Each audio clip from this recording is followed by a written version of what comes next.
The Seal's Surprise Baby, Hartsville's Seal Heroes, Book 2, written by Leslie North. Chapter 1. "What?" Anderson said, trying to keep his mouth from hanging open. He couldn't have heard her correctly. Maybe the sound of the breeze moving through leaves was messing with his hearing. Had she just declared that the baby in her arms was his? "You have a son," Violet repeated, smoothing a hand over the boy's hair. "His name is Nate." "Nate?" Anderson spoke the word slowly, waiting for his brain to catch up with Violet's announcement. "Nathan Anderson de Paula," she said. That was her last name. Instinct made him want to argue the point. If the kid was his, the boy's name should be Nathan Park. No. Wait a minute. "He can't be mine. I never—" "Never what? Never let my swimmers out without a safety net?" No seal worth his salt did, in Anderson's opinion. He didn't have unprotected sex, ever. But he looked at the boy with his dark hair and eyes and wondered. Was it possible? "Do you mind if we come in?" Violet asked, glancing behind her. "I don't want to talk about certain things standing on your porch." "Yeah, sure," Anderson muttered and stood aside to let her and the baby by. He'd been enjoying some time alone, recovering from his last mission, when Violet had unexpectedly knocked on his door. He walked ahead of her into the living room, gesturing to the couch he'd been napping on. Any sense of peace or relaxation he'd found had vanished the instant he saw her. They'd parted 14 months ago at Ramstein Air Base in Germany, after an emergency extraction from the assignment they'd been on together in Moscow. When he'd thought of her since, it had been with a sense of irritation. Everything about her got under his skin. Her fearless attitude, her cool intelligence, her sexy body. Having a baby hadn't changed that much. Her slim-fitting jeans and pink tank top revealed the curves he'd been unable to resist that last night in Russia. A fateful night, if what she said was true and the kid was his. He focused on the boy. He had fine dark hair that fell over a high forehead and eyes darker than his mother's. Hers always seemed to glow with a sort of inner light. The baby's chubby hands reached out and yanked on Violet's chestnut hair. "We talked about this, little man. No pulling Mama's hair," she said as she smiled at Nate and gently removed the locks from his fist. "Let me find you a toy." With one hand, she dug in the bag she dropped at her feet. "How about this?" She offered the boy a book made from fabric. "Does he like that?" Anderson asked, finding his voice. "It's a favorite. I think he'll be a scholar." "Like his mother," he said. She was one of the smartest people he knew. He hadn't always liked her, but he'd respected her ability to analyze data and make projections. He was good at that too, but her skill far surpassed his. "And Daddy," she added, shooting him a look. Anderson's scholarship was hard-won, since he'd come from damn close to nothing. He'd risen above his beginnings, doing more than anyone expected from him. But shit, had he ended up just like his parents with an unplanned kid? He had to get his head around the idea of having a baby. "How'd this happen?" he blurted out. "The usual way, Anderson. We had sex." She gave him a look that said, "Try to deny it. Do I have to explain the biology? I get that part, but I also know there was a condom involved." He wasn't the type to take risks. Ever. Not even back when he'd been a randy 16-year-old. And certainly not a year and change ago. She lifted her shoulders an inch. 98% effective when used correctly, according to the sources I checked. That leaves a 2 in 100 chance. "Thanks, I can do the math," Anderson said, working to keep the sharpness from his voice. "How old is he?" 5 months. I just got confirmation a few days ago that you were back in the States," she added, as if anticipating his next question. Right. Anderson couldn't stop studying the child, looking for signs of himself in the set of his mouth and his laugh as the baby turned the pages in the book. "You were gone on a long deployment, from what I could find out," she continued. "You checked?" With her security clearance and connections in the intelligence world, she would have been able to find out that he was deployed. She might even have uncovered where he'd been, but she'd made no move to contact him. At least, not that he knew of. I did, she admitted as she lowered the boy to the floor so that he sat supported against her legs. He seemed able to sit up pretty well on his own. Maybe he was an advanced little guy, Anderson thought. And then the kid stuck half the cloth book in his mouth. Guess not. So you waited for me to be on leave to drop this bomb, he said, watching as she offered the baby a set of plastic keys in exchange for the now wet book. She tilted her face toward Anderson before speaking. I waited because I wasn't sure I'd tell you at all. Those eyes that seemed to have their own light stared into his. I don't need you. I can raise him on my own and give him everything a child needs. Except a father, he pointed out, fully aware of the irony of his words. His father had been a crook and a wannabe con artist, not exactly Daddy of the Year material. Anderson's grandfather hadn't been any better. Fatherhood wasn't in his genes. I grew up without one, Violet retorted. It's never held me back. That much was true. She'd never been daunted by anything. Not that he'd seen. But raising a kid on her own had to be tough. Did that mean he wanted to be involved? Hell, he didn't know the answer to that. So why'd you show up at my door? He asked, trying to understand her motive. I decided you had a right to know, she said, touching the boy's head. And he's so sweet. I couldn't live with myself if you didn't have the opportunity to experience that. She cleared her throat, and he felt there was something she wasn't saying. So that's why I'm here. He believed her, but something didn't add up in his head. He let a minute pass in silence while he analyzed her words. Then he said, You would have known you were pregnant before I was deployed on my last mission. That's true. I suppose I should explain a little more about that, she said. I've never been regular, you know what I mean? He nodded, not wanting to get into a discussion of female issues. So I was almost 5 months pregnant before I let myself believe it. When my clothes stopped fitting, I could no longer deny the reality. So I took a test and saw the doctor. You weren't sick. Didn't women know these things? There were signs, or so he'd always heard. Not a day. And I wasn't tired either, like so many women say they are. It was an easy pregnancy. She lifted the baby back onto her lap. Anyway, by the time I came to terms with it, you'd shipped out, and I thought that was just as well since we don't— Her mouth closed into a firm line. Get along, he supplied. Both their working and personal relationships had been infused with tension, some of it sexual, but much of it a battle of wills. Right, she swallowed, a surprising show of nerves on her part. But I'm here now to give you a choice. Your son can be part of your life or not. If you decide you want nothing to do with him, I'll never bother you again. Anderson started to say, If he's mine, and stopped himself. He had no reason to doubt her assertion, and the time frame worked. The kid, Nate, was his. Did Anderson want to be a father? He had never planned on it, but he also didn't shirk his responsibilities. But Jesus, it was a hell of a decision to be asked to make out of the blue. He'd seen enough careless and irresponsible behavior from his own parents to know he didn't want to emulate that. But could he do this? Could he be a dad? And what would that mean for him and Violet? He saw a future fraught with battles, which was not how he wanted to live. But he'd fathered a kid, and that meant something. He'd pay child support. The Navy would help him set that up. Beyond the monetary, though, he didn't know. His mind swirled, refusing to go in any coherent direction. Got it. Message received, Violet said and got to her feet, interpreting his silence as refusal. She slung her bag over her shoulder and cuddled Nate close to her body.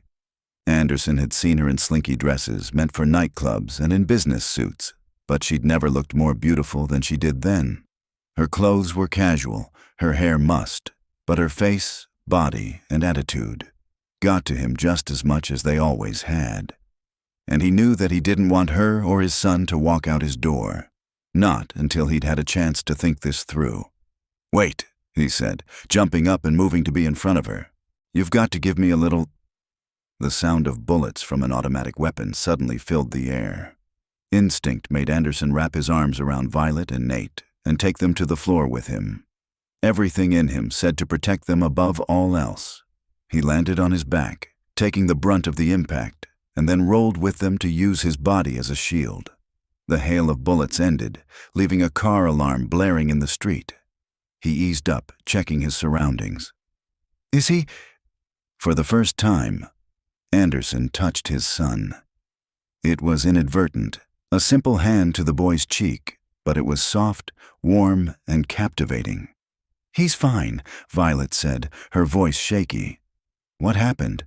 "Not sure. Stay down," he said as he rose into a crouch and made his way to the window. He looked through the glass pane and saw the sedan Violet must have arrived in riddled with bullet holes. A rock hurtled toward the house as a black SUV peeled out and careened down the road, almost hitting Anderson's mailbox. He took another minute to scan the area before standing. When he did, he bumped into Violet. Why had she joined him at the window? He should have known she wouldn't stay still. But the kid. Anderson turned. Nate lay on his back on the carpet, moving his limbs and babbling to himself, undisturbed by anything that was happening. "There's a note," Violet said, pointing through the window to where the rock had landed on his porch. "I'll get it." He didn't bother to tell her to stay in the house.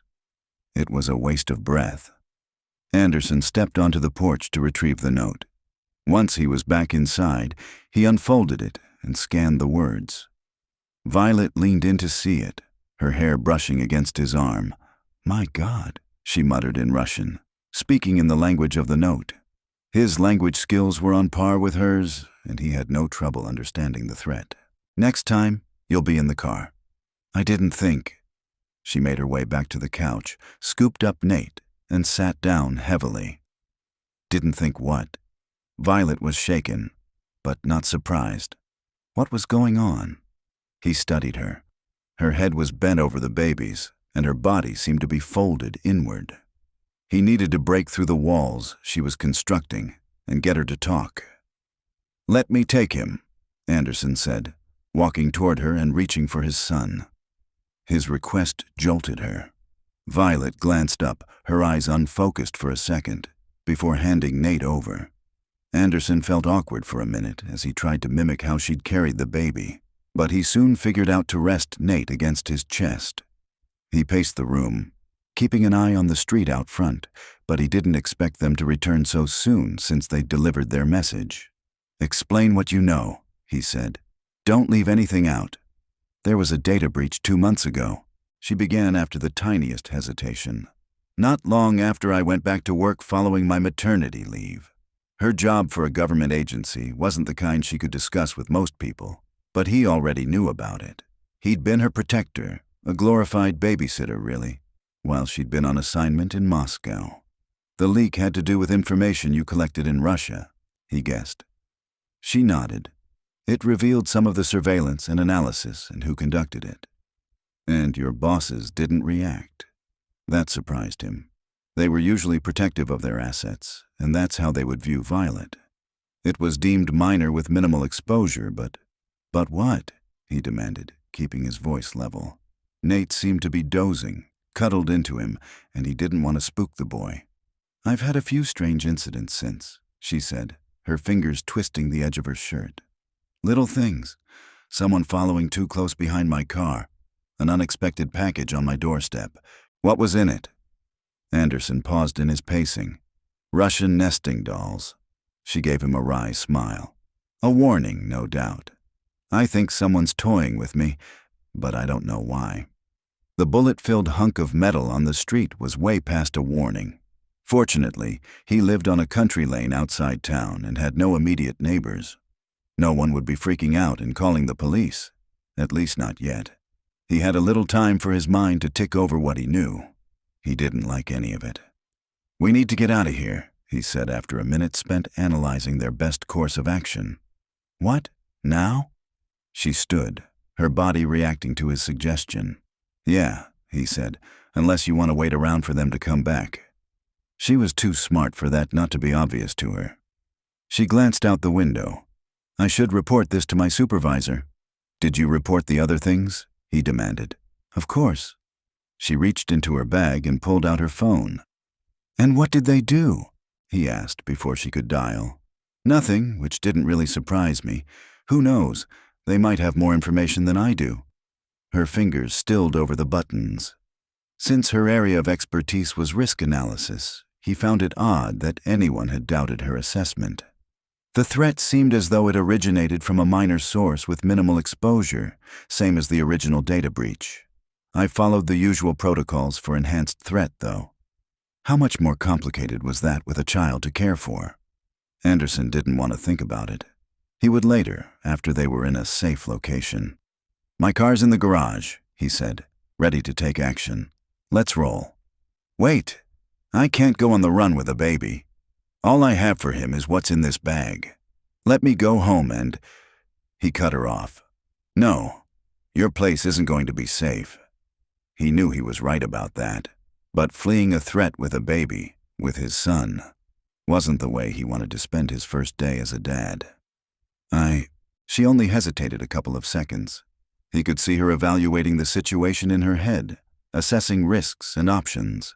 "Okay, you're right." She grabbed the bag and took Nate from Anderson. "Car seat?" "What?" It was his turn to be surprised. "Kids have to ride in a car seat for safety," she explained. "We'll need to get it from my car if it's not damaged." He wanted to argue that their situation was inherently unsafe, but her jaw had a stubborn set he remembered well. "I'll get it. You can reach the garage by going through the kitchen." He pointed the way before pulling jackets from his hall closet and stuffing them into a tactical bag he always kept packed. A minute later, he yanked the door of the bullet-riddled car open to retrieve the car seat. He had no idea how to manage the thing, but he managed to detach it and hauled it to the garage. "Let me," she said, taking it and quickly strapping it down while he held Nate. He watched her run her finger over a notch in the plastic where a bullet had sliced through. "Good thing he wasn't—" She didn't need to finish the sentence. "We need to move," Anderson said to hurry her along. 30 seconds later, he backed out of his garage and headed in the opposite direction from where the black SUV had gone. He didn't want to run into whoever had been at the wheel with Violet and Nate in the car. The problem was he had no idea where the hell they were going. Chapter 2. 14 months earlier. The techno music thumped loudly in the neon and glass of the club as Anderson scanned his surroundings. Violet's plan was simple. They would look like an amorous couple enjoying a night out, while getting some shots of a mobster who frequented the club. Anderson was glad to be out of the apartment he shared with Violet as part of their masquerade. He hated being pent up and idle. Watching Violet analyze data wasn't doing it for him. They took to the dance floor as soon as they entered the club. It was no hardship for Anderson to dance with Violet. They'd been dancing around each other enough over the past weeks while working together in Moscow, butting heads, fighting for control. It was almost a sexual release to be so close to her, both of them bumping and grinding. He had his phone out while they moved to the music, pretending to take pictures of her as she danced. She made a memorable photograph in the barely there dress that exposed the tops of her breasts and ended an inch below her ass. He playfully held up a finger to indicate he wanted one more shot. Anyone watching them would interpret it as his asking her to pose. She took his cue, pouting her red lips and running her hands down her body in a seductive move. He saw her eyes widen for a split second before returning to her previous sultry expression. She moved closer, her fingers going into his hair as she leaned in.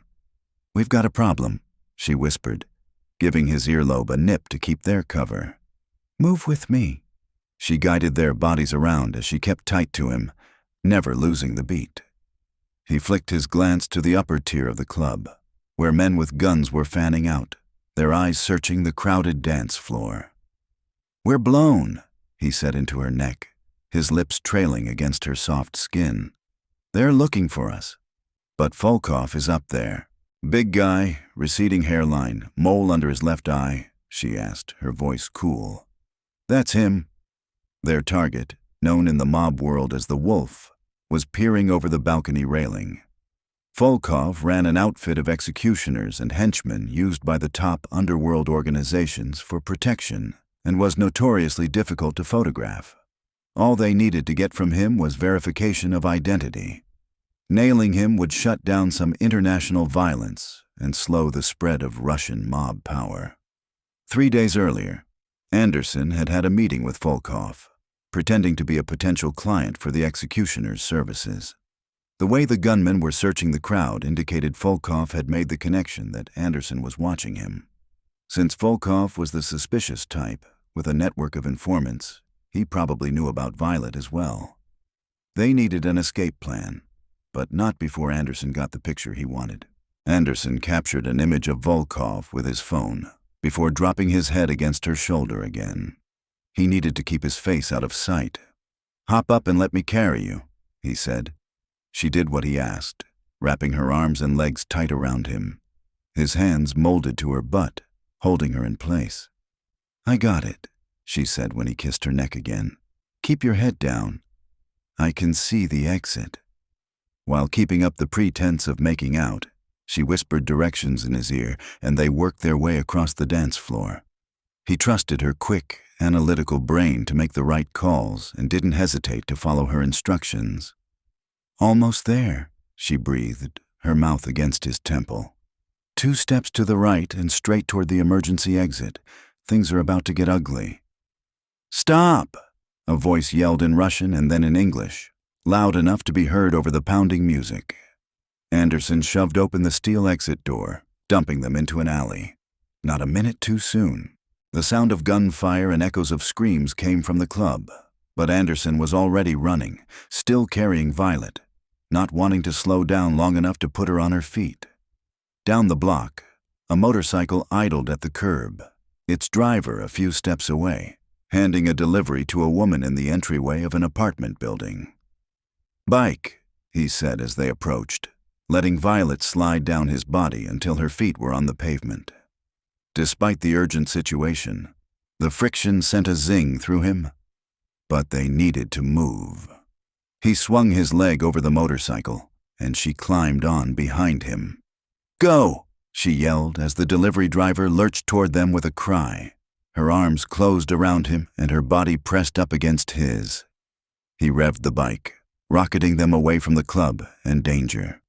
With their cover blown, he couldn't risk returning to their apartment, so he headed for a nearby safe house. He wound them through the complex pattern of Moscow's streets, slowing the bike once it was clear they'd eluded immediate pursuit from the mobsters as well as the motorcycle's rightful driver, and navigating carefully through a quiet residential area, not wanting to attract any attention as they approached the safe house and pulled into its parking garage. They didn't speak as they rode the elevator to the 5th floor, and he keyed in the security code he'd memorized before deploying on this mission. The door opened and he pulled her inside before securing the lock and reactivating the alarm system. "Did you get it?" she asked, her first words since they'd escaped. "You bet," he answered. He took his phone from his pocket and showed her the image of the executioner. His face was clear and large on the screen. A second image showed him next to a known mob boss and directing the gunmen in the club. "Fantastic," she smiled, and Anderson's heart rate shot up. He should have thought better of his next move, but his body was still pumping with adrenaline. He yanked her to him for a victory kiss. Her mouth opened to him, and he plunged his tongue in as he shoved her against the wall, hands roaming down her body, hips grinding against hers. Immediately, he knew he didn't want to stop with a kiss. Weeks of sexual frustration burned through him, and he couldn't get enough of her. The attraction between them had almost throbbed at times, but they'd both backed away from acting on it. Until then, she pulled his shirt from his pants and slipped her hands underneath. Demanding fingers roamed over his stomach and rubbed across his nipples. She was driving him wild, and all he could feel was need. "I want you," he said, not giving a damn that their relationship was supposed to be professional or that they didn't always like each other. "One thing we agree on." Her hands dropped lower and cupped his erection through his pants, making him moan. Before she could do more, he hiked her dress up, taking it over her head when she lifted her arms. She wore only a lace thong underneath. He sucked in a breath. God, she was beautiful, even more than he'd imagined she'd be. He palmed her breasts before taking one nipple in his mouth. "God, that's amazing," she murmured, arching into him as he sucked. Their lower bodies rubbed together while her hands continued to explore him, stroking long paths down his back to his butt. When she pulled his wallet from his pants pocket, he lifted his head to meet her eyes. She gave him a sultry smile. "Condom in here, right?" "Good guess," he said, switching his attention to her other breast as his fingers traveled down her sides. "It's what I do. Make guesses based on evidence," she gasped when he squeezed her ass. "And observations. My assessment of you is that you're a condom in the wallet kind of guy. Do you mind if I retrieve it?" "Help yourself." A second later, he heard his wallet hit the floor behind him and took the condom from her. He removed his shirt while she undid his pants. With one motion, she hooked her fingers in the waistband of both trousers and boxers and shoved them down until he could step free. Only one wisp of fabric remained between them. He kissed her lips, scraping his tongue across hers, before moving his mouth down her neck, taking nips at her skin. He followed the valley between her breasts, down over her navel, and to the edge of the lace. Her hands sank into his hair as he swirled his tongue over the fabric, tracing the outline of her cunt. "Take them off," she breathed, but rather than wait for him, she pushed the panties down herself.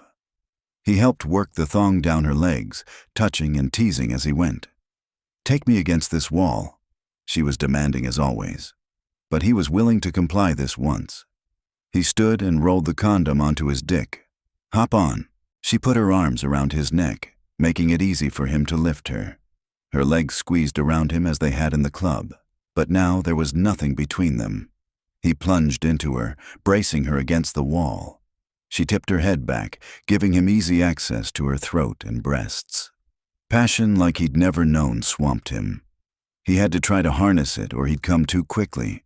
He tried to slow the pace, but she squeezed her inner muscles around his dick, driving him on. They were both panting as their bodies pounded together.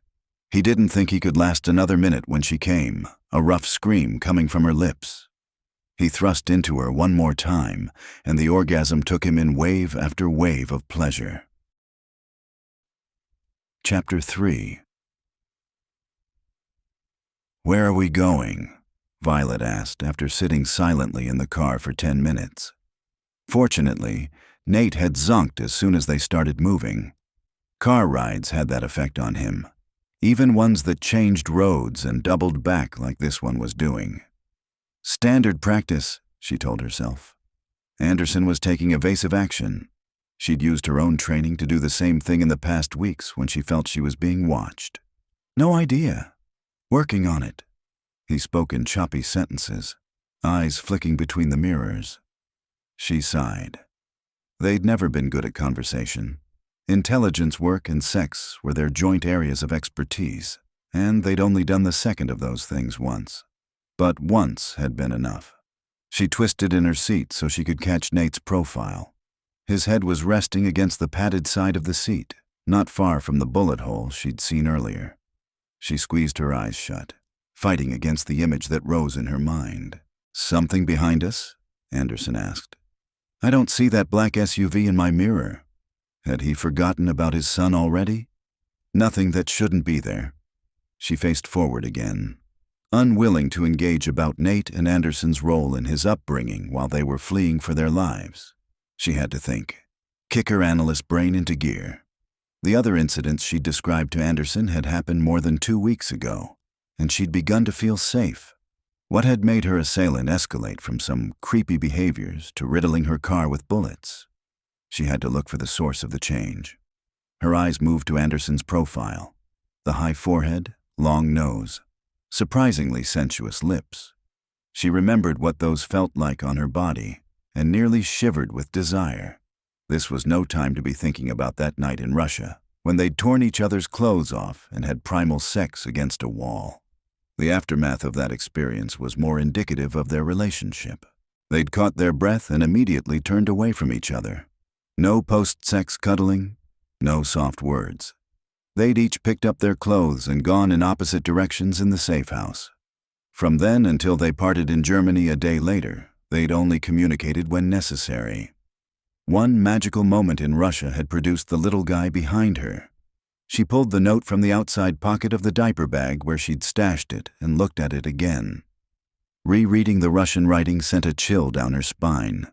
She wasn't scared for her own life, but if anything happened to Nate... She flipped the paper over, looking for any clues that might identify the sender. "Find anything?" Anderson asked as he merged onto a highway. "Nothing that I can see. The fancy equipment at the lab where she worked might reveal more, but she didn't have access to that, and they'd both contaminated any evidence by handling the paper.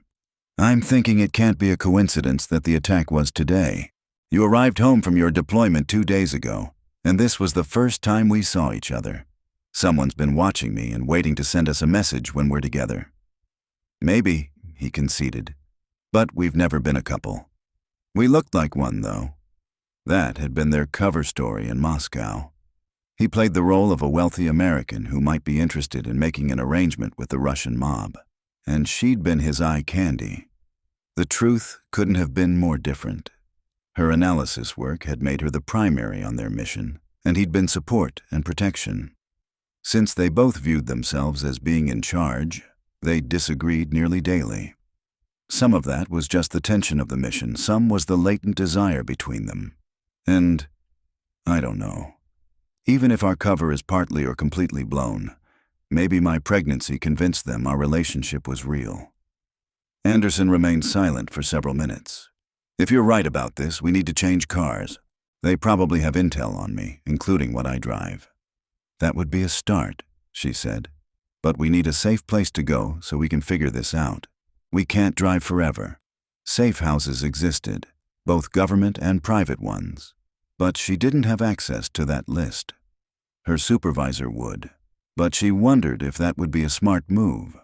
Protocol told her she should report this incident and wait for directions, but her instincts, which were rarely wrong, told her otherwise. "Are you still thinking of calling in?" he asked, exiting the highway and taking a road that ran perpendicular to it. She realized they were slowly working their way southwest from his house. "I don't think that's wise. Combined with what happened today, the breach concerns me." She ticked over the details of the breach. The ones she knew. Were there more? "Should have been sealed," he said. "In a neat and tidy world, it would have been," she said. Anderson was used to the closed ranks of SEAL teams, where nothing dangerous was allowed to simmer.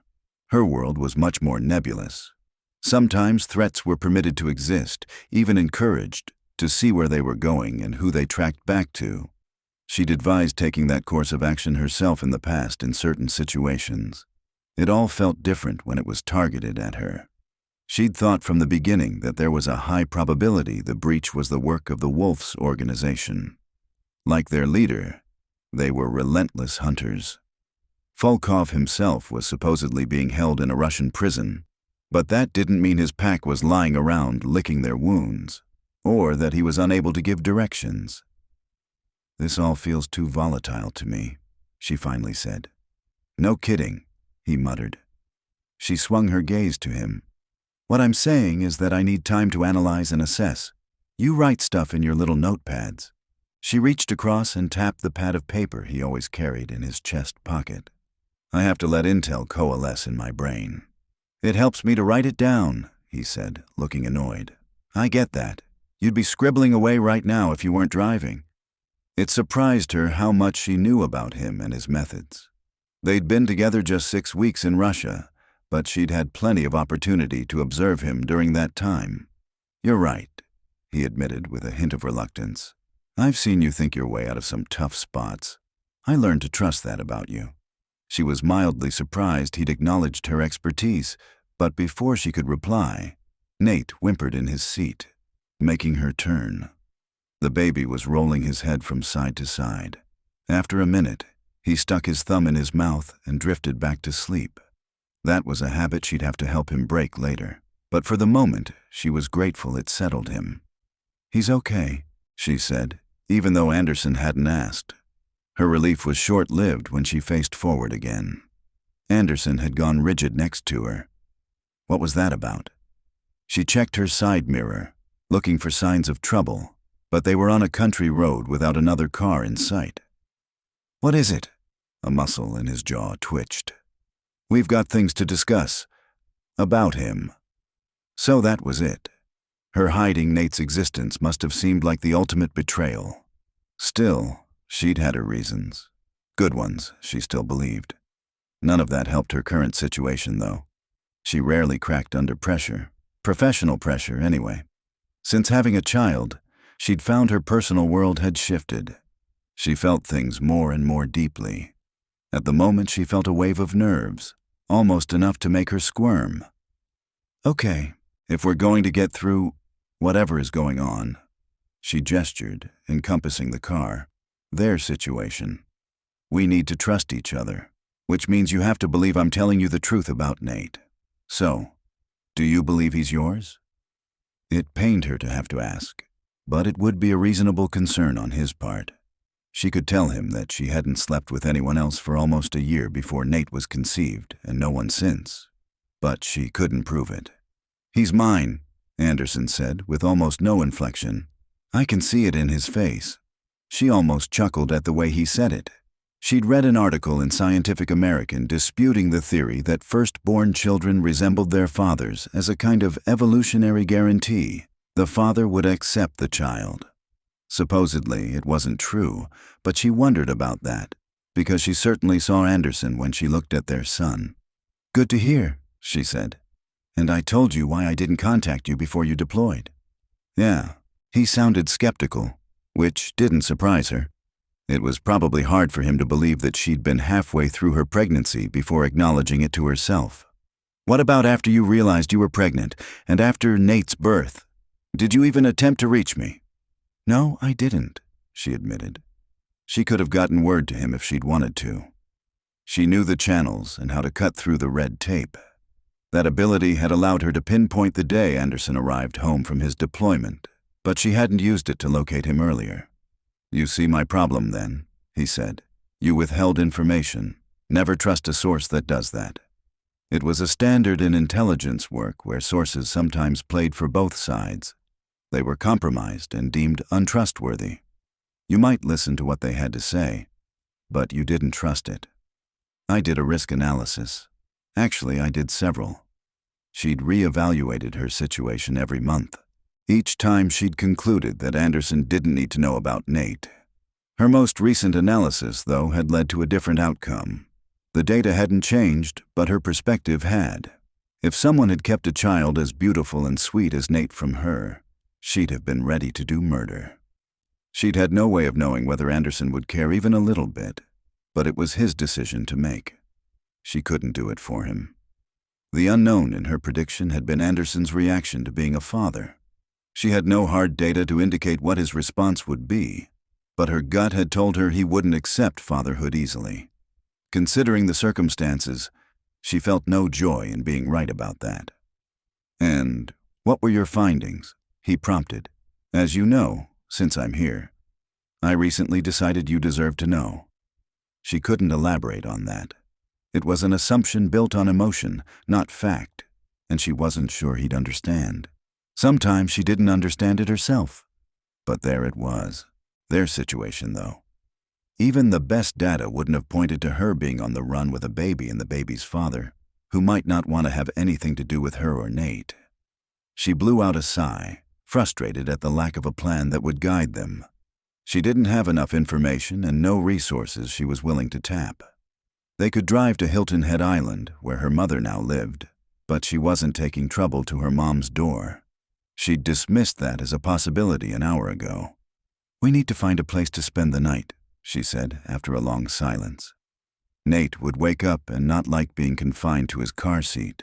Plus, she needed to feed him. "I'm on it." Anderson tapped a button on his steering wheel, seemingly relieved to have something to do. "Call Patrick." He spoke the command and waited while the automated system dialed. "Hey, Anderson," a man's voice answered on the second ring. "Glad you're back in the States. Do you want to come over and see—" "Sorry, man. Not today. I've got a problem," Anderson said, then efficiently explained about the attack on Violet's car, the note, and the baby in the back seat. "You've got a kid?" Whoever this Patrick was interrupted to ask. "The bullets in her car," and the note in Russian didn't give him pause. But the idea of Anderson as a father made him react. That was interesting, but not comforting. "Yeah, he's just a baby," Anderson said with no warmth in his tone. "Let me get this straight," Patrick said. "You're on the run with a baby." "Man, I thought my life was complicated. What do you need from me?" "A safe place to land for the night and a different car," Anderson said. His eyes had never left the road or the mirrors. "You got any connections I can use?" "Maybe. Let me make some phone calls. Kenton might have some ideas too. Does he know about your kid?" "Negative. I found out today," Anderson said. "Call me back when you have something." He clicked the button to end the call. Violet had heard frustration in his voice, but she couldn't be sure of the source. Was it being a father or their situation that was breaking his cool? She hoped it was the second. Nate wasn't a problem. He was a child, a beautiful, lovable little boy. Her mother's heart broke to think Anderson might view their son as nothing more than an inconvenience. Of course, Nate made things more complicated and brought her world a degree of fear that bordered on terror given their circumstances. But when she snuggled her child against her, any trouble was worth it. Would Anderson come to feel that, as she had? Or was he planning to walk away as soon as he could? She'd be okay if he did. Disappointed and sad for Nate, but okay. As she'd told Anderson at his house, she didn't need anything from him. Her father had been out of the picture by the time she was 1, and her mother had been amazing. She made single motherhood look easy.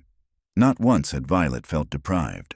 She'd been curious about her father, but she'd never longed for one because she knew she had everything she needed in her mother. Violet could follow her mother's example and be the same kind of parent, giving her baby mountains of love and security in other ways. She was willing to raise Nate that way, but would her child be even better off if he had 2 loving parents? She thought so. Violet drummed her fingers against her leg, wishing she had the missing pieces to the puzzle they were in, and access to Anderson's thoughts. No hope of either seemed imminent. At the moment, she'd settle for getting out of the car. They kept driving, with Anderson periodically taking calls from Patrick and Kenton. The other men appeared to be close friends, as well as SEAL teammates. Between the 2 of them, they set up an exchange of cars and a hotel they deemed safe for the night. It was a temporary fix to a problem that had no foreseeable end. Chapter 4. "Is he sick?" Anderson asked when they were safely in the hotel room. They'd been on the road for 5 hours, and Nate had cried for the last 1. Driving with a crying kid in the back seat should be some special endorsement on your license or used in training people to overcome distractions, because it had been hard as hell to keep his focus.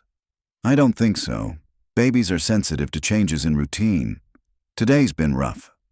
Violet had made a makeshift changing table on top of the desk in the room.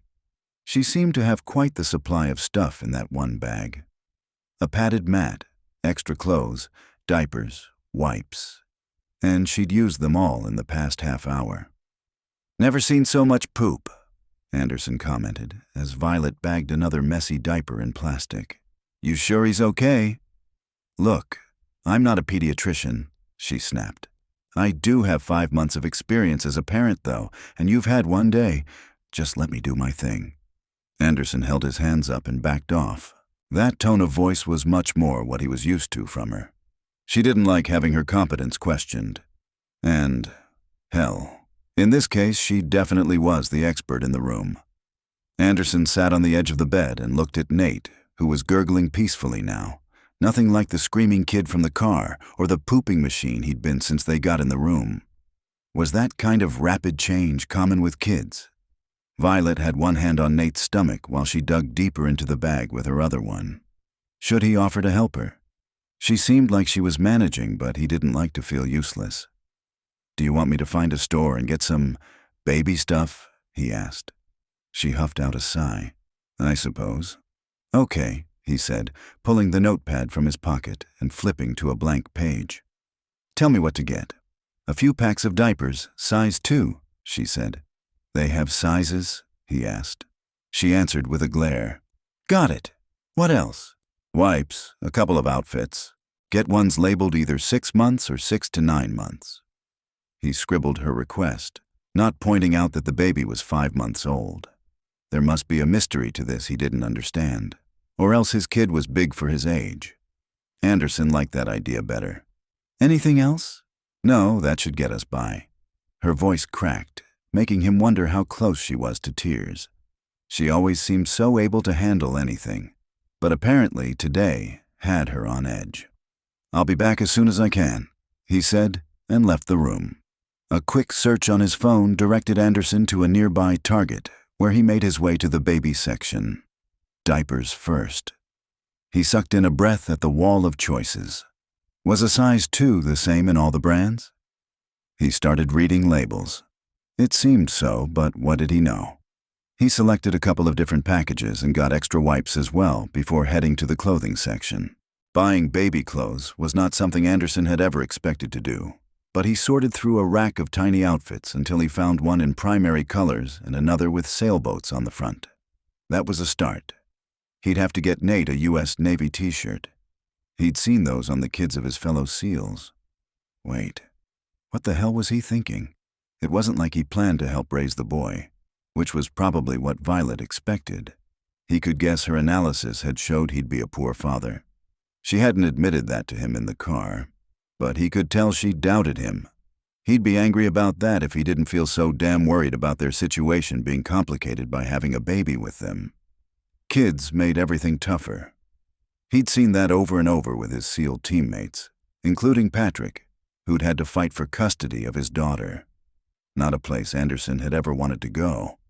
Life was easier if he only had to worry about himself. He'd been managing that since he was 10. That he could do successfully, but adding a baby and a woman to the mix blew his carefully planned life all to hell. He gave himself a shake. He'd figure all that out later. First, he had to deal with the threat against Violet and Nate. He passed the food section his way to the checkout and detoured to pick up a couple of pre-made sandwiches and a few pieces of fruit. He looked at the cart, then grabbed a package of chocolate cookies for Violet and some protein bars for himself. When he returned to the hotel, Nate was fussing again. Thank goodness, Violet said in greeting. More diapers. As she brushed her hair back from her face, her gaze fell on the food. Good call. Do you want me to open any of this up? He offered, happy that he'd pleased her. Later, she boosted Nate onto her shoulder and paced with him around the small room. Come on, little man, give Mama a break, okay? Her voice was soft and soothing, and it seemed to be having an effect. Nate's eyes started to close, not wanting to disturb either of them. Anderson slipped out to check the area around the hotel. He walked around the parking lot in a 3-block radius, looking for black SUVs, though, of course, the assailants could have changed vehicles. Still, nothing he saw raised any red flags. As he headed back, he phoned Patrick for an update. I think you should call Rogers, Patrick suggested. He's got civilian connections that we don't. Good idea, Anderson said. He'd have thought of contacting Dan Rogers, a former SEAL who now owned a private security company, himself if the day hadn't been such a shit show. I'll do that. Thanks for your help.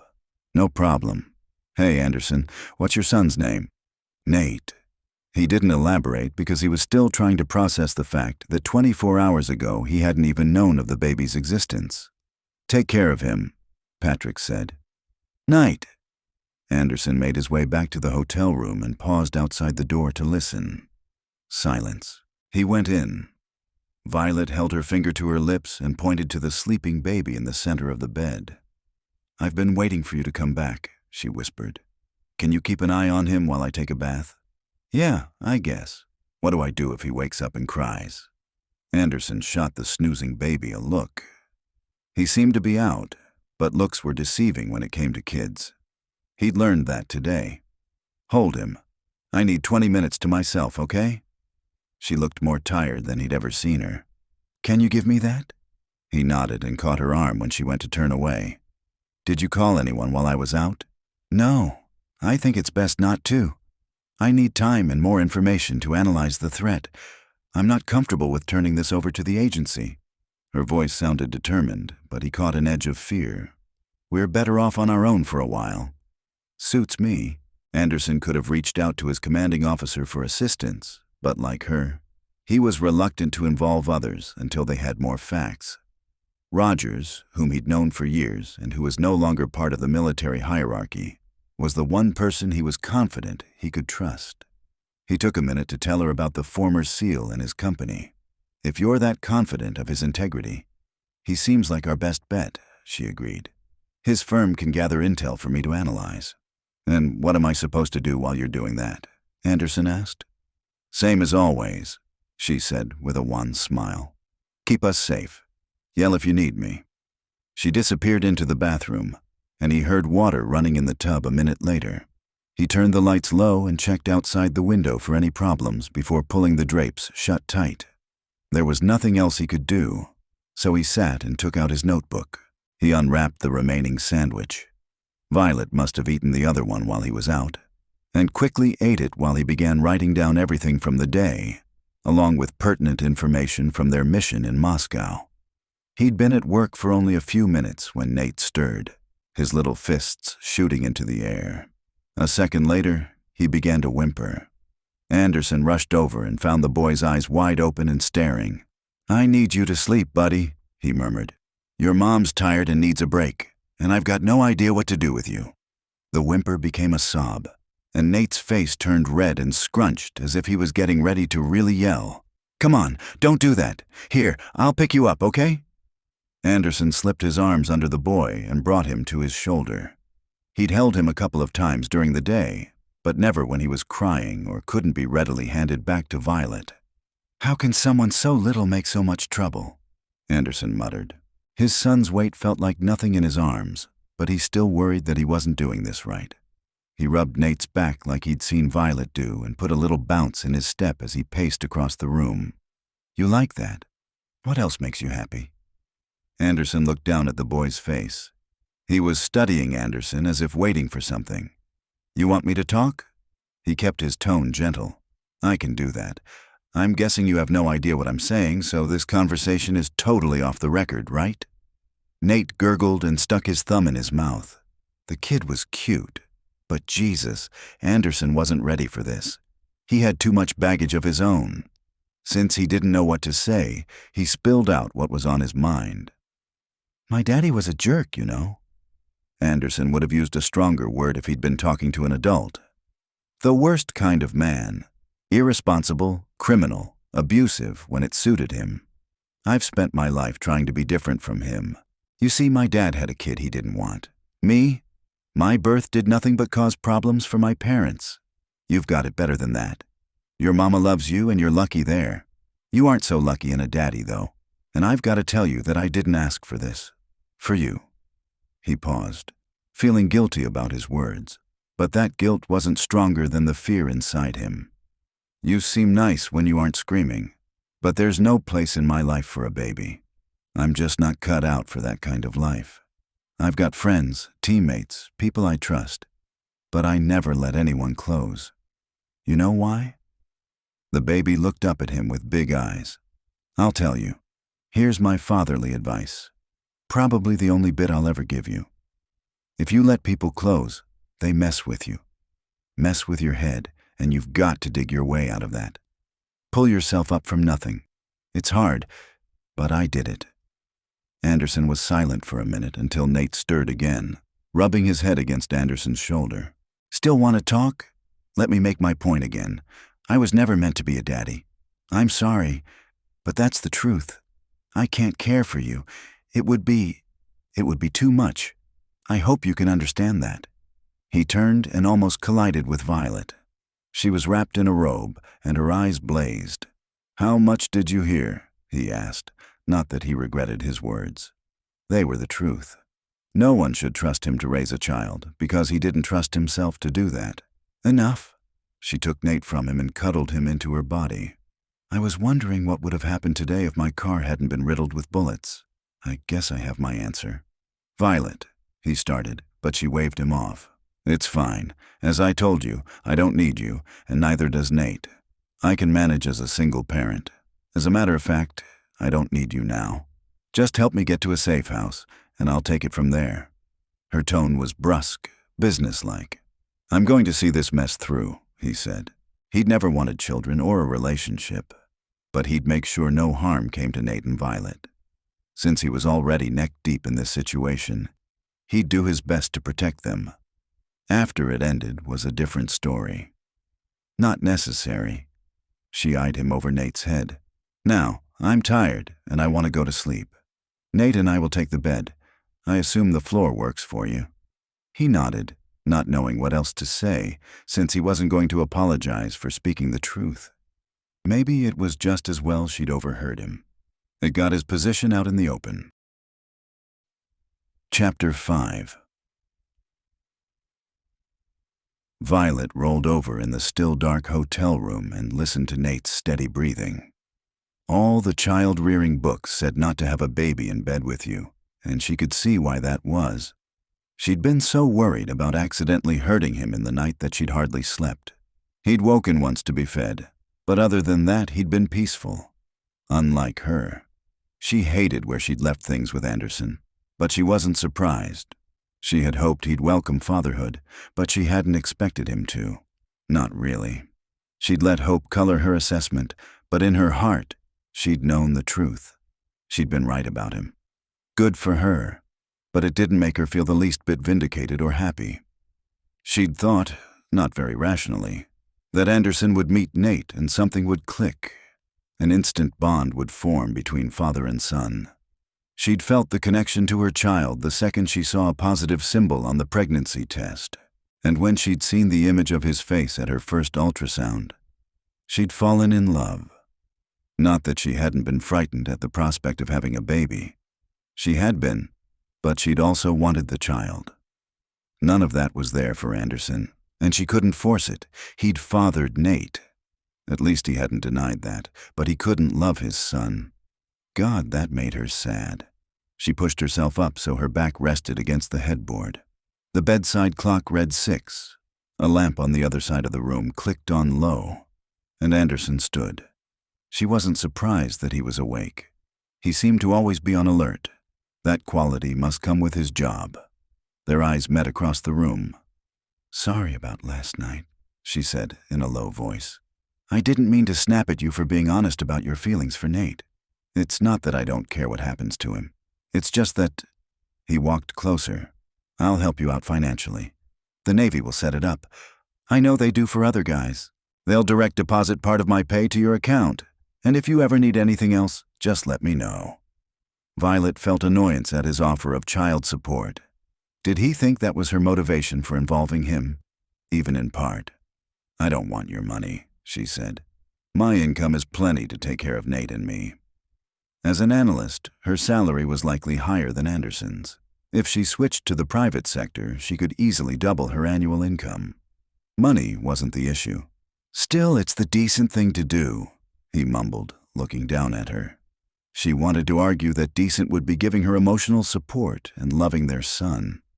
Money had nothing to do with decency in this situation, but Anderson seemed incapable of understanding that. When she'd first been partnered with him, she'd done some digging about his background. She knew he was an only child with no relationship with his parents. Their backgrounds were murky. The only records she'd found were criminal, so she wasn't surprised that he had no sense of family. But it still hurt her. "Please don't bother, really," she said, swinging her legs to the floor. "I'm going to get moving. If you could take me to where this car is waiting, I'll go on from there solo." "Not a good idea." His tone, which had seemed uncertain, was suddenly firm. "I put some things in motion during the night." "With Rogers?" she asked. "He's got a place for us to stay," Anderson said. "It's in Tennessee. It'll take us the better part of the day to drive there, but it's a house in a quiet suburb where we can go unnoticed. In other words, they'd look like a young couple with a baby, which wouldn't attract attention. All appearances would point to them being a family." "Does he have temporary identities for us too?" None of this would work if they were using their real names and credit cards. "He's working on it," Anderson said with a glance at Nate, who was starting to wiggle. "Rogers must be a good friend," she commented as she reached for Nate and lifted him into her lap. He was still warm and cuddly from sleep. She loved mornings with him. Being a SEAL is a brotherhood, Anderson said. He watched their son but made no attempt to reach for him. His comment, though, made it clear that Anderson did understand family. He'd forged those bonds with his fellow SEALs. Why wouldn't he take the time to build one with his own son? It mystified her, but she couldn't get upset about it. Not again. "I'm thankful he's willing to help," she said. "I thought about it more overnight. The pieces of this puzzle don't click together. Too much is missing, and I'm not feeling like I can trust the agency to assist us." "Go with your gut," Anderson said. "It's usually right. We should get moving." 3 hours later, Violet was ready to tear her hair out. Anderson kept hitting the preset buttons on his car stereo, sending them on a chaotic journey between classic rock, country, and reggae. She'd known he was a complicated man, but his music choices made her look for a stronger descriptor. He never settled on one style for long, and they seemed at odds with each other. Was that a reflection of his internal self? When he hit a button that took them to contemporary jazz, she couldn't stay silent any longer. "Any chance I can command the radio?" she asked, trying for a joking tone. He shook his head. "Driver's choice. That's the rule." "Whose rule?" she asked. He glanced at her, surprise on his face. "The rule of all road trips." Her experience with road trip music was somewhat different. If she traveled with her mom, it was Broadway hits. With girlfriends, pop music pumped from the stereo. Both of those choices were mutual, not dictatorial. Lately, she'd been listening to music meant to enhance child development, but Nate wasn't picky. He seemed to like anything. He'd babbled along in the back seat through Anderson's changes in genre. "I'm not familiar with that rule, but if that's how it works, I'd be happy to drive for a while," she said, certain that he'd say no. In her experience, men like to stay in control of the wheel. "Sure," he said, and pulled off at the next rest area. Before she started driving, she flipped through the options on the radio and found one dedicated to pop music from the past 10 years. Perfect. She liked it, though she figured Anderson wouldn't. She merged back into traffic as the music played. The familiar songs were good background for her thoughts and a way to sort through the chaos of the past day. So much had happened since she'd waited nervously on Anderson's doorstep with Nate in her arms to tell him that he had a son. Here they were on the run together in uncomfortable silence. If they were going to masquerade as a family, some of the tension had to go. They were both good actors when it came to espionage, but she couldn't live on edge for however long it took to resolve this. She needed to bridge the gap between them, at least temporarily, so they could work as a team again. She glanced over at him. He was tapping along to the rhythm of Nickelback's "Gotta Be Somebody." Pretty soon, she heard him joining in on the chorus. What the heck? She knew the lyrics too. They sang the refrain together. He gave her a glance and an unexpected grin when she danced in her seat and kept the rhythm with her fingertips on the steering wheel. This was fun, almost like a real road trip. They joined voices on the next verse. She'd never thought much about the meaning of the song, just enjoyed the beat and the video as a teenager. But now she wondered if the words about how there was a person for everyone out there held some truth that she'd missed at 16. The lead vocalist sang the final lines, and a moment later, a different song began. "I've always liked that one," Anderson said. "Me too," she agreed. "It reminds me of being in high school." Is that a good memory? Some of it. They hadn't been the greatest days of her life, but overall the experience had been good. "My friends and I had a lot of fun." "I'll bet you were a serious student," he said. Had to be. She'd taken all the advanced classes her school offered. "My mom expected nothing less, but she also got that I was a kid and wanted to enjoy a carefree life while I could. I think she understood that more than most parents, since she raised me by herself." "Has to be hard," he commented, "being a single mom. I've only had a taste of it, but there have been times when it would have been nice to be able to hand Nate off to someone." A few late nights stuck out in her head, times she'd paced the floor with the baby for hours and couldn't get him to settle. He was colicky at 2 months. Colicky. Anderson questioned the unfamiliar word. Yeah, no one knows what causes it exactly. She'd done enough research to confirm that. But some babies just cry and cry and cry, and you can't soothe them. That was a rough few weeks. I'm not complaining, though. I wouldn't trade him for anything. Nate has someone to love him and have his life in their hands, like the song says. That's good. Anderson's voice had turned serious. I don't think the lyrics refer to moms and babies. The song's about finding the right person to love and trust. She'd never worried about that much. Never obsessed about a guy the way her friends had. Maybe it was her upbringing, but she'd never imagined the big moment of finding true love, marrying, and following the path of kids and carpools. Instead, she'd focused on college and career. Guys were a nice distraction when she wanted a friend with benefits, but she'd never taken any of them seriously. The song could be applied to anyone, Anderson said with a shrug. Maybe. If that's the case, who is it for you? She asked, not really sure of his reaction. Would he answer her or clam up? It was an interesting experiment. Did Anderson Park talk about his feelings? Had he ever wished someone was out there for him?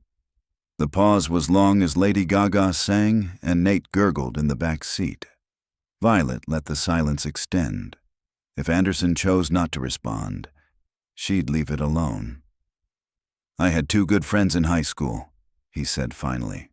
Patrick and Kenton. In a lot of ways, we were nothing alike. Different backgrounds, but we stuck together, played football and ran track. After graduation, they both went to the Naval Academy, and I enlisted by the usual route. I thought you went to Monterey, she said. All branches of the military use the Department of Defense's Language Institute to train language experts. Anderson spoke multiple languages, a skill that had gotten them placed together in Russia. I did, he said. I got sent there after basic.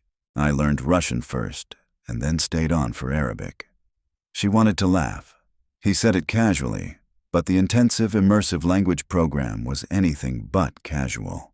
The fact that he'd studied 2 languages there was almost unheard of. So you stayed friends with these guys? She prompted, hoping to keep him talking. Yeah, we managed to get in the same SEAL class, did our training together, but you weren't on the same team. It was unusual for 3 guys who knew each other to be placed together on those teams. She'd worked with enough special forces units to be aware of that. We are, he said, surprising her. But occasionally one of us gets shifted around, like when we were in Russia. And then Patrick took a leave to deal with family issues. I'm looking forward to serving with them again soon. So they're your somebody, she concluded. Yeah, I don't need anyone else. He sounded distracted, so she glanced at him. His eyes were focused on the side mirror. What is it? She asked, suddenly aware of his tension. SUV behind us, he said. It's been back there for a couple miles. She'd seen it in her mirror, but since they were on a busy highway, she hadn't thought anything of it. And she'd been distracted by their conversation. The dent in the bumper, Maryland plates. He ticked off the details. That's the vehicle that was outside my house yesterday. What? She sat up straighter in her seat, her eyes shifting between the mirrors as often as she looked forward. The evasive driving training she'd received ran through her head. She'd employed some of that in recent weeks, but this was different. The stakes were higher now that these guys had taken aggressive action. We need to lose him, Anderson said. Get off at the next exit, just casually like nothing's wrong. She switched into the right lane and waited the mile until she could leave the highway. What's your plan? She asked, keeping her voice level. Just do what I ask, he said as they approached the end of the exit ramp. Okay, gun it and get back on the highway. She did what he said, punching the accelerator and merging back onto the highway. The black SUV that had followed her onto the exit had to wait for cross traffic, giving her a little time, but when it reappeared behind her, confirming that they were being followed. Go to the far left lane, Anderson instructed, pivoting in his seat, and keep it moving. Their speed increased until it was 20 over the posted limit. The black SUV was trying to catch up. A truck swung into her lane just ahead of her, forcing her to brake. Pass on the right, Anderson said. She squeezed in, cutting off another truck, and pushed the pedal to the floor. Good. Take the next exit. It's in a half-mile. Maybe there'll be a gas station or fast food place we can pull into and be less visible for a few minutes. She changed lanes again, saying a silent apology to the vehicles around her for her erratic driving. This time, when she exited, she blew the stop sign at the bottom of the ramp, took a sharp left, and pulled up under the bridge so the highway traffic couldn't see her as it passed overhead. "Nice tactic," Anderson said. "You've done this before." "I've had some training," she said, pleased with herself for staying calm. "Yeah? I thought you were all about running the data." "There's a practical side to what I do, too." The basic evasive techniques course had been mandatory for any agents who worked in the field, but she'd gone back for a more advanced one. "You mean defensive," he said, his tone revealing admiration. "I think we lost them, but they won't be fooled for long." He tapped the navigation screen on his dashboard. "We need an alternate route, which is going to add time to our drive. Hopefully it'll keep us safe," she added silently. She'd been in dangerous spots before, but having Nate with them changed how she reacted. She settled in to drive, following the new directions provided by the system, while Anderson made a phone call, presumably to Rogers. An hour later, they transferred Nate and what little they had with them into an SUV crossover that was perfect for living in the suburbs before getting back on the road. Chapter 6. Anderson woke before more than a hint of light was in the sky. He could see a patch of gray out a window that faced into the backyard, but he was too damn tired to move yet. It had been past midnight when they'd arrived at the safe house and unloaded the car. Nate had alternately cried and slept for the last 2 hours of the journey, making that time seem twice as long. Finally, they'd made their way into a suburb of Nashville and to the safe house Rogers' company had located for them. Fortunately, it came furnished, including a room set up for a baby. Anderson owed Rogers an enormous debt of gratitude, probably one too big to ever repay. After getting Nate in bed, Anderson and Violet had both collapsed on the couch and nearly fallen asleep leaning against each other. He'd insisted she take the only bedroom that was made up. He'd stayed on the couch, which was more comfortable than the floor he'd slept on the night before. He'd just closed his eyes again, hoping to drift back to sleep, when the scrape of a shoe on concrete had everything in him going tense.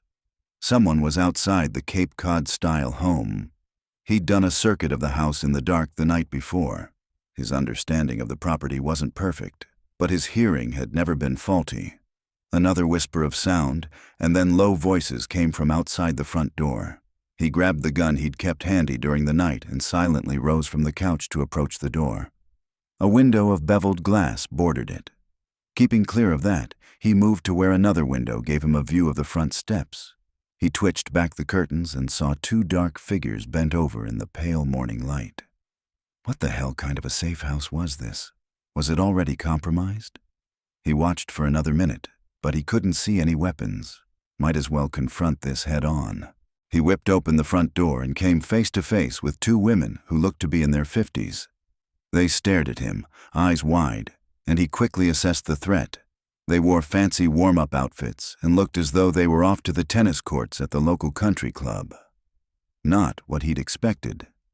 He glanced behind them, fearing they were a front for something more nefarious, but he saw nothing to concern him. "Oh, sorry," he said when one of the women dropped her gaze to the gun he held. He quickly stashed it on a shelf out of sight. Then he realized they were staring at his bare chest. He'd slept in only athletic shorts. Anderson wasn't tatted up like many of his fellow SEALs, but he had scars from injuries he'd sustained on missions. The women were staring at one that cut a jagged line down his torso. Not making the right kind of impression on the neighbors, he realized, if that's who these women were. Hi, the taller of the 2 women said, bringing her gaze up to his face. "I'm Evie Walker, and this is Kelly Sams. We thought you'd like some cinnamon buns."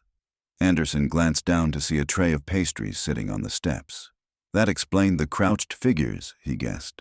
"And coffee," Kelly said, indicating the thermos. "We thought you probably didn't have time to unpack yet, since you arrived so late. I can never get going in the morning without a strong cup of coffee." He stared at the women, trying to look unthreatening, but his senses were still on alert. These strangers seemed to know when he and Violet had arrived. Were they already being watched? "I live just over there," Kelly said, pointing behind them. "And we were up late binging The Crown and drinking a bottle of wine when we saw you pull in. Here, it's in the note." She nervously thrust a piece of paper at Anderson. He flipped it open and scanned the words, which ended with, "Welcome to the neighborhood. Enjoy breakfast." "Thanks," he said, trying to decide if these two were for real. This was a bit Stepford Wives for him. He glanced down the street, where lights were coming on in other houses. A couple of people were hitting the streets for early morning exercise. It seemed like a normal place. Not that he'd ever lived in suburbia, but it looked just how suburbs were portrayed in the movies. "We thought that there was nothing like a warm breakfast to ease a move," Evie said, retrieving the cinnamon rolls from the step. "Moving is so hard." "My mother's recipe. I've never met anyone who didn't like it," Kelly added as she peeked around him, trying to see farther into the house. "This place has sat empty for almost 6 months. The last people moved out overnight, and we never heard what happened to them. We hope you and your family will be more a part of the community." Anderson had no idea how to respond to that. Evie and Kelly were either great liars or unaware that the place was a safe house where all the residents were likely to be transient. And Anderson had no plans to join in community events, whatever those might be. He'd grown up in a mobile home. There'd been other trailers within 10 feet, but it had never been a neighborhood. Even the city had viewed it as an eyesore, and shortly after Anderson left for basic training, some kind of rezoning had gone through that allowed them to move everyone out and build a condo complex on the site. He hadn't been the least bit sorry to see the place erased, but the reality was that, with that as his only background, he lacked the skills needed to react to neighborly overtures. He should say something, but words failed him. He was opening his mouth to force out a thank you when he felt a warm hand on his back. Violet was up. He glanced at her, feeling overwhelming gratitude for her being there to greet the neighbors. She was smiling at the women as if she was delighted to meet them. With Nate curled into her side, his thumb stuck in his mouth, she looked the image of a carefree young mother. "You should have come got me, honey. I didn't know we had company." "Good morning," she said to Kelly and Evie, as if she found strangers on her doorstep every day. "How sweet of you to bring us a treat. These smell delicious, and coffee too. So thoughtful of you. I'm Violet, and this is my husband Anderson." When they'd arrived late the night before, they'd found an envelope containing new identities and credit cards waiting for them on the dining room table. Rogers's firm had wisely kept their first names and altered the surnames, making it less likely that either of them would misspeak. "And who is this little guy?" Kelly asked as Violet handed Nate to Anderson. Anderson was happy that he was getting better at holding the boy. He'd lost the awkward sensation he'd had the first few times and was able to cuddle Nate to his chest in a way that he hoped looked natural. "Aw," Evie sighed, her eyes fixed on Nate and Anderson. "He's so precious." "This is our son, Nate," Violet said. Her arm went around Anderson's waist, supporting the pretense that they were a happy couple. "How old is he?" "Oh, he's just adorable," Kelly gushed, reaching out to tickle the baby's feet. 5 months, Violet answered with a smile. When Evie tried to stroke Nate's cheek, Anderson instinctively took a half step back. The women probably meant no harm, but they were still unknown. And he protected what was his. How had Nate suddenly been put in that category? Anderson pulled his attention back to the conversation. He couldn't afford to get distracted. "He's getting to that age where he's nervous around strangers," Violet was explaining, "and we don't want to upset him today. Yesterday was—" She left the sentence unfinished, allowing the women to fill in the details. "Oh yes, moving is so hard on everyone, especially babies," Kelly said immediately. "We understand. Welcome to the neighborhood." "Thank you." Violet smiled at them. "I'm sure in a few days, when we're settled in, Nate'll be ready for company." She took the coffee and cinnamon rolls from them and said goodbye. Unexpected, Anderson commented as soon as he'd closed the door. Yes, Violet agreed. It's not even 7 in the morning. What kind of neighborhood is this? I don't know, but you bought us at least a few days' peace. Good thinking, using Nate as an excuse. Violet flashed him a smile that made him remember why he'd been so attracted to her in Moscow. One of the perks of parenthood. A baby can always be used to get out of sticky situations. Let's hope that continues to be true, he said, following her through the house to the kitchen, still feeling unsettled about the visit. He wasn't used to people being friendly and welcoming. Maybe they were harmless, but it worried him.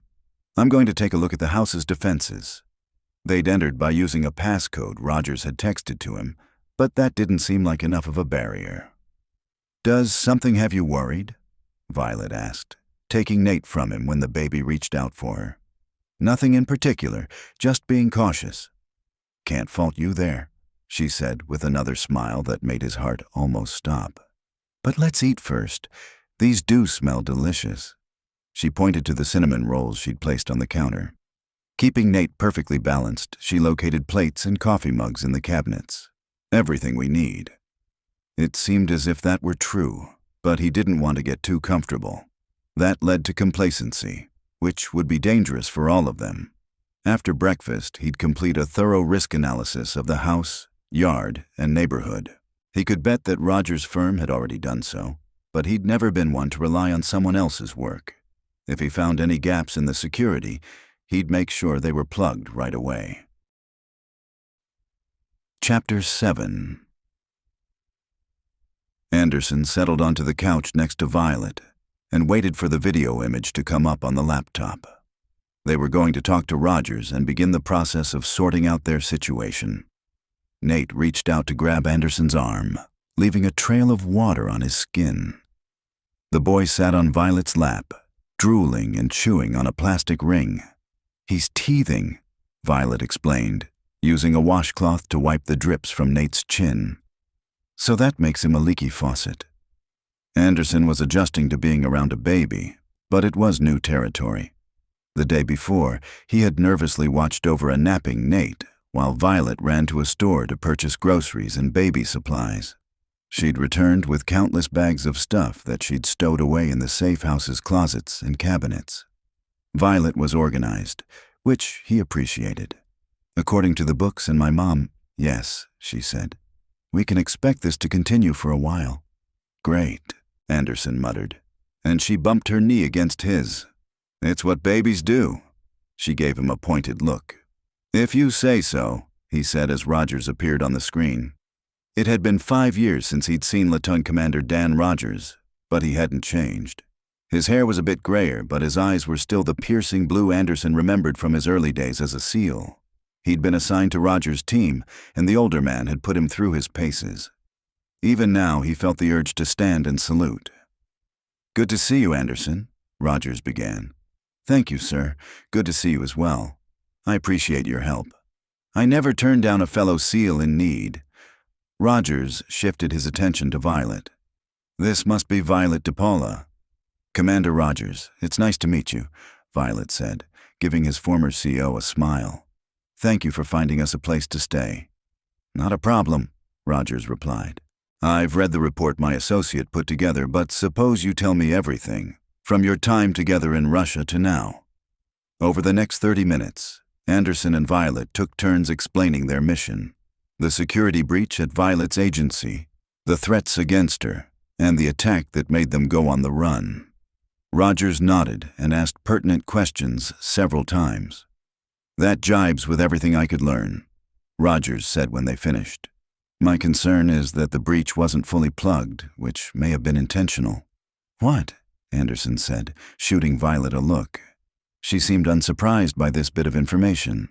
An intentional security leak? What kind of fool would allow that? She shrugged. It happens in intelligence work. Sometimes we leave an avenue open to see where it leads. As far as I can tell, that's what's happened, Rogers confirmed. Which means neither of you can log into any systems you may have access to. Everything you do there might be traced and lead the bad guys directly to you. That's what I expected. Violet shifted Nate on her lap. deftly trading the ring for another toy. So you've got to sit tight for now and let us work. As soon as I have something to share, I'll get it to you in either encrypted files or some kind of drop, whichever seems safest. I appreciate that, sir, Anderson said. I'll be in contact. Rogers signed off the call and the room was silent for a moment. There's really nothing we can do? Anderson asked. He hated sitting around and waiting for something to happen. He was much more the type to go make it happen, to force a situation along. And, frankly, he was bored. In the 2 days they'd been in the safe house, he'd learned every inch of the structure and yard, including anything he perceived as a weak spot in the home's defense. He'd adjusted camera angles on the security system and run diagnostics. He'd been hoping the meeting with Rogers would give him a direction to follow. Not nothing, Violet said, rising to her feet with the baby in her arms. We need to make dinner, and I'll cut you a deal. I'll cook if you entertain this guy. She tapped Nate on the nose, making him giggle. Anderson hesitated. Over the past 2 days, he'd learned that babies ran on a type of cycle. The sequence varied some, but it included 5 basic elements: eat, poop, play, cry, nap. Crying had been at a minimum since they'd arrived, thankfully, but the other 4 behaviors drove the day's schedule. Anderson had gotten more comfortable with caring for Nate, even managing to change a poopy diaper while Violet was in the shower. He'd viewed it as a task that had to be completed, which would have been great if Nate hadn't viewed his time on the changing pad as an opportunity to thrash his legs and squirm. Even with that, Anderson had accomplished the task without incident. It was a positive, a win. You can do this, Violet said. I'll be 1 room away. If you like, we can set up a code word you can yell if you need help. He didn't remember her teasing him this way when they'd worked together in Moscow. That had been all business and tension. Having a kid with someone sure did change the dynamics. What are you thinking for dinner? He asked. Chicken Florentine over wild rice. I might even whip up a dessert. Here. Anderson reached for his son. I'll take him. His mouth was already watering at the thought of the meal. He could manage solo care of Nate with good food as a reward. Violet kissed Nate's forehead and set him on Anderson's lap before heading to the kitchen. Just us, kid. You've got to promise to be good, Anderson said. Nate gave him a gummy grin and babbled incoherently. At least he didn't cry when his mother walked away. That was a plus. Anderson transferred the baby to the blanket spread on the living room floor, using a special pillow to prop him up. Violet had a name for the donut-shaped pillow, but he couldn't remember what it was. Anderson pulled the basket of toys closer and found a ball. He handed it to Nate, who rubbed the ball over his face before tossing it aside. Anderson retrieved the ball and returned it to Nate, who repeated his action. Okay, not a ball day. Let's try something else. Anderson dug 3 cups that nested inside each other from the basket. Check these out, buddy. He showed the baby how the cups could go together or separate, and gave Nate 2 of them to play with. Nate banged them against each other, and Anderson winced at the noise. Not their intended use. When Anderson tried to take the cups from the boy's hands, Nate's lower lip stuck out, a look Anderson already recognized as the precursor to a crying fit. Anderson hastily released the cups. God, I wish you could talk, he said. That would make this easier. Nate clanked the cups together again and giggled. Yeah, that's funny for you, but I'm lost. He ran a hand through his hair. Shoot, I speak 7 languages, and I can't communicate with my own kid. Anderson eyed the boy. Maybe there's another way.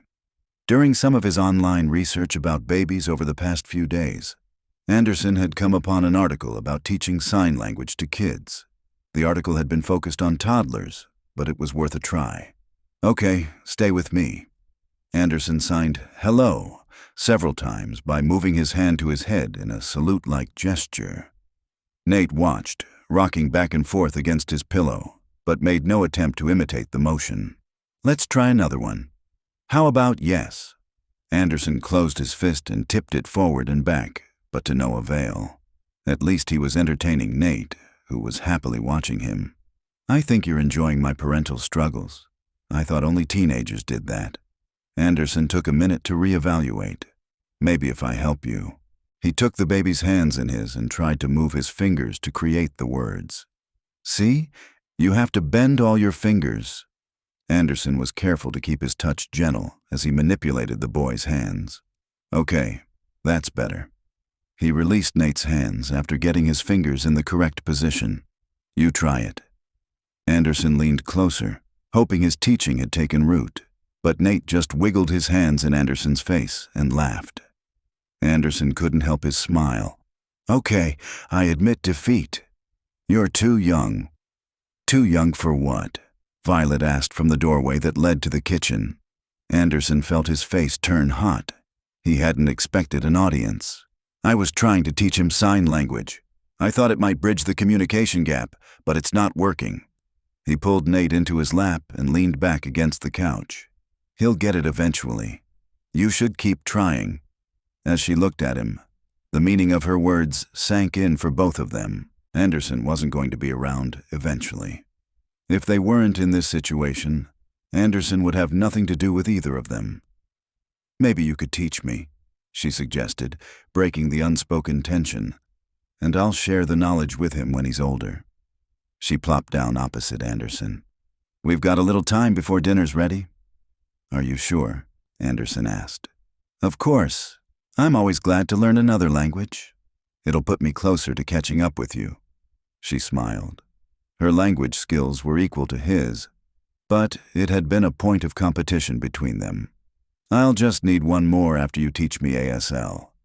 He gave a nod and went through basic greetings, teaching her how to introduce herself and ask someone else's name. Nate grabbed playfully at Anderson's moving hands before falling asleep against him. A beeping from the kitchen interrupted them. That's the oven timer. Violet rose gracefully from the floor. How'd she make that look so easy?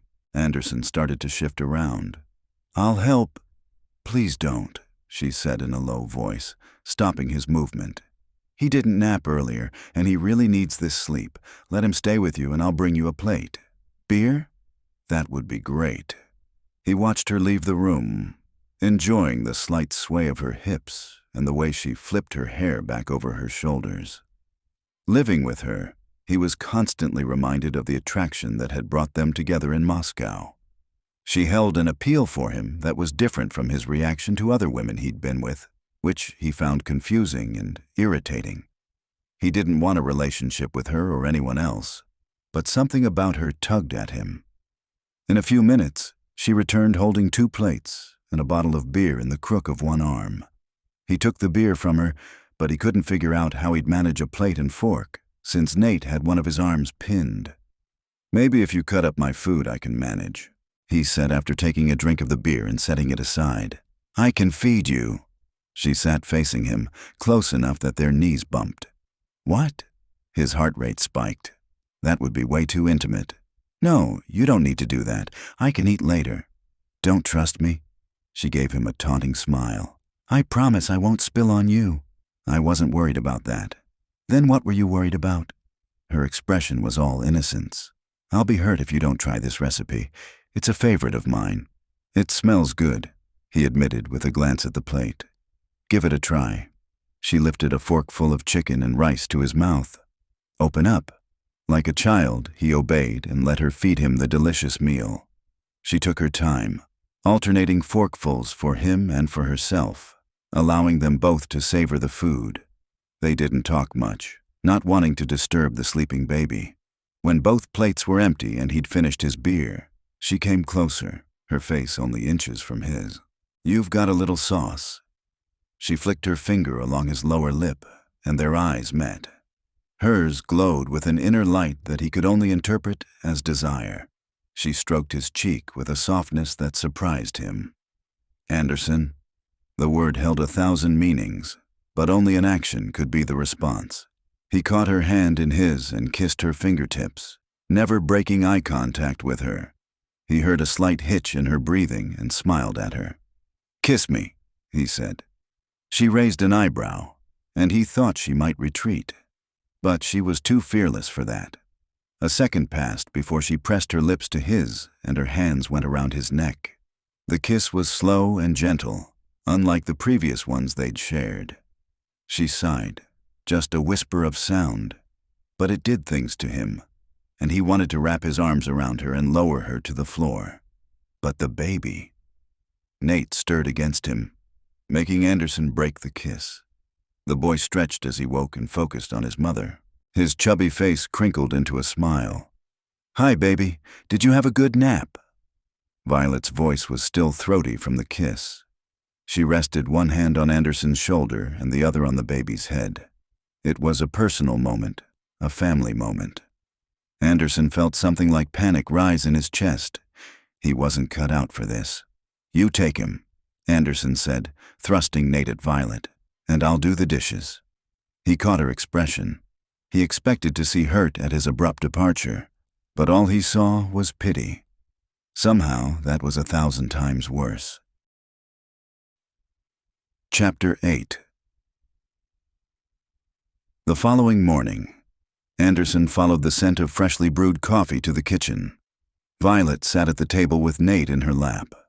She had one arm around the baby and was bouncing her leg to keep him occupied while she scanned the laptop screen.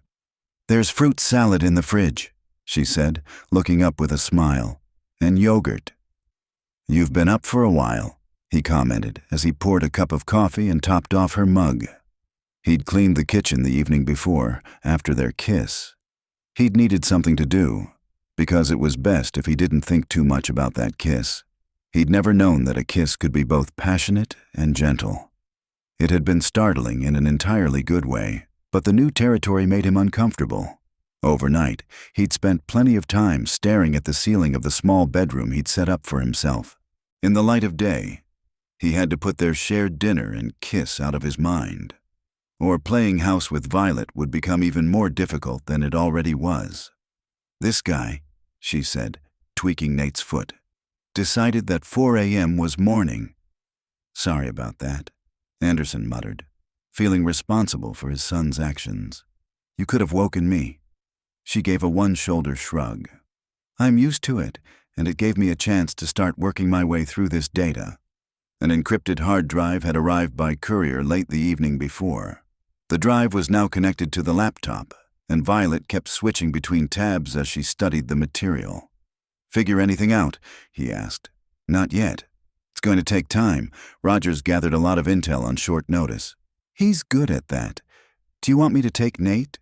He'd committed to doing what he could to help her and get them both out of this situation as quickly as possible. Then he could figure out his relationship to her and Nate. The panic about his role as a father hadn't relented. Despite that, though, he felt an unexpected willingness to assist with Nate. Violet dropped a kiss on the baby's head. "I've got him. Get some breakfast, and then I think he'll be ready for a morning nap." Anderson put together a plate of fruit, granola, and yogurt, and ate while Violet worked. He didn't interrupt her, knowing that she worked best in silence. He'd gotten accustomed to her habits during their assignment in Moscow. If he talked or even ate too loudly, she'd scowl at him. He'd seen that expression plenty during those weeks. But she'd softened some, it seemed. Motherhood. Maybe, he decided, as she continued to keep Nate happy by tickling his stomach or making soft, soothing sounds when he got restless. She had this under control, and there was nothing he hated more than feeling useless. Neither she nor Nate seemed to need him, and it might be hours before she was ready to share her projections with him. He needed a task to occupy his time. He glanced out the kitchen window into the backyard. An overgrown hedge caught his attention. It could do with a pruning. Small branches stuck out of it at odd angles. He recalled seeing some garden tools in the shed. A service hired by Rogers's firm mowed the lawn, but there was still work Anderson could do outside. "I'm going to go work in the yard," he said, rising from his seat. "Huh, sure." Violet's eyes barely focused on him. "Yell if you need me or figure out something interesting." With one last glance at her, he went through the door and made his way to the tool shed. Working in the yard would be perfect. He'd be too impatient if he stayed in the house, and it was good for their cover. He'd noticed on his trips through the neighborhood that the lawns were carefully maintained. The men of the household seemed to hold dominion, spending time trimming and mowing after work. He looked through the tools, able to identify most of them. Even though he'd owned a house in Hartsville for the past year, he'd been gone on missions nearly the entire time, so he'd hired a service to maintain the lawn. He'd always wanted to do it himself, though. That had been his plan when he purchased the house. Growing up, he'd had no one to show him how to do any of this, nor a yard to do it in. But he'd had an interest, which had been stoked by watching YouTube videos and HGTV. Here was his opportunity, he decided, as he grabbed pruners and walked to the hedge that divided the safe house's yard from the one next door. The sun rose higher in the sky and the day got warmer while Anderson worked. But he didn't mind. Getting the hedge under control led to other tasks. After lunch, he cleared out what must have been a vegetable garden at one point, pulled weeds, and edged the front sidewalk. Late in the afternoon, he was surveying the low-hanging branch of an oak tree when a man came from the neighboring house and walked toward him. Anderson's guard went up automatically, but it seemed unlikely an enemy had infiltrated the neighborhood enough to be in residence. While staying alert, he returned the guy's affable smile. "Hi, I'm Jeff Yates," the man, still dressed in a suit and tie from work, said with an outstretched hand. "Anderson Lee. Nice to meet you." He returned the handshake. "Everyone around here's glad this house is finally occupied. You renting it?" Anderson hadn't thought that part through, but it made sense for his and Violet's cover. "That's right. I thought as much, since it never went on the market." Jeff surveyed the front yard. "You've done a lot today." "Yeah, I had some free time. Is this tree on your side of the property line or mine?" Anderson indicated the oak. "Technically yours," Jeff said. "It could do with a trim." "That's what I was thinking." The oak's branches scraped against both houses. The sound had woken Anderson during their first night there, and he'd prowled around the exterior until he located the problem. "I'll give you a hand if you like," Jeff offered. "It won't take long with the two of us." Anderson hesitated only a second. Accepting help wasn't easy for him, but this seemed like a good opportunity to learn more about the neighborhood, which might come in handy. "That'd be great. Let me change and grab my saw," Jeff said as he headed for his garage. Working together, Anderson and Jeff trimmed the tree while Jeff chatted about the other people who lived on the block and the get-togethers they sometimes had. It was all foreign to Anderson, who'd never had that sense of community in the civilian world. His past had taught him to distrust others, especially when they seemed overly nice. But he didn't get any negative vibes from Jeff. "Hello, Mr. Conklin," Jeff said to an elderly man with a wide-brimmed straw hat who came down the sidewalk. Then he introduced Anderson. "I saw you turning over the dirt in the vegetable patch," the newcomer said, "and thought you might need some seeds." Mr. Conklin thrust a handful of seed packets into Anderson's hand. "Remember to give them a light watering after you've planted. Bye." Anderson was staring after the man when Jeff chuckled. "I wasn't used to people being so friendly when I moved here either. I grew up in a place where making eye contact was unwise, but it's different here in the burbs." "So it seems," Anderson agreed. "You get used to it," Jeff said. But Anderson knew he wouldn't be around long enough for that to happen. He and Violet would move on as soon as the threat was neutralized, or the safe house became compromised. "Yeah, I guess I will. Thanks for your help." Anderson held up the seeds. "I better get these in the ground. See you later." After Jeff left, Anderson returned to the backyard and began establishing rows for the different seeds. Lettuce, carrots, green beans. It didn't matter that he wouldn't be here to eat any of it. The act of planting a garden made him feel connected to some place. Not a sensation he was used to, but he liked it. As he finished planting a row of beans, he heard the back door slam. Violet was making her way toward him with Nate on her hip and a grim expression on her face. He tensed. Something was wrong. "What is it?" he asked. She blew out a sigh and put Nate down on the grass at her feet before answering. "Based on what I'm seeing, our predicament is worse than I thought. I have the satisfaction of being right about one thing, though." "What's that?" He took a quick glance around to make sure no one could hear them. "We're both being targeted. It was no coincidence that the attack came when we were together. The real problem is that the tear in the agency's security network is bigger than I would have imagined. The breach wasn't a little data. It was a ton of classified, compromising intel." She didn't have to add that both of them were totally exposed. That was obvious. I notified Roger's guys and asked them to track a few more leads for me. Other than that, I'm stuck. She rubbed a hand over her face in frustration. What about notifying your bosses? He suggested, although he didn't like the idea much. That's what I wanted to talk with you about, she said. I think it's too much of a risk to reach out to them. I agree. The more people who knew where they were, the greater the danger. For himself, he wouldn't much care. If it were up to him, he'd taunt whoever this enemy was to bring the situation to a turning point. But he couldn't do that with Violet and Nate depending on him to protect them. Running security for Violet in Moscow had been a challenge, partly because of the chemistry between them. Adding Nate to the mix, though, altered everything. So we've done all we can for now. You're right, she said, but the rigidness of her posture didn't change. She needed something to get her mind off their problem. Do you want to help me plant the rest of these seeds? He still had 2 packets left, and he held them up. We've got pumpkins and sweet corn. I've never grown either of those. A little light returned to her eyes. My mom and I always kept an herb garden when I was a kid. I plan to do the same with Nate.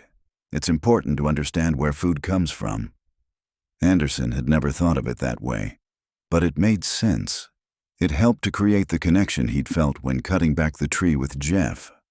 If he got to a store, he'd pick up some seeds for herbs and maybe clear a patch just off the back deck where they'd be handy to pick and cook with.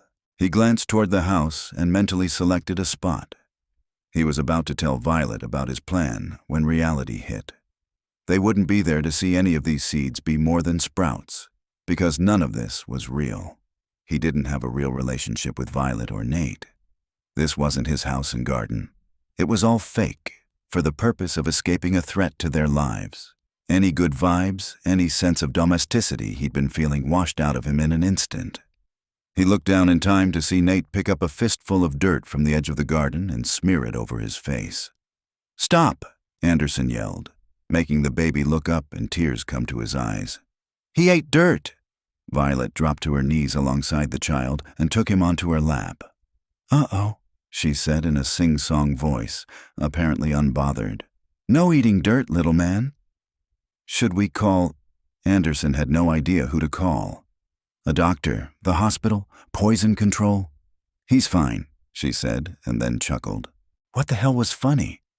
Anderson knelt next to them and saw his son's expression.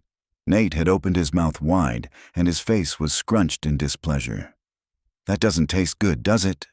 Violet swiped his mouth out with her finger and used the edge of her t-shirt to get some of the dirt off his face.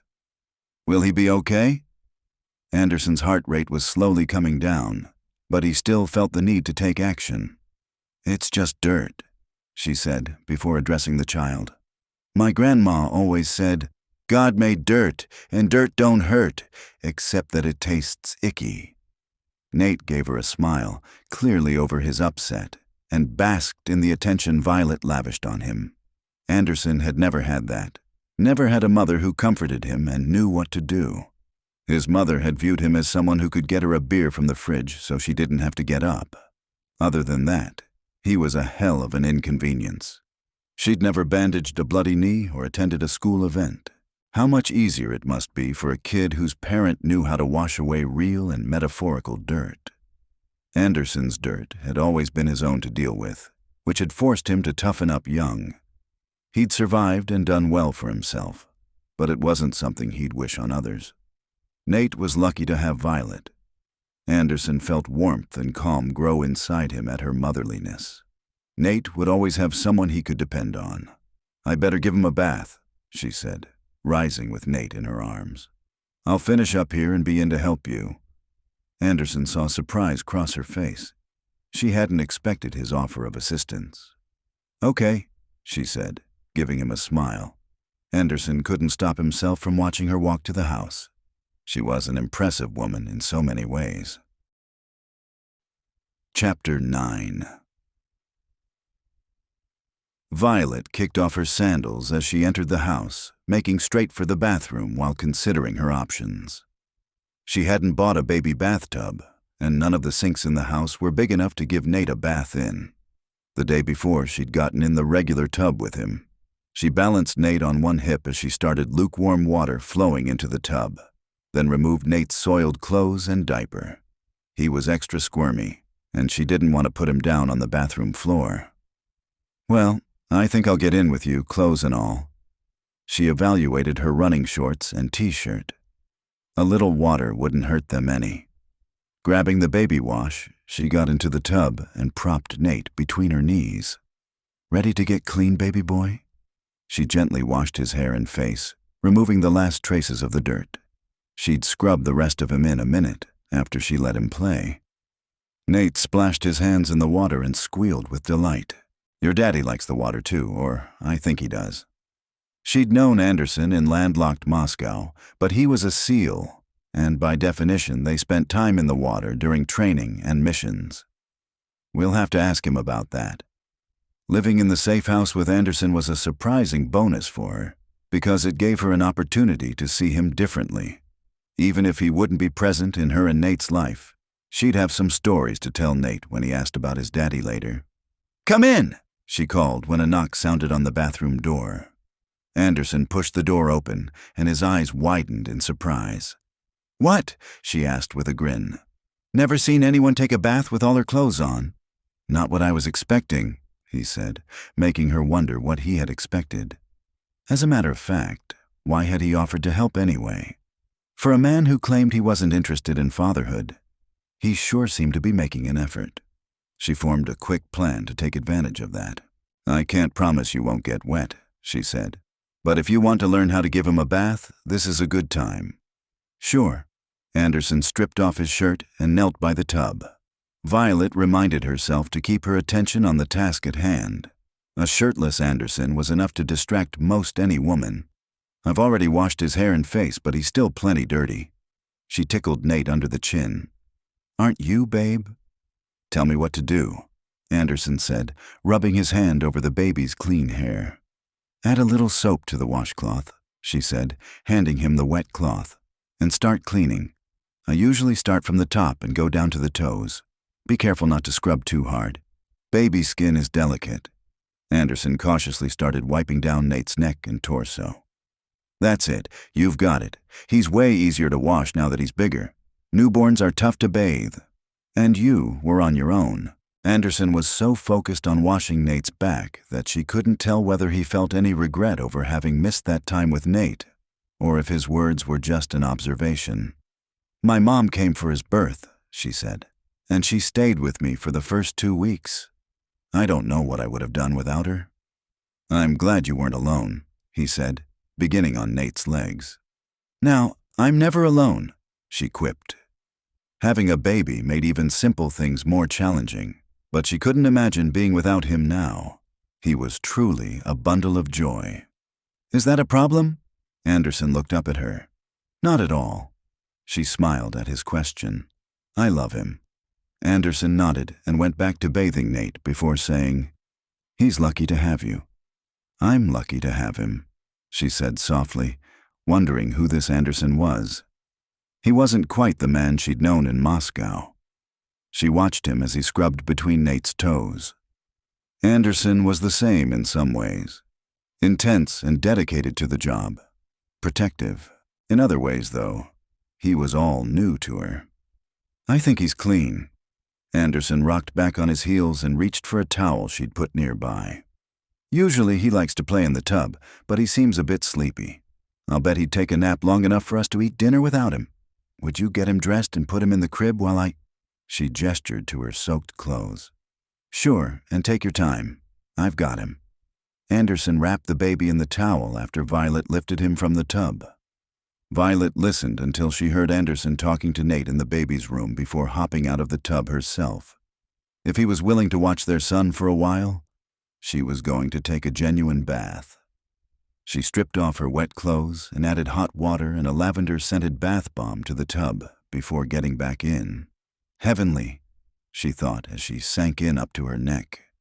She'd only taken a few baths since Nate's birth, and always with the baby monitor by her side. No need for that today. Time in the tub did a lot to erase her worries about the threat against them, at least temporarily. She felt the tension in her shoulders ease as she reminded herself that she and Anderson worked well as a team.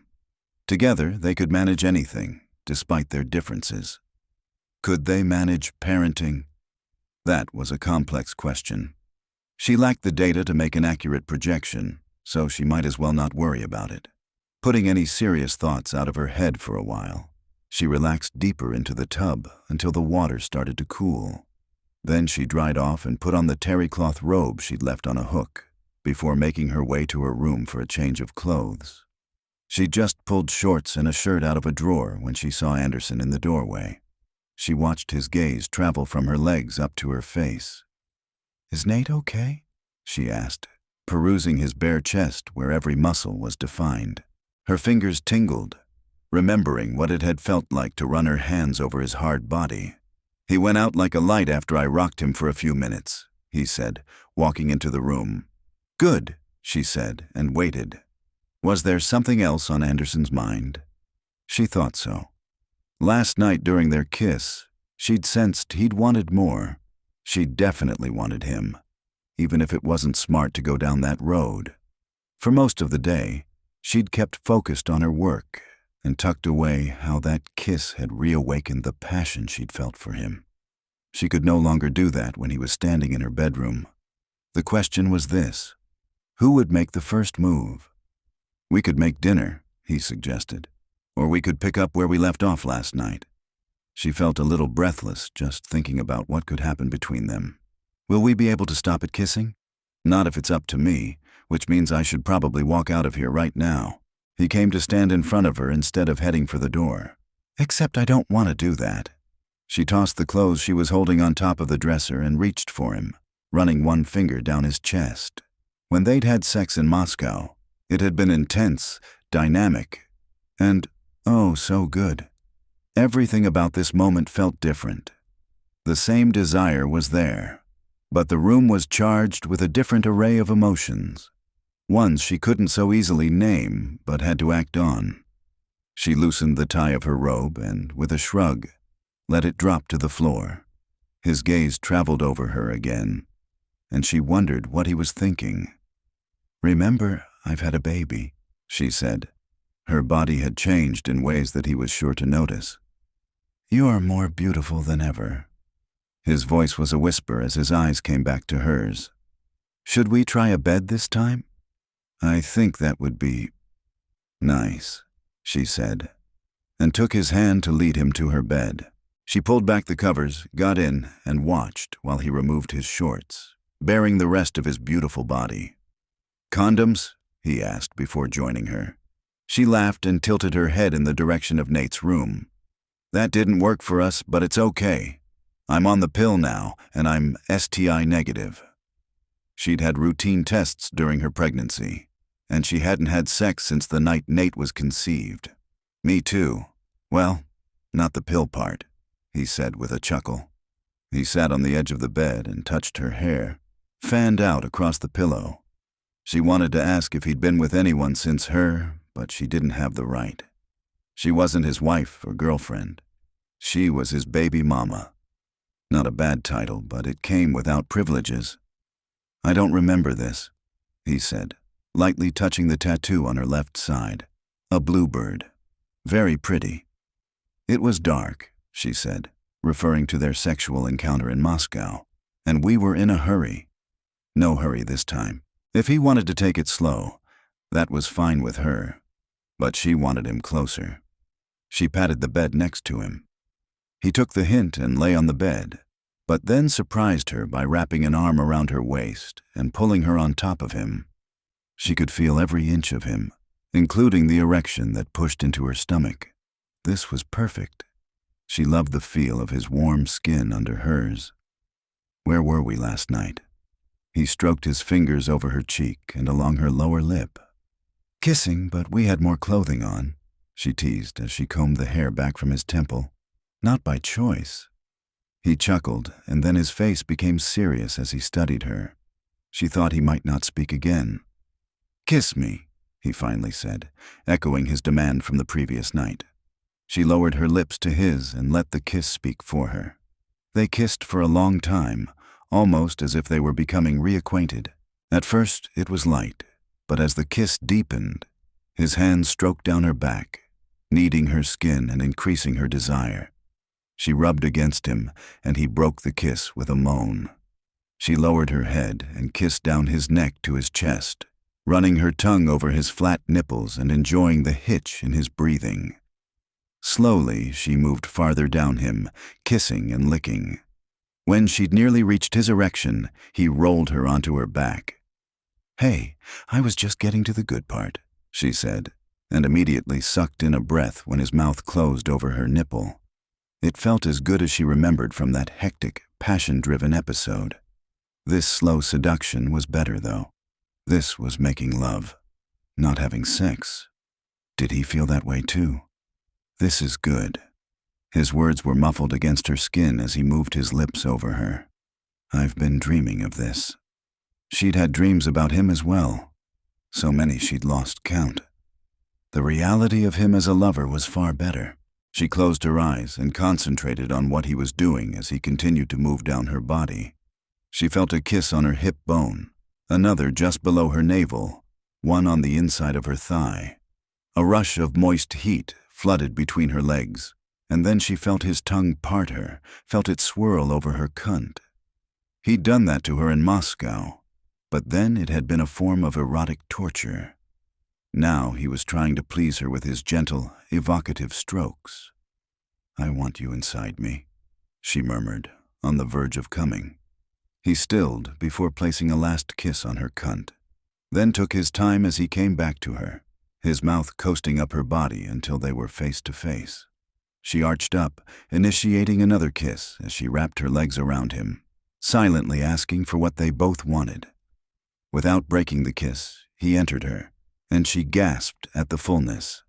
They moved together, skin rubbing on skin, as the rhythm built and she felt an intense coiling inside her that was waiting to release. One more thrust, one more stroke, and she came. She held him tighter to her, letting the orgasm play out. He pushed into her again, and she felt him throb and pulse before he buried his head in her hair and whispered her name over and over. A minute later, he rolled off her but pulled her with him so they lay together on their sides facing each other. It was intimate and beautiful. Violet snuggled into him and rested her head on the pillow by his. She valued her independence, but this connection between them was too strong to ignore. She didn't even try to resist the force that seemed to bring them together. If only it would last beyond their time at the safe house. No, she couldn't let herself go there. Now was enough. Chapter 10. A few days later, Violet took advantage of some quiet time to straighten up. She moved through the kitchen, putting dishes away before heading to the dining room, which they only used as a space to work. The laptop, hard drive, and a legal pad where she'd written some notes were on the shiny surface. When she picked up her legal pad, she spied one of Anderson's small notebooks beneath it. Unusual for it to be out of his pocket, she thought, as she picked it up and turned it over in her hands. She was curious. What did he record? She listened but didn't hear him in the house.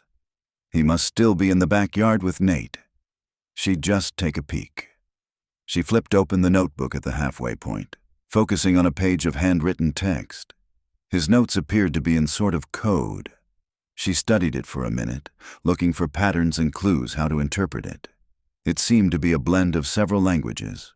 She saw Russian, Arabic, and Spanish, but it was more complicated than that. She looked closer. After a few minutes, she caught on to some of it. He rendered English words using foreign alphabets. Clever. It would take time and a vast knowledge of language to understand it all. She continued toward the back of the notebook and stopped at a random page where everything was in English. Starting to read, she smiled as she recognized the dirt-eating story and the subsequent bath. Anderson had recounted what happened, along with his fears and worries. "How sweet," she murmured when she read Anderson's version of rocking his son to sleep while she was in the tub. The story ended there and didn't include the time they'd spent in her bed.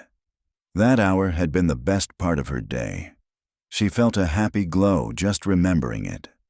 Since then, he'd joined her in the master bedroom each night. They hadn't discussed the future because there were no answers. Not easy ones, anyway. One day at a time, she reminded herself. Looking at it that way enabled her to enjoy being with him. She continued on to the last entry in the notebook, about their picnic in the backyard from the day before. His account was surprisingly detailed. He seemed to paint a picture with his descriptions, as if he wanted something tangible to remember the experience by. Was this his way of expressing what he couldn't say? When she heard footsteps in the kitchen, she quickly tucked the notebook away and busied herself sorting through some junk mail that had arrived at the house. A few seconds later, Anderson was in the doorway with Nate. "Everything okay?" she asked, looking up. "Yeah, but I thought I'd take Nate for a trip around the neighborhood. He's getting bored." Anderson had gone from not knowing anything about babies to being able to perceive Nate's mood before he started fussing. Interesting, but she kept the observation to herself. If she said something, Anderson would be sure to deny it. "Sure, that's a good idea," she said. A neighbor had loaned them a stroller when she saw they didn't have one. "Lock up after me," Anderson said. "I will." They were careful about locking doors and setting the alarm system. She noticed, though, that the neighbors didn't seem to worry about home security much. They came and went freely, without the constant vigilance she and Anderson had to maintain. After she helped strap Nate into the stroller, she gave each of her boys a kiss and held the door for them. She sighed once they were on the sidewalk. She'd like to keep everything just like this, minus the threat against them. That she could do without. She locked the door carefully, then noticed a message from her mom on her phone. She had some alone time, so she started a video call. "Hi, Mom," she said as she went up the stairs to the bedroom. They'd been in touch enough that her mom knew she was safe, but on the move. "Hi, honey." Her mom smiled at her. "Is your situation any better?" "Still in the middle of it, but no developments. We're safe." Seeing her mom helped give Violet a sense of normalcy. No matter what had happened in Violet's life, her mother had been there for her. Her mother scrutinized her. "I'll take your word for that. How's my grandson?" "He's doing fine. Thank goodness he's young, so he can't ask questions about why we're in a strange house." Disrupting a baby's schedule was no picnic, but she couldn't imagine trying to get an older child to understand the situation. Plus, Nate was too young to be scared as long as she and Anderson were calm around him. "Can I see him? Or is he napping?" her mom asked. "Neither," Violet answered, sitting on the bed and propping herself against the headboard. "Anderson took him for a walk, but I'll send you a new picture later." Anderson is doing okay with this. Violet had told her mother about the brief affair in Moscow and what she knew of Anderson, including her analysis that he wouldn't welcome being a father. Surprisingly well. He's jumped in with both feet and seems interested in caring for Nate. Not what I anticipated. What she didn't know was how long it would last. "That's good, right?" her mother prompted. "It is. I'm happy to be wrong about him, but..." "But what, honey?" Her mother's expression was worried. "He told me he didn't want to be a father," Violet said, remembering Anderson's immediate rejection of the idea. "He made that very plain the first day, so I'm afraid to trust his behavior now." Her mom was quiet for a few seconds before speaking again. "You know, words aren't always the best way for people to convey what's inside them." "I do." Her work had taught Violet that. People's words weren't always the truth, because words sprang from fear, passion, or 100 other emotions. Actions were the better indicator of what was inside someone, what their true feelings were. Anderson's actions had all indicated his ability to be a father, but would he let himself be? That was a question she couldn't answer. And what about his actions toward you? Her mother's tone was gentle. The time in her bed suggested he was still attracted to her, but she didn't know what that meant beyond physical pleasure. Could he give her more than that?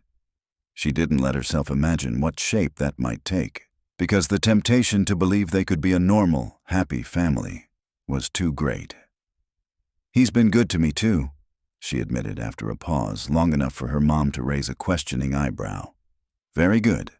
After they talked a bit more, she disconnected.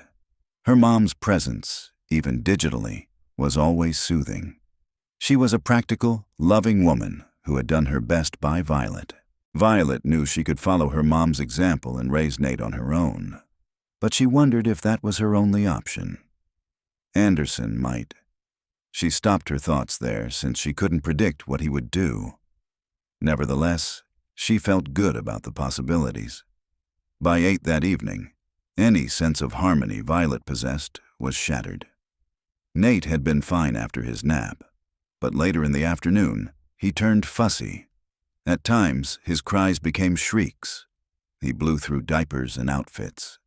She and Anderson took turns pacing the floor with him, skipping dinner altogether, while one of them took the baby and the other ran laundry and cleaned up the mess. Violet called her pediatrician, who assured her that all babies have bad days, and it was probably teething or something mild, since Nate didn't have a fever. The pediatrician promised to check in again in the morning. That was only marginally comforting, considering Nate's obvious distress. Finally too exhausted to cry anymore, Nate rested his head against Violet's shoulder and dropped into a sound sleep. From there, she managed to put him in his crib without waking him. She and Anderson waited, watching until they were sure he was out, and then they retreated to the master bedroom. After flipping on the baby monitor, Violet sprawled on the bed in exhaustion, but Anderson paced the room. "That was awful," he said, "but he's okay, and it's over." She didn't add that there would be other nights like this. That was the nature of parenting at times. "I'm not cut out for it." Anderson's voice was low but emphatic. "Cut out for what?" she asked, but she already knew the answer. Anderson gave her a bewildered look.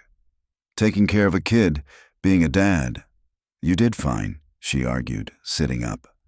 Her senses told her that this conversation was critical for him, for all of them. "You don't know." He stopped pacing and faced her. "You don't know how close I came to walking out the door tonight." His face was pained, anger vibrating off him. She controlled her reaction to his mood, knowing that his anger was self-directed. It had nothing to do with her or Nate. "I think that's a natural response to a crisis," she said carefully. "Fight or flight. Since there was no one to fight, wanting to get away was normal." She'd had those moments too. Not this time, but a few months ago when Nate had been colicky and she'd been so tired. "I'm trained to think differently," Anderson said. "I know when to fight and when to retreat, and I've never gotten that wrong. I had no idea what to do in this situation. If you hadn't been here, His lips pressed into a straight line as if trying to hold in his emotions. "Look, I come from a long line of shitty fathers. Tonight proved to me that I'm no better than they were." She had to be very cautious about what she said next, so she took a minute. He seemed so lost, not at all what she was used to with him. He faced danger and difficulty with courage. She'd seen him do it. Fatherhood shouldn't have the power to trip him up. She held out her hand to him and waited as he exhaled a long breath before coming to her. When he sat next to her, she twisted her body to face him. "I spent a lot of time analyzing what kind of dad you'd be, and I sold you short. I've watched you these past days with Nate. You're good. You care for Nate, make him happy, and accept your part of the responsibility. Those are all fatherly qualities." He shook his head and averted his eyes. She needed to do more to convince him, because he was so capable of being a dad. She'd seen the evidence with her own eyes. "Okay, take a look at it from a different angle. You're cognizant of your failings, willing to admit that you were overwhelmed. Only people who are invested and dedicated to improving do that because they know they aren't perfect, but they want to be." She hoped her argument made sense to him. "You have your mom to show you what a mother should be, but you had no one," she interrupted. He swung his gaze back to her. "You think I didn't research you before we worked together in Moscow? Oh, I know about your family, their dysfunction and how you pulled yourself out of that. You defied what some might have thought was your destiny. Our families, our genes, don't determine what we do or who we are. We do, She tapped his chest. You know that better than most. So it's up to you whether you'll be a good father or not. He focused on where their hands were still joined, and she let the silence play out, even though she desperately wanted to say more. This was up to him.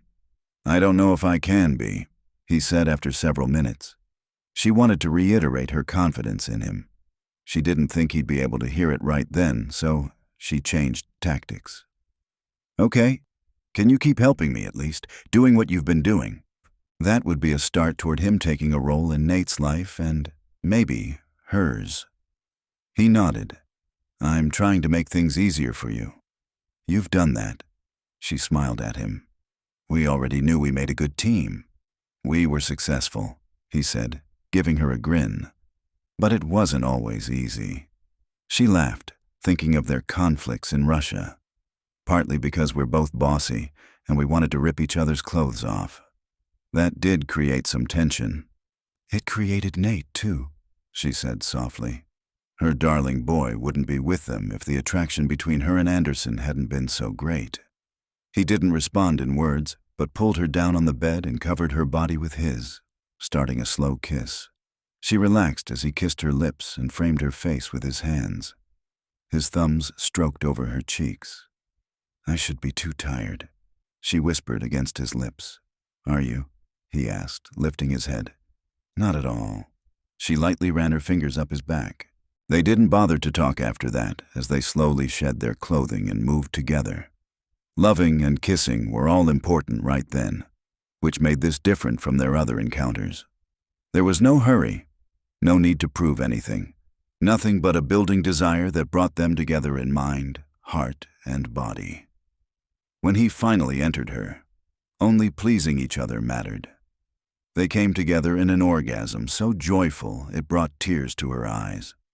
While their bodies were still calming, he kissed her cheeks where the tears had run, and she smiled at him, not having to explain that the tears didn't come from sadness.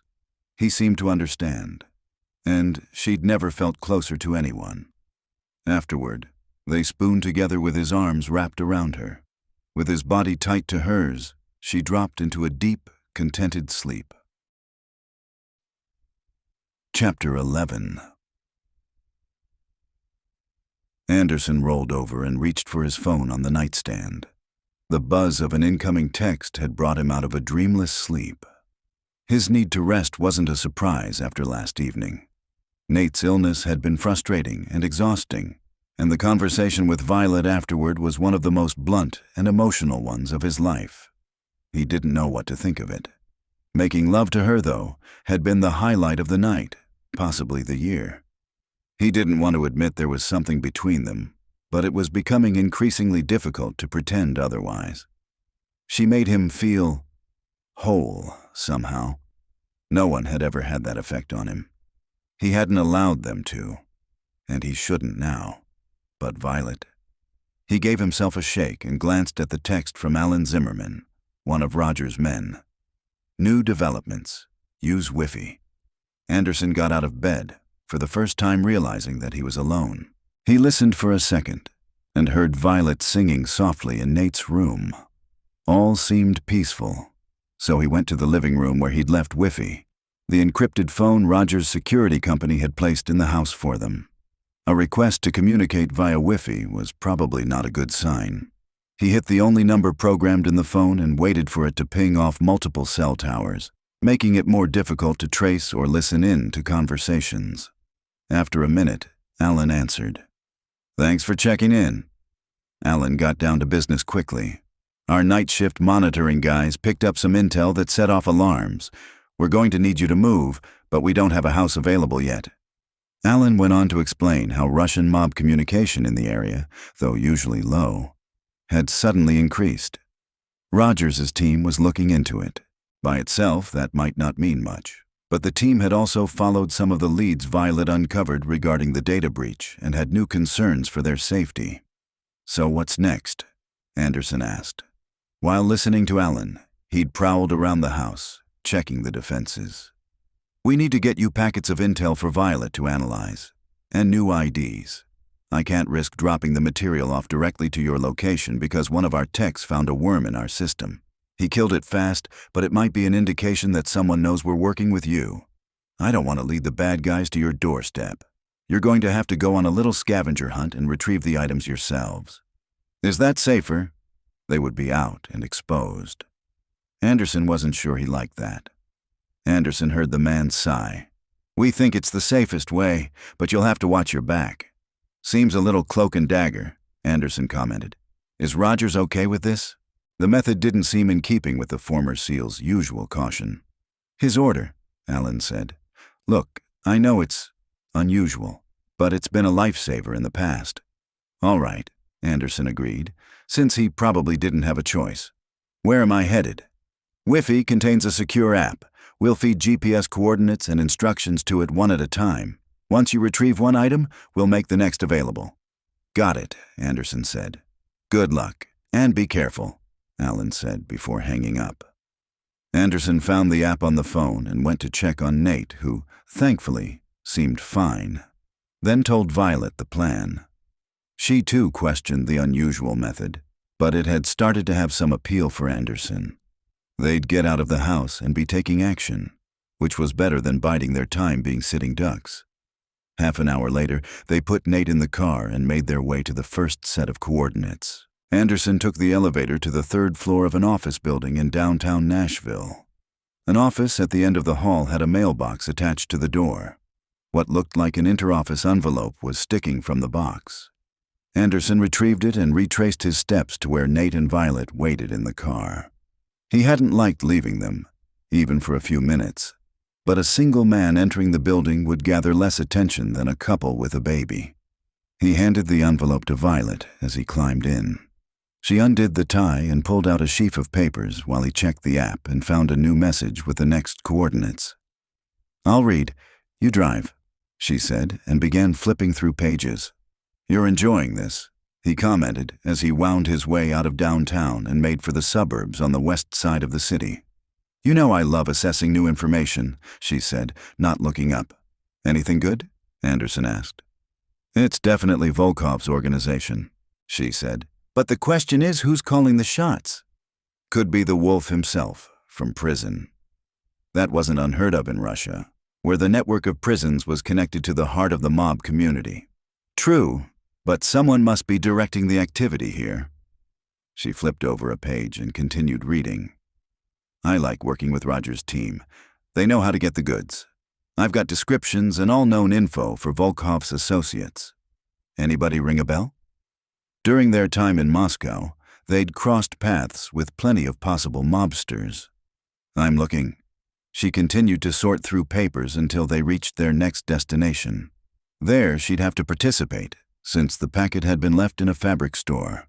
I have no idea how to locate this, he said, showing her the information on the encrypted phone. McCall's M77 weight, whatever the hell that means. She didn't hesitate. McCall's is the company name, and M77 weight is the pattern number. Patterns are all stored in drawers, organized in numeric order. He gave her a confused look. You sew? Me? No way. But I did help a friend pick out a pattern for a dress once. She put her hand on the door handle. I'll be back in 5. She slipped from the car, and Anderson took a minute to scan their surroundings in the strip mall parking lot. Nothing seemed out of place, so he leaned over the seat to take a look at Nate. He was playing with his toes and looking around. Why couldn't you have been so calm last night, kid? Anderson asked. Nate gave him a sloppy grin in response. Never a dull moment with you, huh? Violet returned to the car a few minutes later and pulled a white packet from a bag. The outside was printed with the image of a model wearing a fancy dress. Again, she emptied the packet into her lap and began reading as he checked the phone and started driving. Our next stop is south of the city, at a house they're thinking of moving us to, he said. They've stashed new IDs for us in a planter in front. Why aren't we moving there now? She asked without looking up. I guess it's occupied. The message had said they were working on it. Roger's team had steered them right so far, so he had to trust their judgment again. Anderson kept his eyes on the road as they left the city and headed to a smaller town. He turned down a main street that looked like something out of an old movie, with its ornate facades and decorative light posts. Not a bad place to live. He turned off Main onto Pleasant Street and drove, keeping a lookout for number 343. He came to a stop sign and checked to his right. A black SUV sat at the curb. He tensed. Anyone could own one of those, of course, but he didn't like coincidences. He turned left, his action catching Violet's attention. "I thought the house was straight ahead," she said. "It was. We might have company." He kept his eye on the SUV, but it didn't move. Probably nothing, but it was a good reminder that he needed to keep his guard up. Gathering clues in this way felt like a game, but it wasn't one. He took a loop around the block and came at number 343 from the opposite direction. He pulled to a stop 3 houses down and waited. No sign of the SUV or any other issues. He didn't like the location, though. The old neighborhood was beautiful, but full of mature trees and tall hedges that blocked visibility. "Stay here," he said to Violet.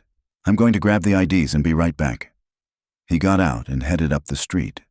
Number 343 was a blue bungalow that sat back from the road under the canopy of a huge maple tree. As he reached its front walk, he felt his phone vibrate in his pocket. He thought of ignoring it, but something made him reach for it. "The SUV just came around the corner," Violet said as soon as he answered. "Look right." He swung his gaze in that direction and saw the black vehicle approaching at high speed. It slid to a stop 30 feet from him. Anderson felt torn. His training and instinct made him want to confront the bad guy, but he knew it was important to complete the mission, get the IDs they'd come for.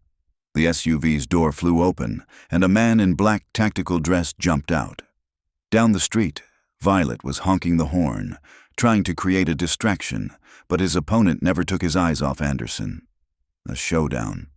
Bring it on, Anderson thought.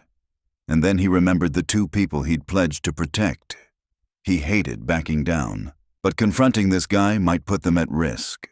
With a dip of his chin at the enemy, Anderson turned and sprinted to the car.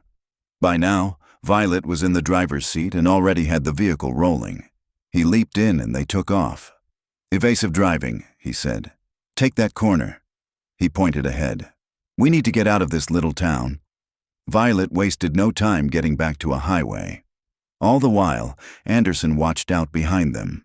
He caught a glimpse of the black SUV once, but they lost it easily. A little too easily, he worried. Did that mean the enemy didn't need to chase them because he knew where they were going? It was a thought that made Anderson pledge to double down on security. Chapter 12. Anderson waved to Jeff next door as they approached the driveway of the safe house. He'd had Violet circle their current street in loops, checking for the black SUV before he determined it was safe to return. "Out for a drive?" Jeff called when they got out of the car. "Beautiful day for it." Anderson had been so focused on their mission that he'd hardly noticed the sun had come out after a cloudy morning. "The baby had a doctor's appointment," Violet said, "and then we enjoyed some time at the park." She gave Jeff an easy smile. No one who heard or saw her would believe her words were false. She was a good operative. "Is he okay?" Jeff's face held legitimate concern. "Oh, yes," Violet responded. "He had a fussy night, and I was a little worried. New parents, you know how it is." "I'm glad he's all right," Jeff said. "Take care." Violet held Nate's hand up as if he was waving at Jeff before going into the house ahead of Anderson. "Spare me nosy neighbors," Anderson commented after closing the door. "Nice cover, though. Seemed appropriate." She dropped her shoulder bag, where she'd stuffed the intel, on the dining room table. As she reached into it, the doorbell rang. She froze, shooting Anderson a questioning look. He stepped to the front window and edged the drape back to see who was there. "It's Kelly," he announced in an overly pleasant voice. "Hi, Kelly." Anderson opened the door and smiled at one of the women who had brought cinnamon rolls on their first morning in the neighborhood. "Hi, I don't mean to be nosy, but did I hear you say the baby was sick?" Kelly poked her head in the door and spotted Violet. Violet came from the dining room with Nate on her hip. "Not sick, just a checkup. It's so kind of you to inquire." Anderson was glad that Violet had it together. He was ready to yell at their neighbors to get off his lawn, then never open his door to anyone again. Couldn't people mind their own damn business? So glad to hear it, Kelly said. And I wanted to let you know that we're having a potluck in the park on Saturday at 5. We do it once a month during the summer. I hope you can come. We'd love to, Violet said, her expression showing enthusiasm for the idea. Anything in particular we should bring? A side dish or a dessert? Kelly said as she reached out to tickle Nate's bare feet. The neighborhood association supplies burgers and hot dogs. It was more information than Anderson needed or wanted. He could see good things about living in the suburbs, for most people at least. It was a caring, family-oriented atmosphere. But Christ, people were watching you all the time and forming judgments. Anderson almost missed the rough-and-tumble trailer park of his youth. There, he'd known where he stood and when to expect trouble, which was often. People might have watched what you were doing, but they didn't feel the need to comment and interfere until things reached a boiling point. He grimaced, remembering days when even riding the school bus had its dangers. He'd destroyed more than one metal lunchbox, using it as a weapon. Living in that environment had kept him on his guard. Living in a place like this had made him lower his defenses. He'd gone soft, and he was pissed about it. And that had cost him earlier. The beautiful neighborhood where the IDs were hidden was idyllic, but danger had lurked there as it could any place. Trusting appearances was always a mistake. They'd almost gotten caught, and that was his fault. He couldn't let anything dull his senses again. Thanks. We'll be there, Violet said to Kelly as she closed the door on their company. Anderson waited until he saw the woman cross the street to her house. I hate living in a fishbowl. They probably know what we eat for dinner. She was being nice, and maybe a little nosy, but there was no harm in it. Violet handed Nate to him when the child reached out his arms. That may be true, but we're on a mission. He settled Nate against him, something that had become second nature. We need to act like it. If they'd been anywhere else in the world, he'd have drawn his gun before answering the door. Have I been a security threat in some way? She challenged, or broken protocol? No, he had to admit. She'd been cautious, but he was rattled by their situation. We'll get through this, she said, relaxing. Can you keep an eye on Nate until nap time? I want to look at this data more closely. I've got him. Anderson walked into the living room with Nate and used Wi-Fi to contact Ellen Zimmerman again. He kept his voice low, so he didn't disturb Violet where she sat at the dining room table. How'd it go? Alan asked without bothering with a greeting. You made it to all 3 locations. Through the app on Wi-Fi, Rogers's team had been able to track their movements. We were unable to retrieve at the last one. We had company. He gave Alan a description of the vehicle and the man who'd been driving it. He'd wished he'd gotten closer, but he thought the man had a scar on his left cheek. That might help identify him. So you still need IDs, Alan said, cutting to the point. I'll get some guys working on that and a new safe house for you. That one's compromised. No kidding, Anderson said, then moderated his tone. I'm sorry. Thanks. I appreciate all your team is doing for us. Not a problem. Stay safe, Alan said, and hung up. Stay safe, huh? Anderson said to Nate, who was snuggled on his lap with his thumb in his mouth. Like I was planning to put you in jeopardy. Stay safe as a command always irritated Anderson. There were times in his life when he'd been reckless, but not since he'd been a wild kid from a dysfunctional family. As a SEAL, he'd learned that staying safe depended on his training and his faith in his teammates, since neither of those had ever let him down. Being told to stay safe was a waste of breath.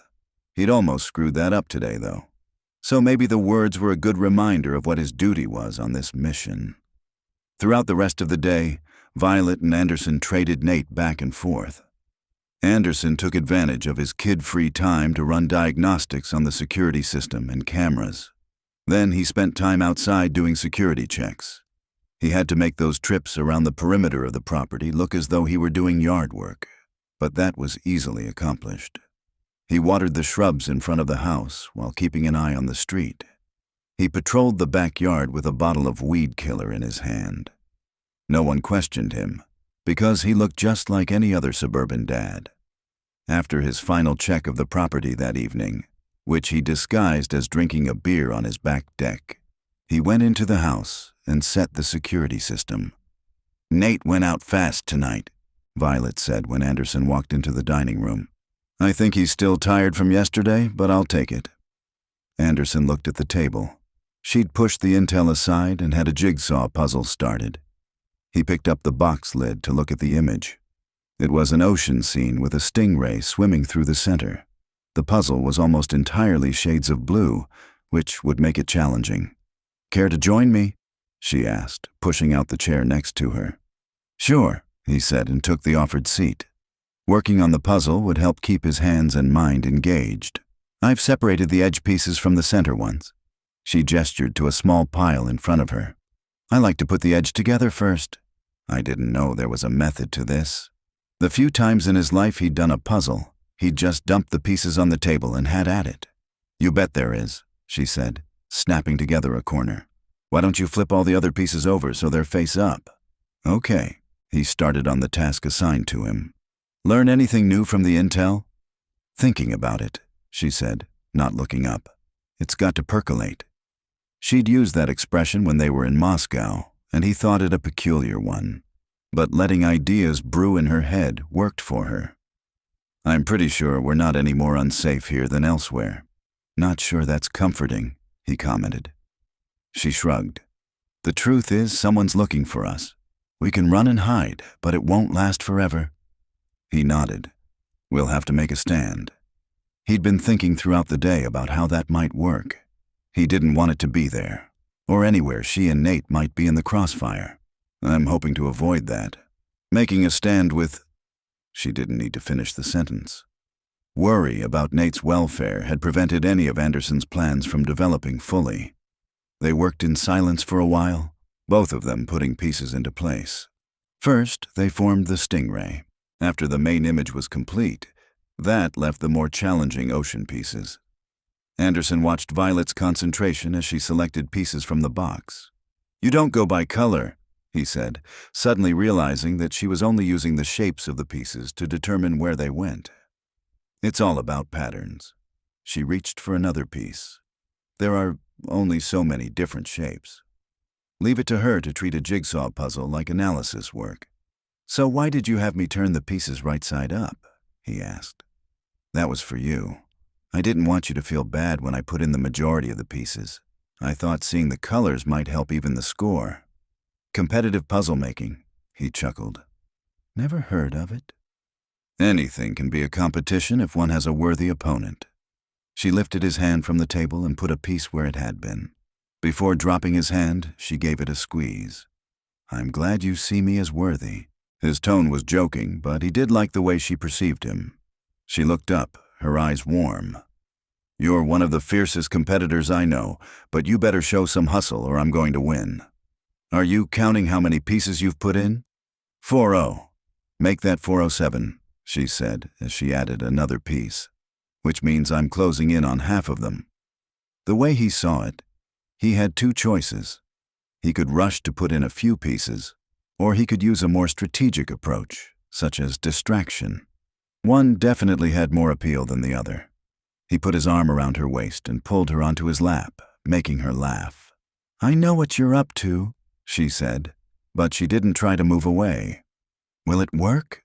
He didn't much care if it did, since he was enjoying the feel of her so close to him. Wanting to touch her in this way had come as a surprise. The attraction between them simmered undeniably, but there was a softness to their interactions now he'd never known before. "It might," she conceded, her fingers curled into his shirt. "But there's a flaw in your plan. While I'm here, you can't put any pieces in the puzzle."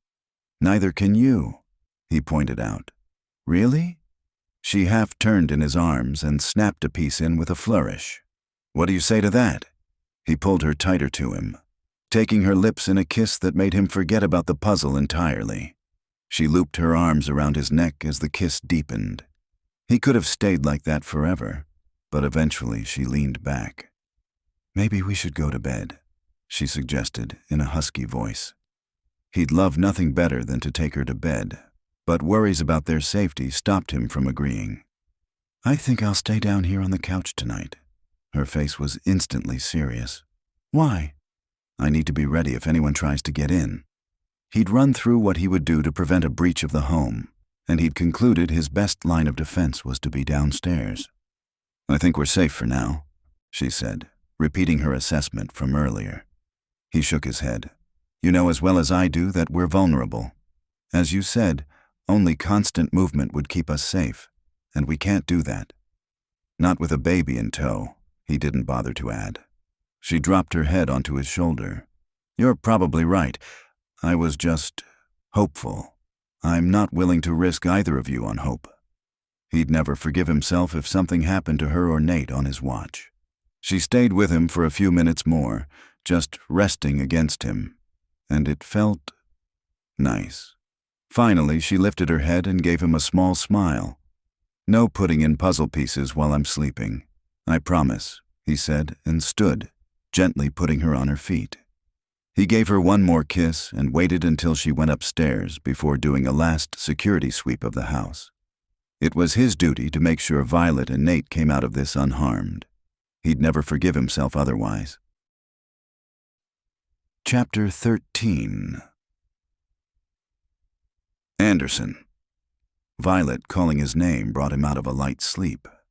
Something wasn't right. He checked his surroundings and heard her call for him again, her voice fainter this time. He reached for the gun he'd left on the coffee table and charged up the stairs. When he reached the top, he saw her sitting on the hall floor with her head tucked between her knees. Was she injured?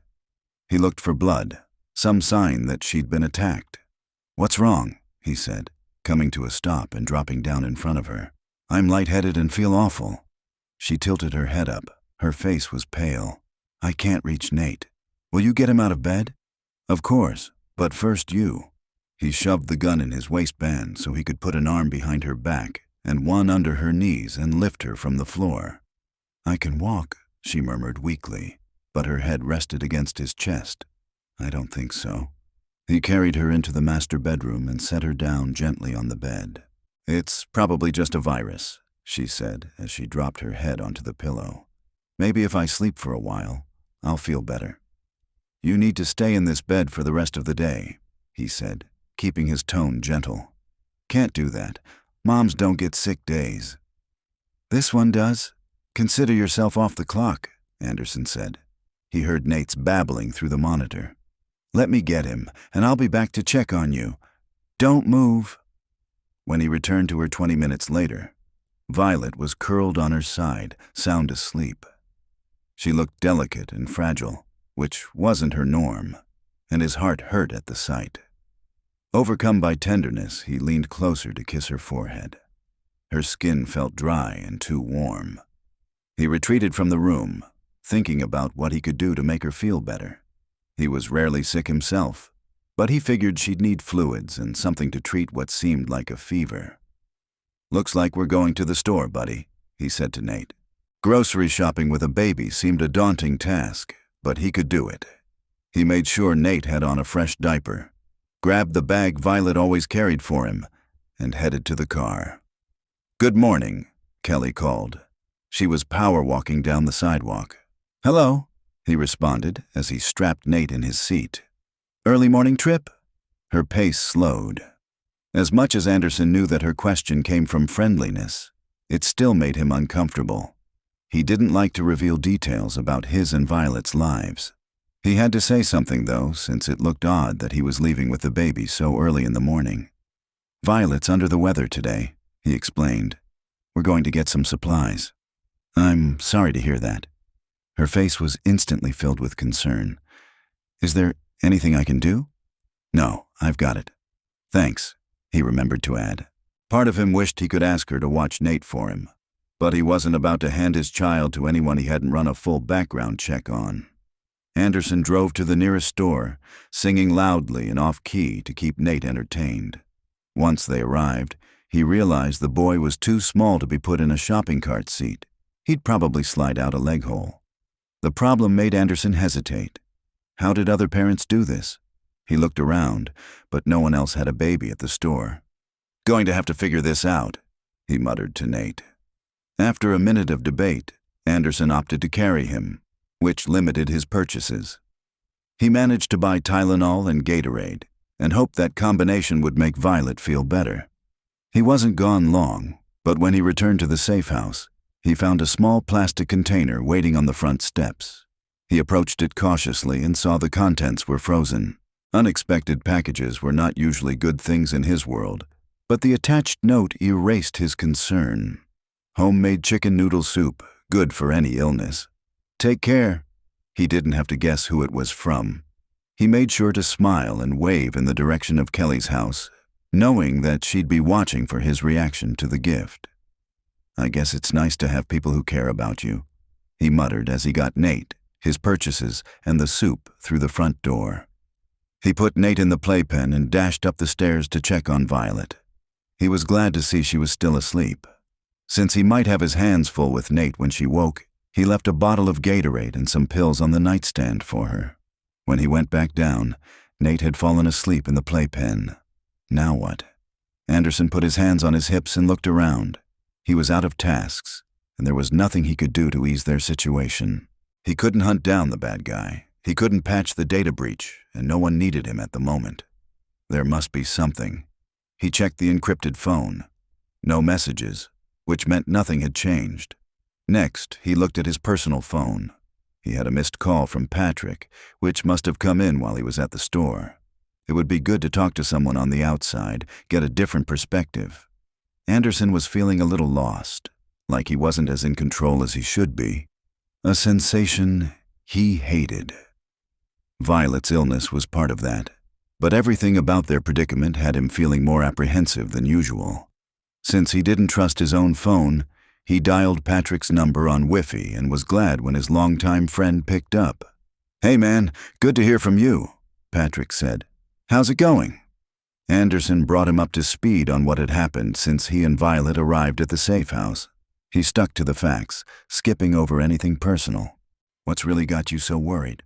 Patrick asked, after listening in near silence. Anderson hesitated for a second, but he should have known Patrick would sense he wasn't getting the whole story. With a sigh, he admitted the truth. "I'm afraid I won't be able to protect them." "Violet and your son." Yeah. Anderson had gotten used to the idea of having a son, but it hit home again when Patrick said the word.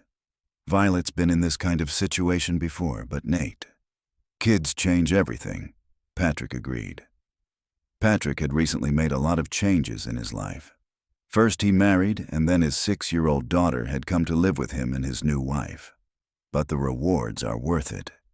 "I don't know about that," Anderson said, and immediately felt guilty when he looked at his son sleeping in the playpen. Parenting was more challenging than he'd imagined, but the kid was... oh, hell, he didn't know what to say about his relationship with Nate. He just knew that he felt inadequate, and that was enough to frustrate him, to make him doubt. "What if I screw it up?" "You can't think that way," Patrick said. "Hey, do you remember when we were at Boy Scout camp?" Anderson had only gone to the camp one time, the summer he was 8. Camp cost money, so his parents refused the other years. They'd let him stay in the Boy Scouts until he was 12, though, even if their motivation wasn't the same as most parents. Scout meetings had been held twice a week and always included snacks. His mom and dad had seen it as childcare and a free meal. Even then, Anderson had understood their game and known to hide it. He'd never eaten more than the other boys and maintained the fiction that his parents were working, and that was why they didn't attend any events with him. "Not among my finer moments," Anderson said. "What are you talking about? You led an expedition into the woods. I got us all lost." The ill-fated nighttime trek was to hunt ghosts, after listening to countless ghost stories told around the campfire. Spirits never frightened Anderson, because he'd learned early on that things in the physical realm were plenty scary. Other kids had been afraid, though. A kid named Bobby had clung to him and cried, howling that they were all going to die. "Yeah," Patrick said, "but you also got us back to camp. We panicked. You didn't." "I got my ass chewed out," Anderson said. The camp counselors hadn't been happy with him, but to the other kids, he'd been a hero. At least for a day or two. They had to do that so other kids didn't wander off. Patrick said. "But they were proud of you, too. I heard them talking about it. You surprised them by staying calm and taking control." "What's your point, Patrick?" Anderson demanded, tired of the trip down memory lane. "You know what my point is," Patrick said. "You've got the right stuff in you to deal with any problems. Keep your cool, use your brain, and you'll be all right." Anderson didn't know what to say. He wasn't used to getting pep talks from his buddies. Usually talks like that weren't necessary. He knew his capabilities. With his SEAL team, everyone understood their roles and performed them. But this situation was different from any he'd been in before. It involved a child that was his and a woman he cared about more than he should. "Thanks. I'll call you with updates," Anderson said, and ended the call before Patrick could say more. His buddy had made it sound simple, but Anderson's problems were well beyond simple. "Aren't they, buddy?" he asked Nate, as he looked into the playpen where the child stared up at him. Nate pointed both index fingers toward Anderson and then fisted his hand and moved them toward himself. "Wait a minute. That looked a lot like the sign for come. Was it a fluke? Just an incidental movement?" Anderson had shown Nate that sign and even used it with him several times, but had the baby picked it up for real? Anderson waited and watched. A few seconds later, Nate repeated the gesture. "You got it." Anderson leaned closer and was rewarded with a huge baby smile that melted his heart. Why did the kid have to do that? Anderson didn't know, but he couldn't resist it either. He picked Nate up and got a pat on each cheek. "Do you mean kiss? It's supposed to be on your face, not mine, but I get your point." For the first time, Anderson kissed his son's face. He'd seen Violet do it frequently, but he'd held back. But it was just the two of them now. No one to see. He pressed his lips to the boy's cheeks, surprised at their softness and the baby smell that came from him. Anderson knew it was just the scent of shampoo, but there was something special about it. "Okay, now what are we going to do? Because we can't bother Mama today. We probably should check on her, though. Promise to be quiet." Anderson carried Nate up to the bedroom and peeked in. Violet must have woken at some point, because the Tylenol and half the bottle of Gatorade were gone. That was a good sign. With the rest she was getting, he hoped she'd recover quickly. "New diaper for you," he said to Nate after they crept out of Violet's room. And then something. Anderson spent the next hour keeping Nate happy. They went to the windows, looking for birds and butterflies. Then Anderson dug through the basket of toys in the living room. Nothing lasted for more than a few minutes before Nate tossed it aside, seemingly dissatisfied. When he started to fuss, Anderson looked around, desperate for a solution, and spotted the carrier that Violet sometimes used. He adjusted the straps to fit him and put Nate in so the boy was chest to chest with him. The baby was instantly soothed. "Good deal," Anderson said, "and my hands are free." He paced the house looking for little tasks he could do. He jotted some notes in his notebook, all the while telling Nate what he was writing. The sound of his voice helped keep Nate happy. In the kitchen, Anderson reorganized the pantry and the refrigerator, arranging like items together. He was idly putting puzzle pieces in place and telling Nate that his mama was going to be mad about him working on the puzzle without her when he realized that Nate had fallen asleep against him. "Finally out, huh?" Anderson asked softly and smoothed a hand over Nate's head. Carefully, Anderson took off the carrier and got Nate out. He knew that he should put his son in the playpen or his crib for a nap, but there was something about holding the boy that captivated him. He'd learned lots about kids recently, and one of those things was that sleeping babies were perfect little works of art. He'd just sit with him on the couch for a few minutes before putting him down. Anderson reclined on the sofa with Nate resting on his chest and felt an unexpected contentment come over him. Chapter 14. Violet opened her eyes, feeling like a truck had slammed into her. She'd spent the entire day before in bed, only waking a few times when Anderson came to check on her. She'd heard Nate cry just once, so Anderson must have kept the baby entertained. She was lucky Anderson was there. He'd cared for her in a way that suggested there might be more between them than attraction. She'd felt him tuck the blankets around her, stroke her hair, and kiss her forehead. She'd seen the same gentleness in the way he acted with Nate. Could it be that he wanted to be a family? She shouldn't let herself hope, since it might only lead to disappointment. But during their time together, she'd realized that her interest in him was deeper than she'd initially thought.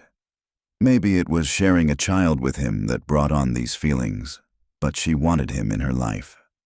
Staring at the ceiling, she let out a long sigh. Slowly, she got out of bed and put on fresh clothes. In the bathroom, she brushed her teeth and slathered tinted moisturizer on her face to improve her wan appearance. She eyed herself in the mirror. She looked almost human. Not good, but alive and functioning. When she was dressed, she made her way down the stairs, keeping a hand on the rail. "What are you doing out of bed?" Anderson strode up the stairs to meet her before she got more than halfway down. "I'm better, I think," she said, still feeling lightheaded. "Thanks for taking over yesterday." "No problem." He was studying her face closely. "You need to spend the day on the couch." He put his arm around her waist and guided her into the living room, where he settled her on the couch and even propped a pillow behind her back. She glanced up into his concerned face, trying to see past it to his heart. If she could see inside him, what would she find? A man just doing what he had to see this mission through. Or something else. Something more personal. "Thanks," she murmured, managing a slight smile. "What can I get you?" he asked. "Nothing." She hated to admit that just doing what she had left her feeling shaky. Her legs were wobbly, and she felt clammy all over. Maybe a day on the couch was a good plan. "Where's Nate?" "Snoozing in his crib," Anderson said. "Oh, that's unusual at this time." She glanced at the clock. Nate's schedule had been a little off since moving to the safe house, but this was way out of whack. "Did he get up early?" "No, he just seemed tired, so I put him down." She nodded, having no choice but to defer to Anderson's judgment since she hadn't been there to evaluate Nate for herself. It was probably fine. "Would you like me to bring you the intel?" Anderson offered. It was still in the dining room, which seemed a long way off considering how she felt. "Sure, that'll give me something to do," she said. Anderson retrieved various folders and the laptop. She reviewed everything that she'd already looked at, but nothing new popped out at her. It was frustrating. She had to be missing some detail that revealed why they were being targeted, and by whom precisely. Signs pointed to Volkov's organization, but she couldn't be sure who was pursuing them on his behalf. If she could be certain of that, they might be able to take action and end it. Not knowing was driving her up the wall. She tossed the folder she'd been reviewing onto the coffee table and listened for Anderson and Nate. Babbling sounds from the kitchen told her where they were, so she got up, determined to join them. She made it to the kitchen doorway and leaned against the jamb. Anderson had Nate in the baby carrier and was emptying the dishwasher. Instead of bending over to retrieve the dishes, Anderson was doing squats and powering up. The motion made Nate squeal every time. "Are you sure you should do that with him?" she asked. In her imagination, she saw Nate fly out the top of the carrier and crash to the floor. Anderson stilled at her words. "It seems okay," he said, "but if you prefer I didn't, I'll stop." "Please," she said. "I don't think it's safe." Her fears were probably unfounded, but she couldn't keep from worrying. "Sure," Anderson agreed readily. "We're headed to the backyard for a bit. Do you want to sit on the deck?" A leftover wave of dizziness came over her, and she shook her head. "Remember to keep him out of direct sun. Baby skin burns so easily." "Do you have sunscreen for him?" "No," she snapped. "You can't use that on babies his age." How did Anderson not know that? You can't put chemicals on young skin. "Right," Anderson said, his expression going flat. "I didn't realize that." "I'm going back to the couch," she said, since her head was spinning a bit. "Can I get you anything?" Anderson asked. "Toast? Crackers?" She mumbled a "no thanks," and returned to the couch, where she fell asleep. When she woke, it was early evening and she felt better. The room didn't move when she sat up. That was an improvement. She glanced around the space. Nate must have been playing in the living room while she slept. Toys, usually kept in the basket, were scattered across the floor. She felt instant guilt. She should have known her son was playing just feet away from her, but she'd slept through it. How could she relinquish the care of her child to a man who knew almost nothing about kids? Anderson had done fine, she reminded herself, but he was inexperienced. And what if something had happened? Did Anderson know CPR for infants? Was he aware of choking hazards? He was trained for battlefield wounds, not kid stuff. What if? She stopped herself. She was being irrational. Anderson was an intelligent man. He'd make an appropriate decision. Hell, he could simply have woken her up if he needed help. But as much as she might be interested in a relationship with Anderson, she could never forget that Nate was ultimately her responsibility. She'd accepted that when she read the plus sign on the pregnancy test. And that made it tough to relinquish control. Tough to deal with being on the run, hunted. She was just worn down. That was the problem. Worn down and frustrated with their situation. She eyed the intel that still sat on the coffee table and grimaced. Just as she reached for it to take another look, she heard water running in the bathtub overhead. Anderson had helped with Nate's bath, but he'd never done the entire thing. Did he know the correct water temperature? Did he know not to leave Nate in the tub unattended for even a second? She got off the couch more quickly than she'd moved in 2 days. Upstairs, she opened the bathroom door. Nate was in the tub by himself, with Anderson's large hand supporting his back. They were both laughing, but it didn't reduce her stress. Nate could easily fall over, and a baby could drown in just an inch of water. "You shouldn't bathe him that way," she said. "He's not stable sitting up yet." "I've got him, Violet. He's not going anywhere." Anderson wrung out the washcloth one-handed and draped it over the side of the tub. "He could slip away from you so easily." Kids were notoriously difficult to hang on to. Anderson sighed. "I'll take him out since we're done anyway. Do you want to put him to bed?" She didn't yet trust herself to carry Nate. "Will you take him to his room? I can get it from there." She managed to dress Nate in a sleeper and lift him into his crib. Wanting to spend some time with him, she stayed, stroked his hair, and sang a lullaby until he fell asleep. She had to admit that he appeared to be just fine after 2 days of Anderson's care. But her mother's heart felt heavy. When she made her way back downstairs, Anderson was coming from the kitchen with a half-drunk beer in his hand. He followed her into the living room, where she dropped to the floor and began gathering up the scattered toys to return them to the basket. When she finished, she looked up to see him silently watching her. "I suppose I did that wrong too," he said as he took a swallow of beer. "Huh?" What was he talking about? "I didn't pick up the toys right away, didn't know about sunscreen, gave him his bath wrong. Anything else I screwed up today?" he demanded. "What are you—" "I told you from the beginning that I'm not cut out to be a parent." He slammed the beer bottle down on the coffee table. "I guess I've proven that to you now. That's not— I didn't mean to nitpick. It's just—" He shot her a look that made her stop speaking. "You don't trust me to care for him, and I guess I can't blame you there, since you know me and my family history." She knew what her research had told her and what he himself had said a few evenings earlier. He had real concerns about his ability to parent, but she thought she'd reassured him about that. Except today, when she'd undercut that reassurance with every word she'd said to him. She'd done nothing but criticize. Sinking down on the couch, she dropped her head in her hands. "I understand you want what's best for Nate and feel the need to be in charge of his care." Anderson's tone was carefully neutral. "That's your right as his mother, and you do it well. We both need to accept that I can't be a dad. It's not in me." "I'm sorry," she said, looking up. "I didn't mean for it to come off like that. The stress is getting to me. I was doing okay until I got sick, and then—" She was making excuses, which she hated, but there was some truth to them as well. She was frustrated by their helplessness, frustrated by their predicament, and frustrated with herself for not being able to do more. "You stepped up and cared for him. You did what a dad does, so well."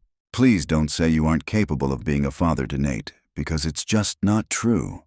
"It is true," he countered. "Being a mom comes so naturally to you.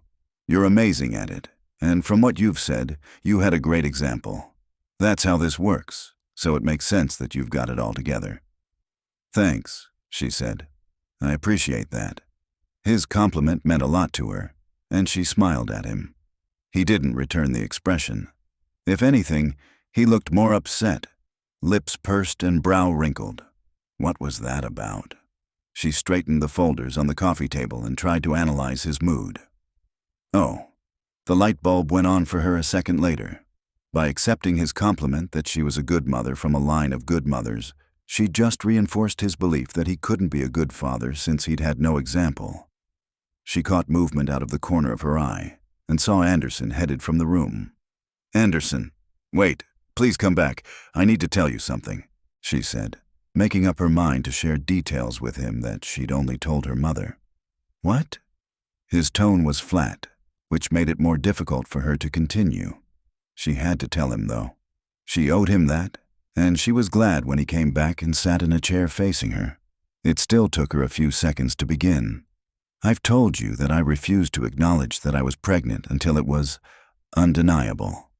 What I didn't tell you was the complete panic I felt. I didn't think I could do it." She remembered her racing heartbeat and how she'd sat on the bathroom floor for an hour, filled with terror. Afterward, she'd managed to drag herself into her bedroom, where she'd sprawled across the bed, staring at the ceiling in paralyzed fear.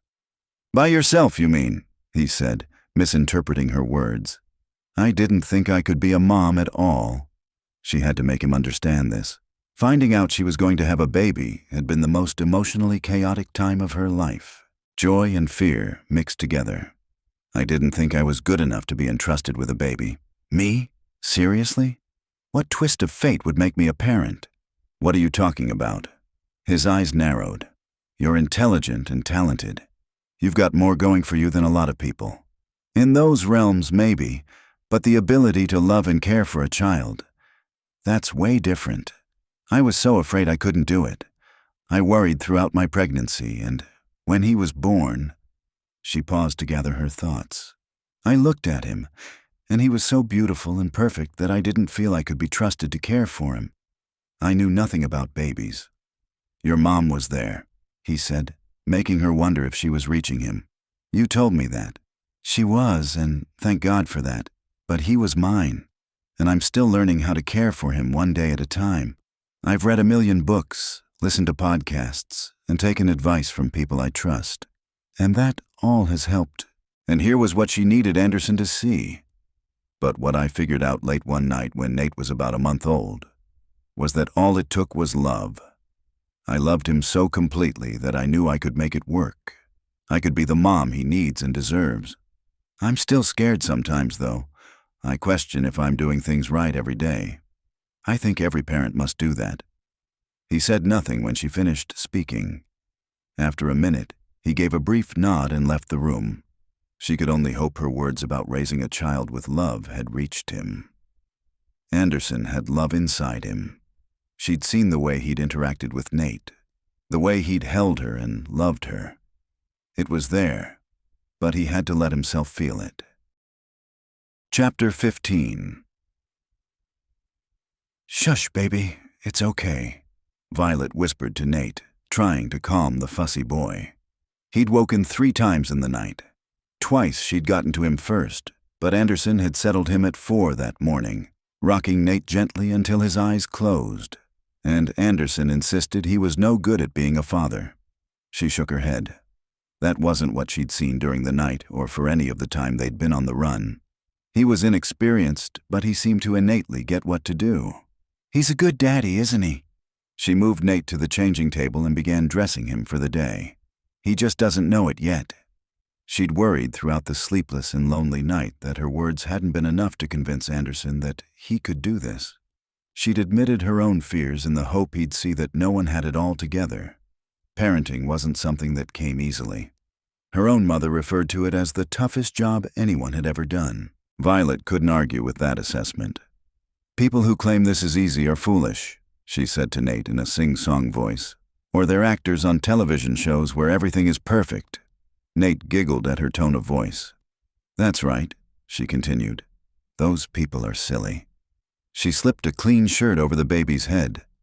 But what are we going to do about your daddy? We need to pack, Anderson said from the doorway.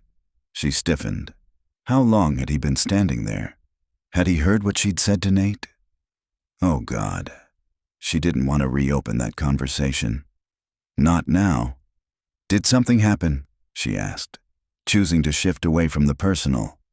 There would be a time when she'd pour out her heart to him. But it wasn't then. No developments, he said, but they've located a different safe house for us and given me coordinates to pick up new IDs. She noticed the smile that came to Nate's face at the sound of Anderson's voice.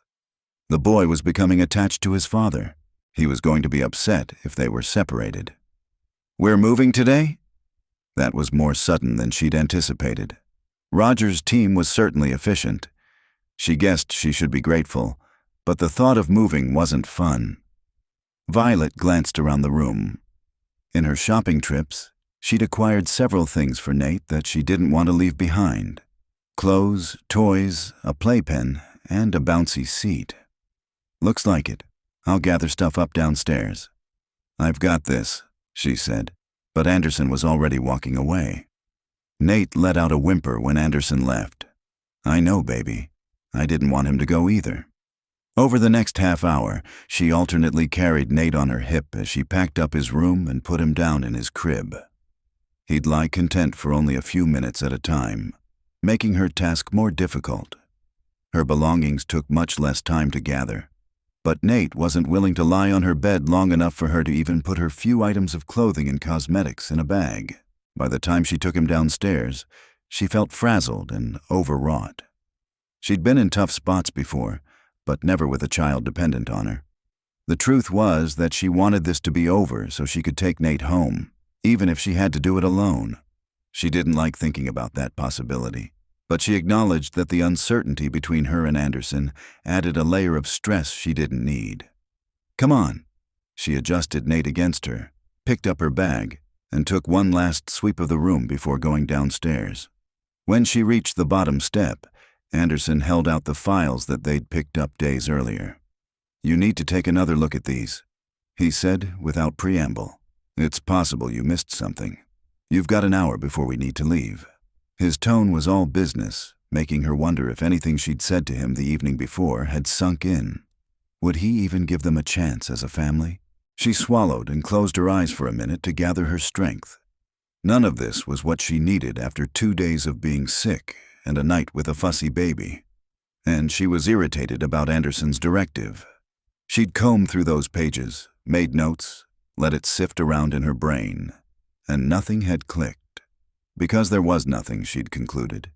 Hearing that she hadn't done a good enough job made her feel useless. Normally, she was okay with criticism, but this wasn't the morning for it. She wanted a minute to herself, a chance to think. She was struggling to hold in the overwhelmed feeling when Nate's little fist gripped the collar of her shirt, bunching it up as his fingernails scraped against her skin. Ouch, baby, she said, gently prying his hand loose. She felt hot tears come to her eyes and tried to blink them back. Did he hurt you? Anderson asked, dropping the files and taking Nate from her. No, it's not him. I'm just... She drew in a breath, trying to steady herself. This was no time to have a breakdown. What is it then? Anderson put his arm around her shoulders and led her to the living room to sit. He didn't understand, but at least he was trying to be nice. She appreciated that, but somehow his sudden kindness brought the tears on faster. She hadn't been such an emotional wreck since the weeks after Nate's birth when she'd been on a hormonal roller coaster. Nothing, it's fine, I'm fine. She brushed away the tears and tried to force others back. Anderson's eyes were on her as he bounced Nate on his knee. After a minute, he said, Violet, you don't have to fake having it all together in front of me. I heard what you said last night about struggling to be a good mom. She gave him a small smile and admitted the truth. It's hard to do it all. But you're doing it, he said. You're caring for Nate. You're the smartest analyst I've ever worked with. Seriously, Violet, you're an amazing woman. "Thanks," she said. But she didn't want a personal cheerleader. He meant well. She got that. "I just need a minute." She focused on her clasped hands and slowly drew in several breaths. In the background, she realized Anderson and Nate had quietly left the room. It would have been a good time for a long run or a yoga session, but she didn't have the opportunity for either of those things. The best she could hope for was 10 minutes to pull herself together and deal with the feeling of being overwhelmed by her responsibilities. After several slow breaths in, she started to get things in perspective, and the sense that she was going to fall apart retreated until it was only a haze at the edges of her vision. It didn't disappear, but she could keep it at bay for a little longer. Until they got out of this situation. With one last breath in, she pushed herself off the couch. No more sitting around, she told herself. She had work to do and a family to move. An hour later, they were ready to change houses. She'd taken a look at the pages indicated by Roger's team, but she still couldn't see that she'd missed something that would shed light on their problem. She'd try again later when they were someplace safe. "I'm finished," she called to Anderson, who was holding Nate and doing one more sweep through the upstairs to make sure they hadn't forgotten anything. "I'm going to put a few things in the car." She opened the front door and stopped dead. A black SUV sat at the curb and another blocked the end of their driveway. She retreated immediately, slamming the door closed. So stupid, she cursed herself. She hadn't checked her surroundings before leaving the house. It was a rookie mistake, and now whoever was out there would know they'd been seen. They would act quickly. "What is it?" Anderson questioned, suddenly beside her. He must have sensed the danger, because he dragged her to the floor with him. "Where's Nate?" She felt icy hands around her heart at the thought of putting Nate in jeopardy. "In his crib. I heard you slam the door." Anderson was pulling a gun from his waistband. "How many?" "2 vehicles. I didn't see any men." She replayed the scene in front of the house in her mind. "But they have to be out there." Anderson slid on his stomach to a tactical bag near the door, removed an additional handgun, and gave it to her. "Take this and go upstairs. If they get past me, you know what to do." She'd had defensive training and went to the range regularly as part of her job. She'd used the skills more than once while on a mission, but she'd never had so much at stake before. Anderson inched his way closer to the window. Before he reached it, the sound of the back door splintering cut through the air. "Go," he said to her in an urgent whisper as he rose to a crouch, but she couldn't let him face what might be several unknown assailants alone. "I'll give you backup." She retreated to the foot of the stairs, but held her ground there. He shot her an irritated look and shook his head as he moved quietly toward the kitchen. A large man in black tactical gear rounded the corner and nearly collided with Anderson. Anderson punched the man in the throat, making him drop to the floor. Violet scrambled forward, taking handcuffs from the man's belt and snapping them on his wrists. "Upstairs," Anderson mouthed at her, but she shook her head. 2 more assailants entered the room. Anderson brought one down with a sharp right to the jaw, but the other lunged past him, headed for Violet and the stairs. "I wouldn't," she said, taking aim at the man's chest. Before she had to make the decision to pull the trigger, Anderson put a sleeper hold on the man, quickly rendering him unconscious. "How many?" Anderson growled in the ear of the handcuffed man. When the man didn't answer, he asked again in Russian. Anderson's grip was white-knuckled around the man's throat as he lifted him from the ground. The assailant gasped out an answer that Violet couldn't hear, but Anderson held up a finger to indicate one more before sliding out of the room. 10 seconds later, she heard a grunt and a thump as a heavy body went down.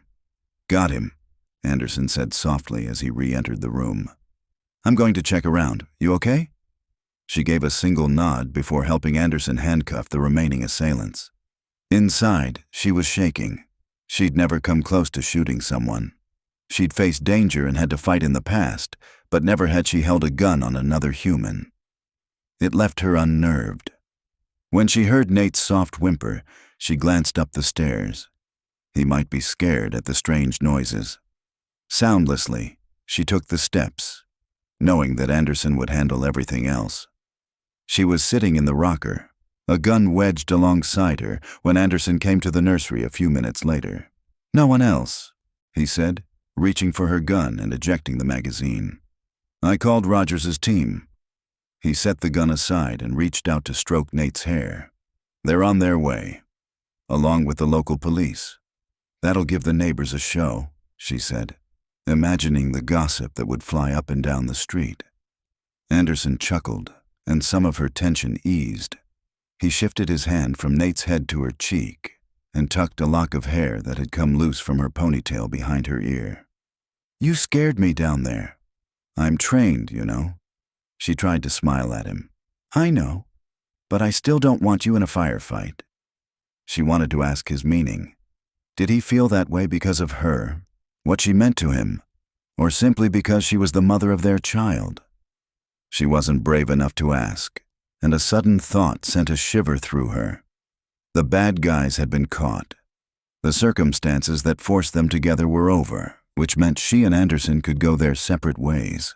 Was that what would happen now? Or had something worth pursuing come out of it? She was convinced it had. But was he? She studied Anderson's face, trying to read his thoughts. But he revealed nothing. "I'm going to go meet Roger's guys," he said.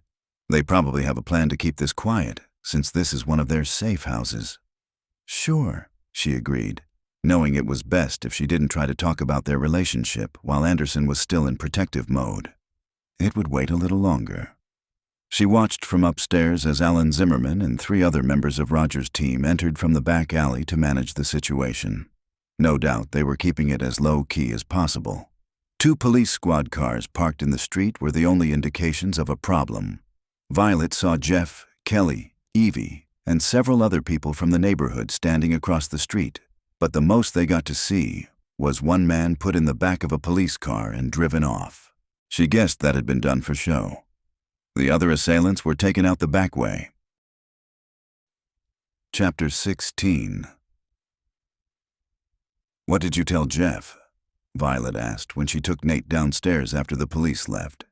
She'd seen their neighbor cross the lawn between the houses and knock on the door, but she hadn't been able to overhear Anderson's conversation with him. "Random home invasion," he said, "but the police are investigating a possible link between the perp and this house." He bought that. It didn't seem likely to her. "What about the 2 SUVs outside?" "A couple of Rogers guys drove off in them. No one asked any questions." "Do you think the neighbors are that gullible?" He shrugged. "Does it matter?" She supposed not, but she liked the neighbors, even if they were a bit nosy. It was nice to know people cared about them. "I was going to make an omelet for dinner. Want to join me?" Anderson said. "I'd like that." She followed him to the kitchen, put Nate in his high chair, and opened a jar of baby food for him. "Yummy apricots," she said as she tried to coax him to open his mouth for the plastic spoon. Eating this way was new to Nate, but she'd had some success. "When can he eat actual people food?" Anderson asked as he broke eggs into a bowl. He'd surprised her in the time they'd lived together with his ability to cook. It wasn't gourmet food, but it tasted good, and she was thankful for his skills. A few more months yet, according to his pediatrician. She wiped apricot puree from Nate's face and tried to spoon more into his mouth. She was aware of Anderson working at the stove, but her mind kept wandering to the assailants. Something wasn't adding up in her head. The guys didn't quite fit the profile she'd worked up. A few minutes later, Anderson slid a plate in front of her. "Vegetable omelet, just the way you like it. No meat, a little cheese." "Thanks," she said, picking up her fork and noticing that cheese and ham oozed from the side of Anderson's omelet. She sliced into her meal and ate slowly while her brain sorted out what had happened that afternoon. Across the table, she was aware of Anderson talking to Nate and occasionally spooning more apricots into the boy's mouth. "What is it?" Anderson asked after several minutes of silence. "Huh." She blinked and focused on him. "Your mind's somewhere else. You get that look when you're letting intel percolate." He would notice, she thought. Talking it out with him might help. "Did it seem to you that you took out those 4 guys a little too easily?" "I wasn't working alone," he pointed out. "I didn't do much." She'd held a gun on one, giving Anderson the opportunity to deal with another assailant. "Just say it," he said, making her look up and meet his eyes. "I'm not insulting your manliness or training." She didn't want him to take offense. She knew he was more than capable of disarming 4 guys by himself, but the speed and ease with which it had all been done left her wondering. "And I wasn't taking it that way." "Okay," she said, putting her thoughts into words. "If those guys were Russian mob executioners, Volkov's men or otherwise, they went down too fast." She tapped her fingers against the table. "We've dealt with that breed before. Can you imagine any of the executioners we encountered in Moscow being taken out in less time than it takes me to change Nate's diaper? And why attack in broad daylight? And if they're going to be so bold, why weren't their guns even drawn as they entered the house? And why were there 4 at all? We thought it was a single enemy. That's a lot of questions." His tone was cautious and a little doubtful. "I've got more if you want to hear them." An infinite number of questions crowded for space in her head, so many that she was struggling to sort them into categories. "I don't," he said abruptly. "Let's accept that it's over. That's what Rogers's guys think, and they tend to be right." So did she wanted to argue. She'd never made an inaccurate prediction that she knew of. Her suggestions hadn't always been followed by her superiors, but she had a track record of being spot on. She'd gotten lucky one time, she acknowledged.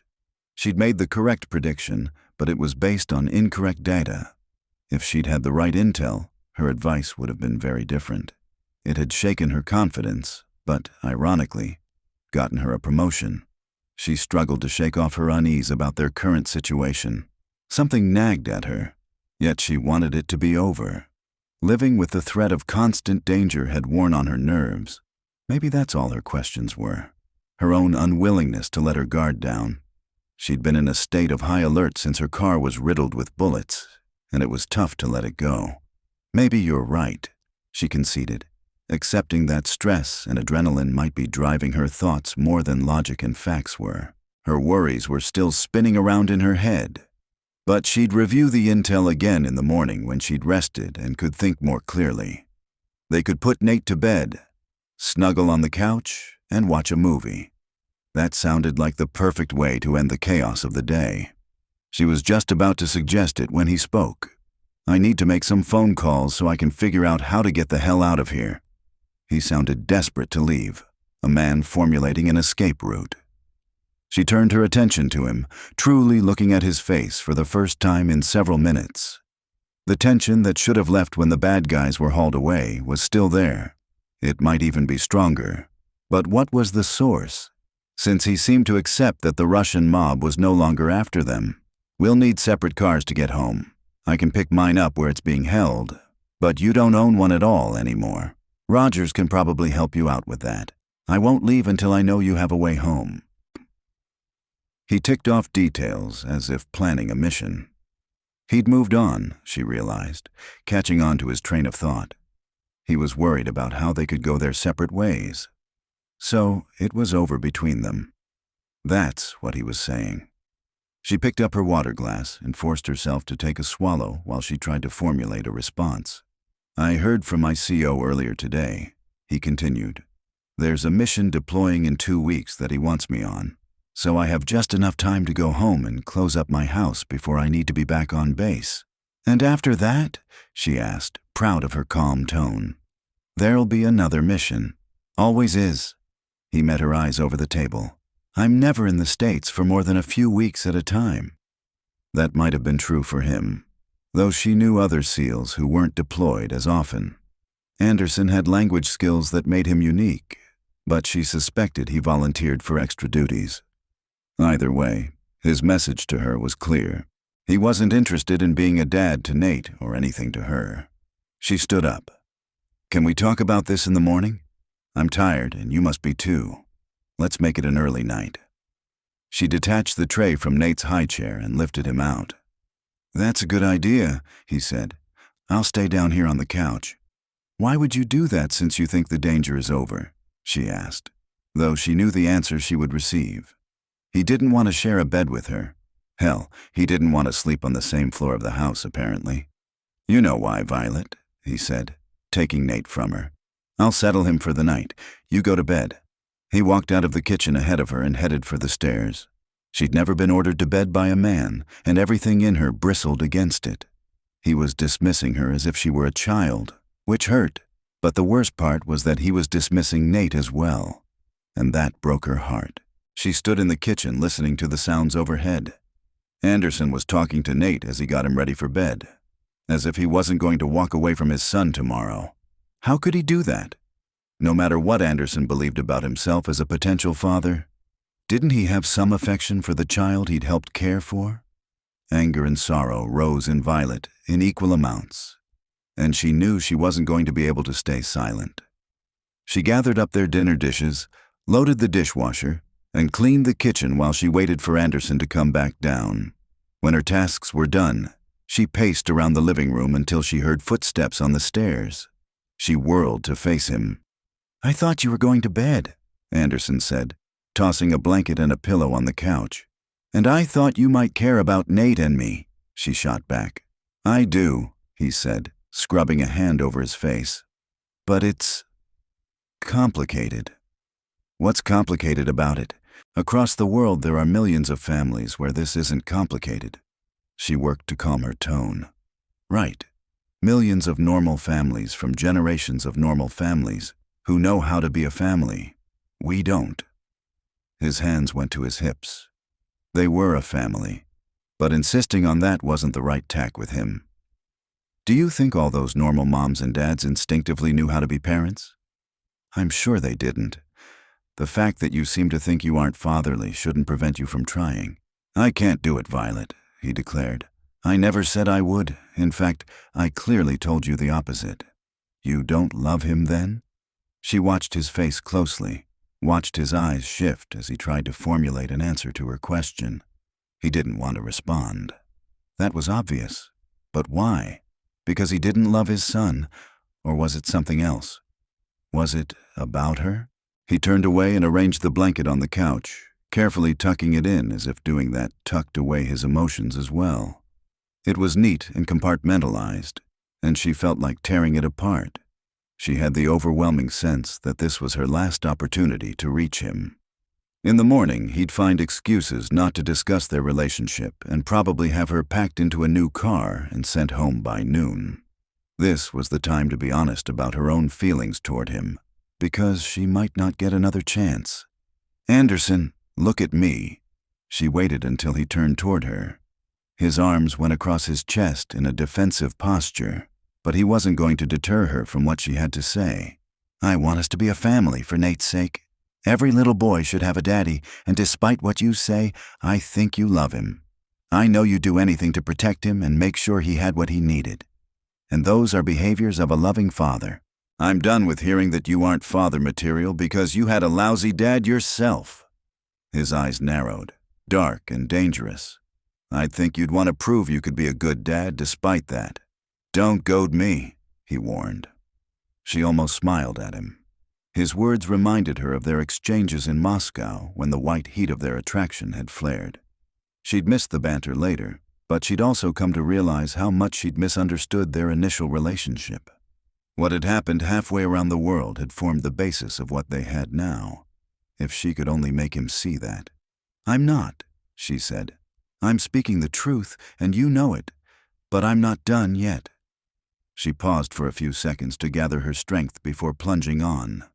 "Sometime, somehow, I fell in love with you. It started during our fights in Russia, and it's what drove me to seek you out and tell you we had a son." It was only as she made that declaration that she realized it was true. That love for him had been her impetus. She thought it only fair that he know of their child. But somewhere deep inside her, she'd clung to the hope of love with Anderson. She'd lied to herself about the strength of her feelings for Anderson, but she wasn't doing that anymore. "And the time here has made me sure of my love for you.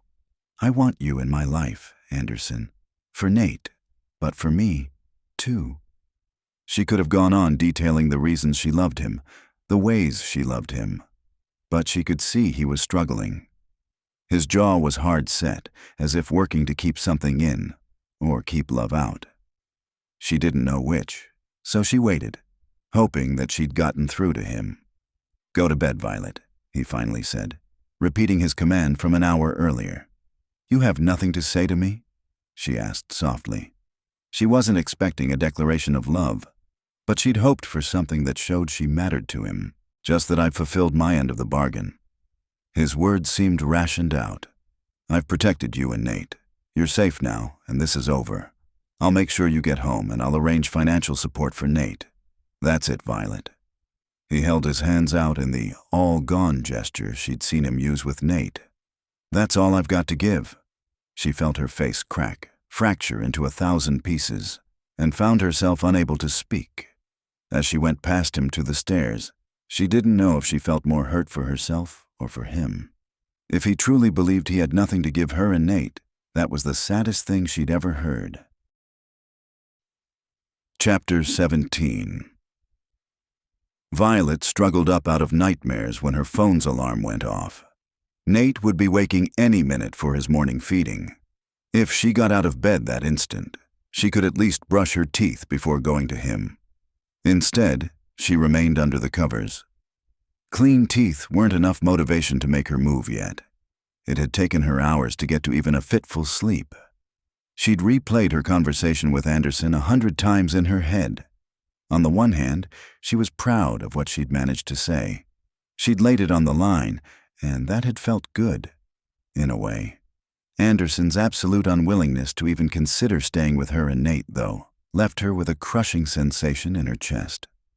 Once, during the night, she'd heard him come upstairs, and she'd had a fleeting hope he'd come to her, but he passed her room and went to Nate's. She'd watched the clock. Anderson had stayed in the boys' room for precisely 10 minutes before she heard his footsteps going back down the stairs. In the morning quiet, she listened for any movement from downstairs, but it was absolutely still. As far as she knew, he had already left. She could imagine him staying up throughout the night and making the arrangements. It would all be very neat and tidy, perfectly orchestrated. But the outcome would be that he was leaving her, leaving them. Maybe he was simply out on a patrol of the neighborhood. He seemed to think it necessary to do that, even if this wasn't the most exciting place. Other days, he'd returned from his early morning reconnaissance missions and told her funny stories. A man on the next street let his dog out in the yard and stood buck naked in the window waiting for the animal to come back in. A jogger who flailed like a windmill when she ran had nearly plowed Anderson over on a different morning. She winced, recalling the domestic scenes in the kitchen while they made breakfast and planned their days. It had seemed so real to her, but if what he'd said the night before was true, he'd simply been doing a job. Her phone screen glowed with a message. She scrambled for it, wanting it to be Anderson. But it was her mom, just checking on you and Nate. Love you. Violet could have sent a message back, but the thought of hearing her mom's voice was too great a temptation. And besides, she should tell her mom that they were safe. She hit the call button. "Good morning, sweetie," her mom said immediately. "Hi, Mom. I wanted to let you know that Nate and I'll be going home soon, probably today. The situation is over, and we're fine." She didn't give the details of the home invasion. No need to worry her mom now that it was over. "I'm so relieved to hear that. Would you mind if I come for a visit soon?" "Not at all. Nate and I would love to see you." The thought of some time with her mom made Violet feel marginally better. "Are you going home alone?" Her mother's voice softened. "Looks like it. Anderson's not interested in being a father." There, she'd made herself say that. His loss. Her mom's reply made her smile a little. "But yours and Nate's, too." "I'm sorry, sweetie." "Me, too. I had hoped... Well, I shouldn't be surprised. My analysis, you know." "Oh, Mom, I wanted to be wrong about him, and I've made another terrible... Just a second." She thought she heard a sound, so she paused and listened for Nate. When it wasn't repeated, she went on and told her mother about her conversation with Anderson the night before. "I told him I loved him and wanted a life with him, and he said that he had nothing to give. I took a giant risk and miscalculated." For someone who analyzed risk and made projections for a living, she hadn't seen her situation with Anderson very clearly. "Maybe when he's away from you and Nate, he'll realize what he's missing," her mother suggested. "I suppose that's possible," she said. But Anderson would be on a mission within the month, and all his attention would be focused on the job. Would he even spare a thought for them? A door downstairs opened and closed. He must be back from his neighborhood patrol. She should go face him and get it over with, since Nate was still quiet. "I've got to go, Mom. I'll call you later." "Take care and give Nate a kiss for me," her mom said. "I will. Bye." Violet hung up, got out of bed, and wrapped a robe around herself. She took a second to peek at Nate, but he was still sound asleep, so she closed his door and went down the steps. When she reached the bottom, a heavy hand clamped over her mouth and her back was forced against a large body. She reacted immediately to break his hold. She slammed her head back, hoping to catch him in the nose, but he was so large her head only made contact with his shoulder. Next, she stomped her heel down on his foot, but she was barefoot and he was wearing boots. With a malicious chuckle, the man lifted her from the floor, proving his strength. "Stop struggling or I'll have to hurt you," a voice with a thick Russian accent said in her ear. "And I don't want to do that yet." He pulled her back against him even more tightly, and she knew no defensive moves or screaming would help her. She could only pray that Nate wouldn't wake up. It was barely light out when Anderson left the house. He needed to move to process the thoughts in his head. The conversation with Violet the night before had been brutal and raw, and he had no idea how to react other than what he'd said to her. He'd given her and Nate what he could, and he had nothing more in him. He was sure of that. But Jesus, she'd shocked him to his core with her declaration of love. He'd been too stunned to move, pinned down with an emotion he couldn't name. All he could think to do was extract himself, and he would do that later today. He'd make sure she and Nate had a clear way back to her house. Hell, he'd buy her a new car himself. He wanted them to be safe. He just couldn't be with them. As he turned the first corner, he forced himself to focus on his patrol. He'd been careful not to walk the same pattern each morning, but he always accomplished the same goal. He started close to the safe house, checking the streets, and moved outward in a widening circle. He'd been attuned to black SUVs over the past days, but out of habit he looked for anything unusual. Well, anything unusual for a neighborhood with some definite quirks. Despite the turbulent night he'd spent, he couldn't forget what Violet had said while they ate dinner. At first, he dismissed her concern that the takedown had been too easy, but the more he thought about it, the more he wondered if she was right. She was a hell of an analyst. He knew that from experience, so he'd stay on his guard. Before he sent her and Nate home, he needed to be sure there was no lingering threat against them. "Good morning, Anderson," Kelly called from across the street. She and Evie were out for their morning power walk. He encountered them nearly every day as they made a circuit of the neighborhood. "You had some excitement at your house." Both women crossed the street to intercept him. He wanted to run for it, but he held his ground. "We did, but it's all fine now." He gave them an easy smile to suggest his words were true. "We were worried when the police pulled up," Kelly said. "Nothing like that ever happens in this neighborhood. I guess the guy had left something hidden in the house when it sat empty, and he came back to retrieve it. We surprised him as much as he surprised us." Anderson had prepared the explanation in advance, just in case.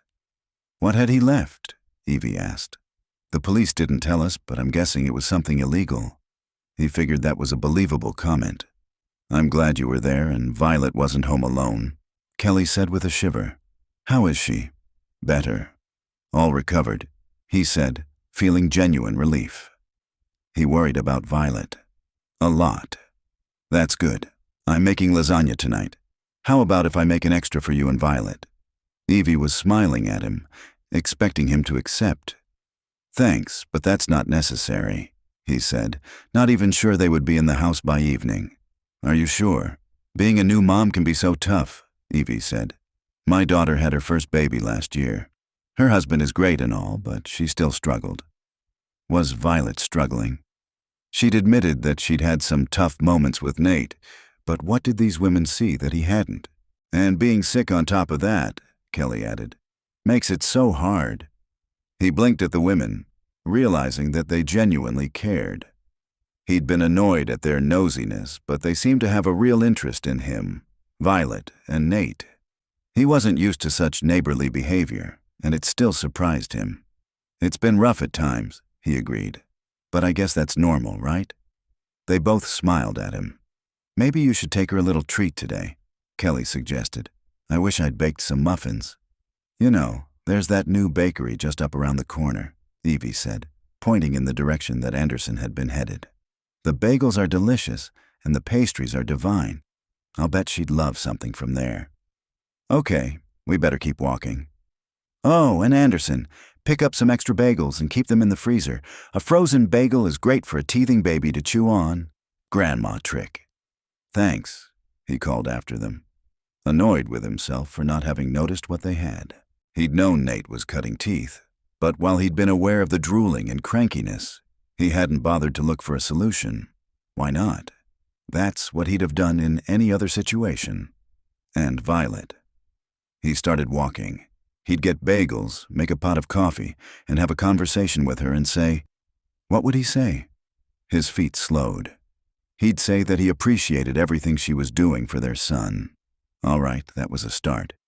But was that it? Was that all he felt for her? Gratitude? He imagined going back to his house by himself, and he didn't like how it felt. It seemed lonely, empty. He'd enjoyed living by himself. It proved that he had the means to own a decent home bought through his own hard work. But what if he could have more? What if he could help Violet make a life for their son? He'd offered her financial support, but that was the easy way out. She needed more from him. She needed emotional support. She needed someone to be there at 3 in the morning when Nate was fussy. He thought about how he'd stood next to Nate's crib in the night, just watching the baby sleep. It had given him a sense of peace, knowing his son was safe. But he'd also felt a terrible sense of loss, since soon Nate wouldn't be his anymore. And the temptation to crawl into bed next to Violet had almost overwhelmed him. He'd had to force his feet to pass her door. He'd wanted to make love to her, because he loved her. The force of his feelings made him stop in the middle of the sidewalk. He looked around at the nearby houses with their perfect lawns. It was an odd place to realize he'd fallen in love with Violet, but better there than not at all. And he wasn't going to deny it to himself or to her. He had to tell her. He had to apologize and hope she loved him enough to take a chance on him. As a partner and father, he wasn't going to be perfect. Far from it, probably. But damn it, he'd be there for his family. He hurried on, reaching the bakery just as it opened for the morning. Chapter 18. Anderson dug in his pocket when his phone buzzed as he was walking home from the bakery. He checked the screen, a small part of him hoping that Violet had reached out to him. But he saw it was Alan Zimmerman. He answered and kept moving. "Hey," Alan said. "You home?" "No, why?" An edge to the other man's voice made Anderson tense. "Something weird with the security system. We show an exit at 6:10. That was me. I rearmed it when I went out." Anderson had been careful to do that every morning, and he hadn't been about to stop just because they'd captured the assailants yesterday. "Yeah, we can see that, but the whole thing went offline 10 minutes ago. Alarms, cameras, everything." "You're not there?" Alan asked again. "No." Anderson picked up his pace as his instincts started screaming a warning. "I'll be there in 2 minutes. I'll send backup. Be careful," Zimmerman said, and disconnected. Anderson sprinted toward the house, but, at the last minute, detoured down an alley. Approaching from the back felt right somehow. He jumped the neighbor's fence and went over a second fence into his yard at a corner of the house where there were no windows. Crouching low, he moved along the side of the building to check the driveway and street, half expecting to see a black SUV. Instead, a blue Dodge Charger he didn't recognize was parked at the curb. It wasn't an unusual vehicle for the neighborhood, but the out-of-state license plates made it stand out. Could be a coincidence, but Anderson didn't think so. He worked his way around the house's periphery, looking in windows. The kitchen and dining room were clear, the small foyer and staircase empty. When he reached the living room windows, his heart nearly stopped.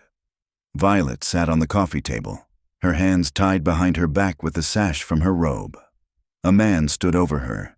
He was in black tactical clothing and had a jagged scar on his cheek. He was the same man who had come at Anderson when he tried to retrieve the IDs. Anderson took a closer look, and then it clicked. Rafe Solok. Anderson had seen him just once during his time in Moscow. He was one of Volkov's lieutenants, high up in the Wolf's hierarchy, and a paid assassin. Solok was talking, but Anderson couldn't hear the words. They weren't important anyway.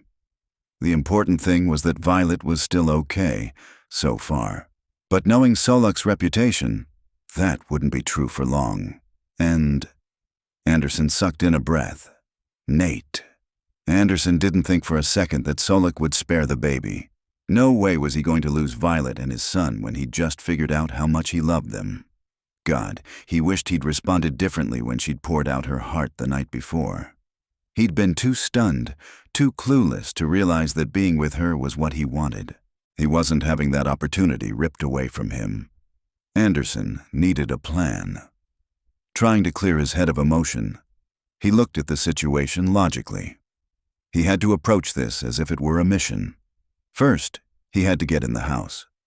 The French doors that led from the living room to the deck were his best bet. From there, he'd be able to see Violet's face, and Solok's back would be to him. Keeping his focus on the mission, he noiselessly circled the house until he could see Violet through the doors. Her eyes flicked over him, but she was too smart to give him away. He watched her say something to distract Solok. He almost smiled, so in love with her bravery and her brains. Violet forced herself not to show her relief when she saw Anderson's face come into view. She didn't waste time wondering how he'd known something was wrong. Since being taken hostage, she'd been paralyzed with fear that he'd come through the front door and never have a chance against Solok. "Your son is still sleeping." "Lucky boy," Solok commented in a casual tone. Violet swallowed down the bile that rose when he mentioned Nate. It had been unrealistic to hope he was unaware of Nate. "He's with Anderson," she lied. "Far from here." All she could do was pray that Nate didn't wake up and cry. "Do not try to fool me." Solok waved a gun in her face. "I watched Commander Park leave, and he was alone. When I'm ready, I'll have you fetch the boy. I like families to die together. It makes for such an interesting story in the newspapers." A chill raced through her, but she had to rely on Anderson to defuse the situation. "I expect your lover will be home soon," Solok commented. "We had a fight," she said, telling the truth this time. "He might not come back." More lies. "I tripped the alarm, so he'll come running back. I'm sure he received an alert on his phone." She'd forgotten about the security system, but Solok had the details wrong. Rogers's company would get the alarm, which meant they knew of the danger and, presumably, had warned Anderson. If she could just hold out a little longer, Anderson wouldn't have to face Solok alone. Gingerly, she twisted her wrist, catching the end of the tie that bound it. If she could work her hands free. Before she could do more, she felt more than saw Anderson's presence in the room. He'd entered through the kitchen and moved without a sound to the living room. His arms were spread wide. What was he doing? Why hadn't he used the element of surprise to attack? But she knew why. Even though he didn't love her, he wouldn't put her life in danger. "Ah, very good. You're back." Solok's smile was predatory. "Why don't you have a seat so we can all talk?" "I have a better idea," Anderson said, his tone cool. "Why don't you let Violet go and keep me?" "This isn't a negotiation. Sit."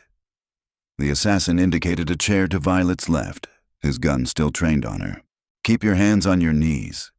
Anderson complied and turned to Violet. "Are you all right?" "For now," she said, her voice steady. As she spoke, she worked the knot behind her back. "You should have stayed away."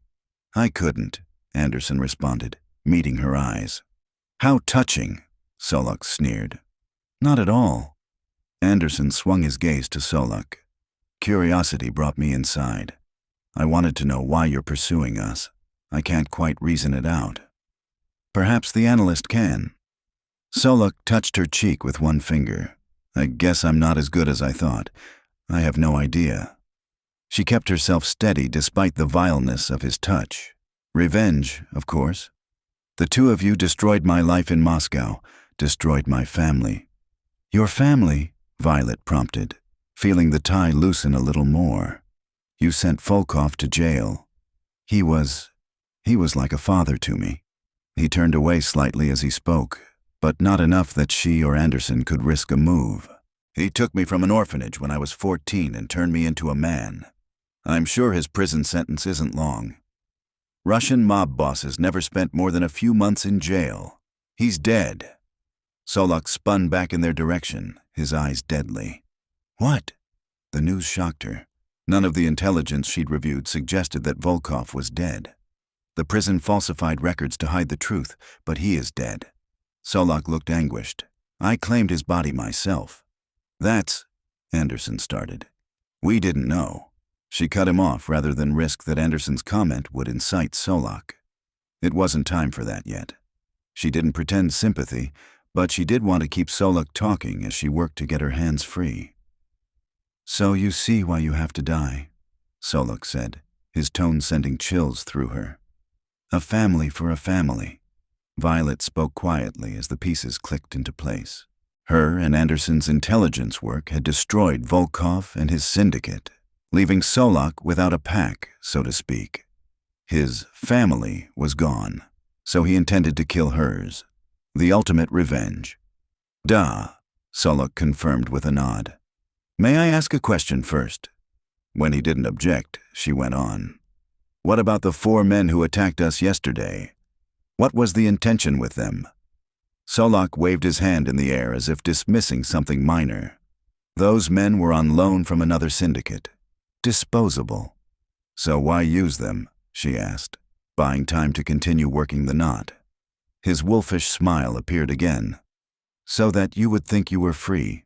I like to surprise my prey. I like them to feel that they are safe before I attack. That explained the ease with which the men had been disarmed. They were sacrificial lambs, perhaps dangerous in their own way, but paid to fail in this case. She'd seen only part of the puzzle the night before. If she hadn't been distracted by the tension between her and Anderson, she might have realized that they'd been lulled into a false sense of security. She glanced at Anderson. He was coiled like a spring, ready to unwind. At any opportunity, he'd launch himself at Solok, and the assassin wouldn't hesitate to shoot him. She needed another solution. Getting her hands free wasn't enough. She needed a weapon. And then it came to her. Just below where she sat, Anderson had kept a handgun in the coffee table drawer. She'd objected to it because of Nate, but Anderson had reasoned that the baby wasn't mobile and couldn't get to it. She'd relented. But was it still there? Had Anderson packed up his weapons in anticipation of leaving? It was a risk she'd have to take. With relief, she undid the last knot holding her hands behind her back. Seeing that her hands were free and seeming to sense she had a plan, Anderson drew Solok's attention to him. You'll be captured and tried for murder, Anderson said. On the unlikely chance I would be taken into custody, Solok said dismissively, I would be extradited immediately. I wouldn't bet on that, Anderson taunted, leaning forward. Solok didn't seem unnerved, but he was a tiny bit distracted. She had to seize this opportunity. Before she could act, Nate cried from his crib. Solok's eyes went to the ceiling, and Anderson leaped forward, driving his head into the Russian's stomach. Solok's gun flew from his hand and spun across the room, out of both men's reach. Violet opened the drawer and retrieved Anderson's gun, flicking off the safety as she lifted it. The men grappled with each other, making it impossible for her to get a clean shot. She waited, watching for an opportunity. Seconds passed. Solok had height and weight on Anderson, but the seal was quicker. When Anderson shoved Solok back, putting some space between them, she took the shot. The bullet entered Solok's chest high up on the right side. She hadn't shot to kill, but to disable. The Russian staggered and went down. Anderson was immediately on him, flipping him over and yanking his hands behind his back. Solok yelled in pain, But Anderson didn't relent until he had him secured. Knowing that Anderson had everything under control, she lowered the gun. She was temporarily frozen in place, knowing that she should feel some compunction about shooting a human being. However, she had no regrets, and no sympathy for the man who'd threatened Anderson, her, and their son. He would have killed them all. Now that the danger was over, she felt a wave of nerves and nausea roll through her. Anderson stood and came toward her, but the squeal of tires out front and Nate's repeated cries drove Violet into action. She went to the front door and opened it to signal to Roger's men that the danger was over. Then, without waiting for them to enter, she took the steps 2 at a time to reach Nate in his crib. Chapter 19. Violet woke with her head resting on Anderson's chest. His hand was on her waist, and she could hear his slow, steady breathing. It was heavenly to be close to him again, to share a bed with him and know that no one was trying to harm them anymore. Not long after Roger's men had arrived the day before, Anderson followed her upstairs, where he gave her a brief, hard hug. He'd taken Nate from her and held him close for a minute before going to deal with the inevitable questions. After that, she'd hardly spoken to Anderson throughout the long day. They passed Nate back and forth as they were interviewed by the local police, state police, and the FBI. Since Solok was Russian and was wanted for a long list of crimes, the process of questioning was far more complicated than with the 4 previous goons. She'd spent nearly 2 hours talking with her supervisor at the agency, conveying every detail of what had happened. She'd gotten only a minor lecture about her break in protocol. Her boss had understood the unusual circumstances. Anderson seemed to have had a similar conversation with his commanding officer, from what she overheard. By evening, they had both been exhausted. After she'd tucked Nate into his crib, she collided with Anderson in the upstairs hall. They hadn't bothered to speak. All that had mattered were their actions. He pulled her into her bedroom, undressed her slowly, and made love to her. It had been both the most real and the most magical experience of her life. She hated to think what the new day would bring, though. It was so much better to pretend that everything between them was perfect than to face the reality of their lives. Anderson had said nothing to make her believe he'd changed his mind about them and their future. Would Anderson wake up and declare that he wasn't meant for fatherhood after all? Would he see her and Nate home and then leave without a backward glance, as he'd planned before? She had no way of knowing. For all she knew, spending the night together might have been his way of bidding her goodbye. She sighed, and he stirred at the movement. His hand moved to brush over her hair and resettled around her. "Good morning," he said, his voice deep and sexy. "Hi." She turned her face to see his. "Nate up?" he asked. "Not yet," she said. They had a few minutes before he would stir. She was looking forward to getting Nate back on a schedule. This whole experience had been hard on him. The question was, would she be parenting alone again? "We'll have to get moving soon," he said. "It's best if we're out of here before the neighbors start asking too many questions." The gunshot, ambulance, and multitude of law enforcement hadn't gone unnoticed. The neighborhood was abuzz with questions and speculation. "I know," she agreed, facing the reality that their interlude was over. Anderson was ready to move on, and she had no choice but to do the same. "I have no idea how to explain what happened to the nice people here. They'd be shocked if they knew a Russian assassin visited the street. Maybe I'll send them thank you notes when I get home." She waited a heartbeat, then shifted to get up. Despite how much she wanted to stay how they were, it was time she untangled herself from him, physically and emotionally. "Don't go yet," he said, sitting with his back against the headrest. "We need to talk about what's next." Here was the moment she'd been dreading, the official parting of the ways. She felt sick just thinking about it, but she forced herself to lay out a logical plan for their separation. "I guess we'll have to travel together until we retrieve your car. Rogers gave me permission to take the one we've been using home until I can make other arrangements." "We'll need 2 cars to get home?" he asked, his eyes roaming over her face. "Well, yeah, I don't live close to you." She realized that he didn't even know what city she lived in. She'd met him at his house when this all began. If traffic was good, it was a 2-hour drive from there to her home. I assume you're going to Hartsville and I'm... She trailed off. Was he suggesting they stay together? She touched his chest, her fingers sliding over the hard muscles before she could stop herself. Wait, what are you... I want us to live together. I mean, if that's what you want. His expression was serious, maybe even a little worried. I just don't know which house is best to live at. What do you think? I love Hartsville, and I think it's a safe place to live. On the other hand, my house isn't set up for a baby. You've probably got everything you need at your place, and it's closer to your work, I assume. Maybe you should work up some projections based on the data, so we can make an informed decision. He kept talking, trying to reason it all out, but she couldn't get past the fact that he wanted to be with her. Did that mean he loved her and Nate? Was he willing to be a family with them?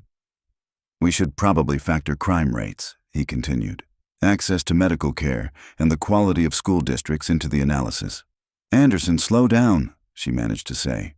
Too soon to worry about schools? Yes, and you've leaped over some data points that I need to make a proper projection. Such as? He grinned at her. Was he teasing her? She couldn't tell. Nate started babbling in his bed. Wait here, don't go anywhere, please. She touched Anderson's cheek, wanting desperately to kiss him but afraid to trust what he seemed to be saying. When I come back, we need to backtrack in this conversation because I'm very interested in gathering the missing data. She got out of bed and yanked on her robe. In his bedroom, Nate greeted her with a toothy grin. A tooth, she exclaimed. Daddy'll be happy to see that finally came through. She quickly changed his diaper and fed him before bringing him back with her to her bedroom. She was a little surprised to find Anderson waiting just as she'd left him. He wasn't the kind to sit around, but she'd given him specific directions and he'd followed them. She smiled.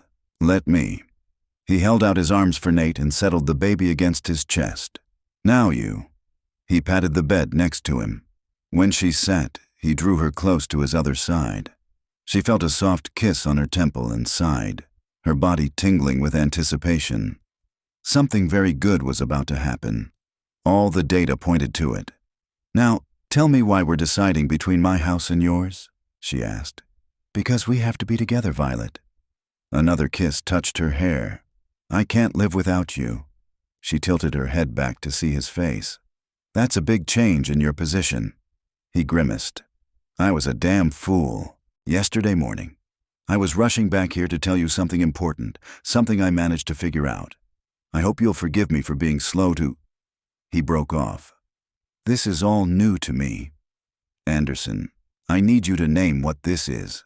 That's a really valuable piece of information to me. I can do that. I love you, Violet. He leaned closer to place one perfect kiss on her lips before continuing. Like with you, I think it started in Russia, but I shut it down. I've never let myself believe in love or family. Those were things other people had. When you suggested that we could have them, when you wanted them with me, it shook me. I didn't know how to respond. He gave her a sheepish grin. So I did it badly. I thought you'd be better off if I pushed you and Nate away from me. Never, she said, her heart melting at his every word.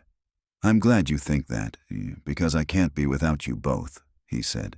I'm still not convinced I know how to be a father or that I'll be a decent one. But I'm going to try.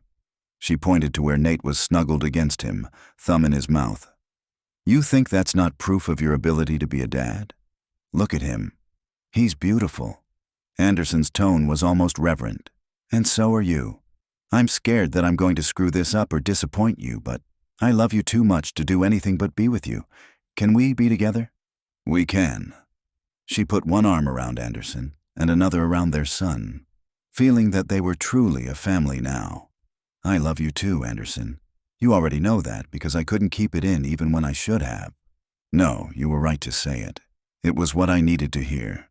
You're brave and brilliant and beautiful, and I don't deserve you. Stop that kind of talk. She shifted to face him more fully.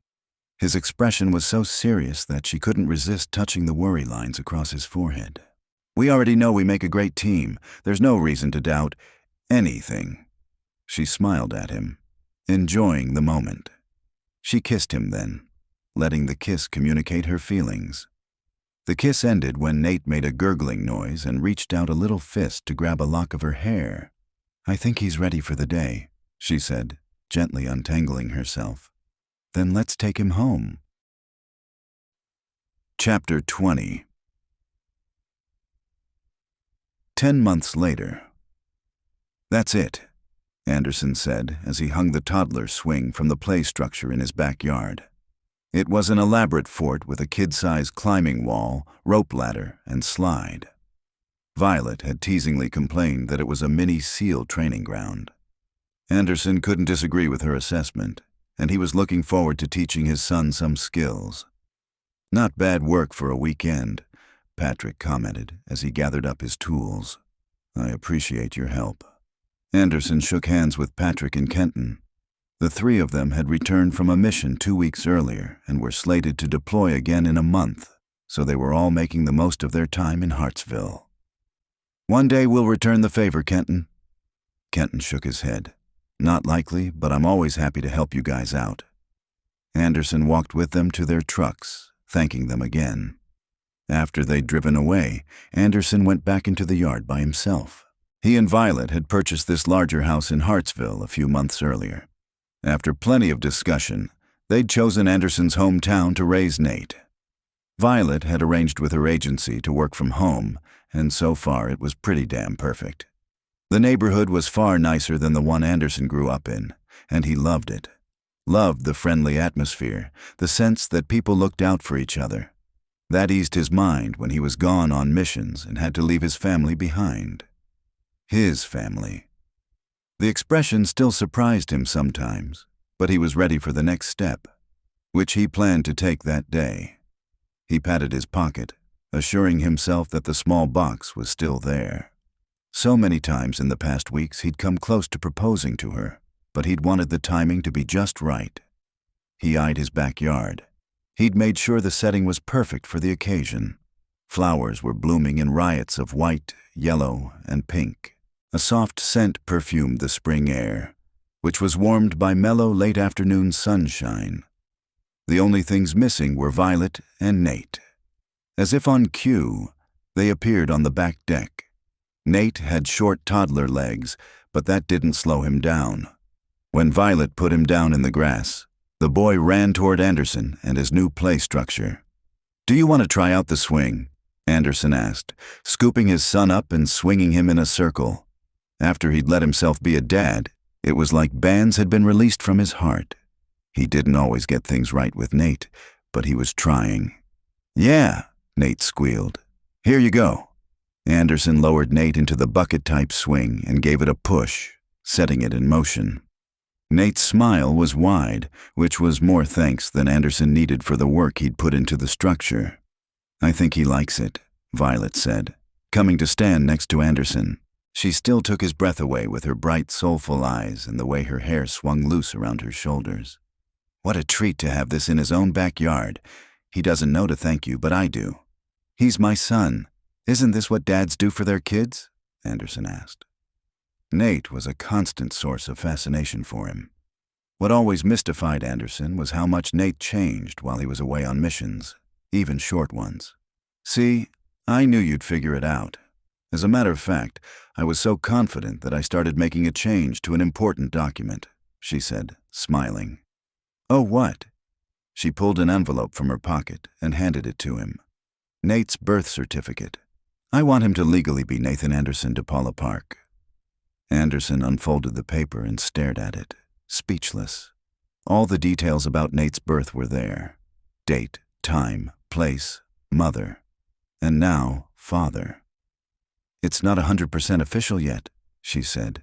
"You have to sign the paperwork, and it has to be returned to the courthouse. But I thought—" "I'm honored," Anderson managed to get out. So pleased. He knew that Violet trusted him to care for their son, but this felt like a larger declaration of her faith in him as a father. "I'm glad," she said, and gave Nate a push in the swing. "What a perfect day. I love the spring sunshine, and I love having my boys both with me.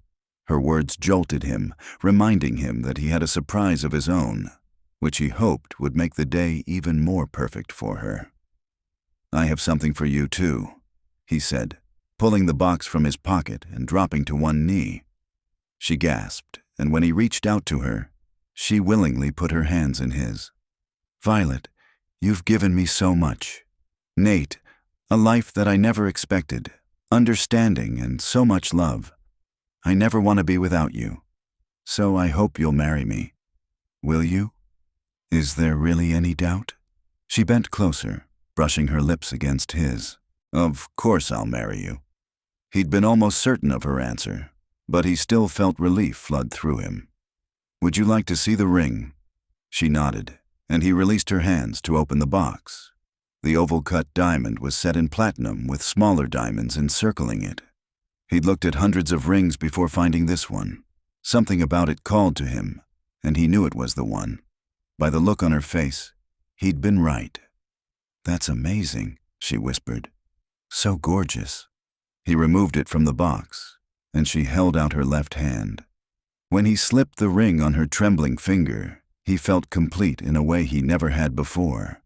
She turned her hand so the sunlight reflected off the stone, obviously pleased with what she saw.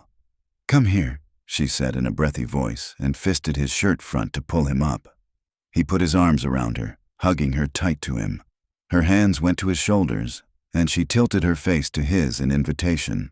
He kissed her then, relishing the knowledge that she was his for always. "When should we get married?" he asked when the kiss ended. He was willing to do the big wedding thing if she wanted it. "Before you deploy again," she said without hesitation. "What, in the next month?" He studied her face.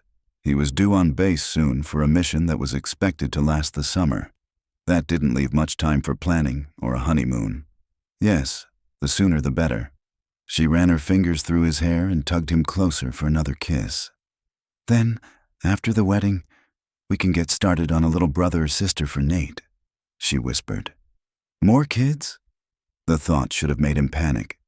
Instead, he welcomed it, and this time he'd be there for Violet every step of the way. "It's a big house." She tipped her head toward their home. "We should fill it up, and I don't want Nate to be an only child and—" "You don't have to convince me," he said. "I'm in." She smiled at him, love shining in her eyes. He hadn't thought he could be any happier than he was already.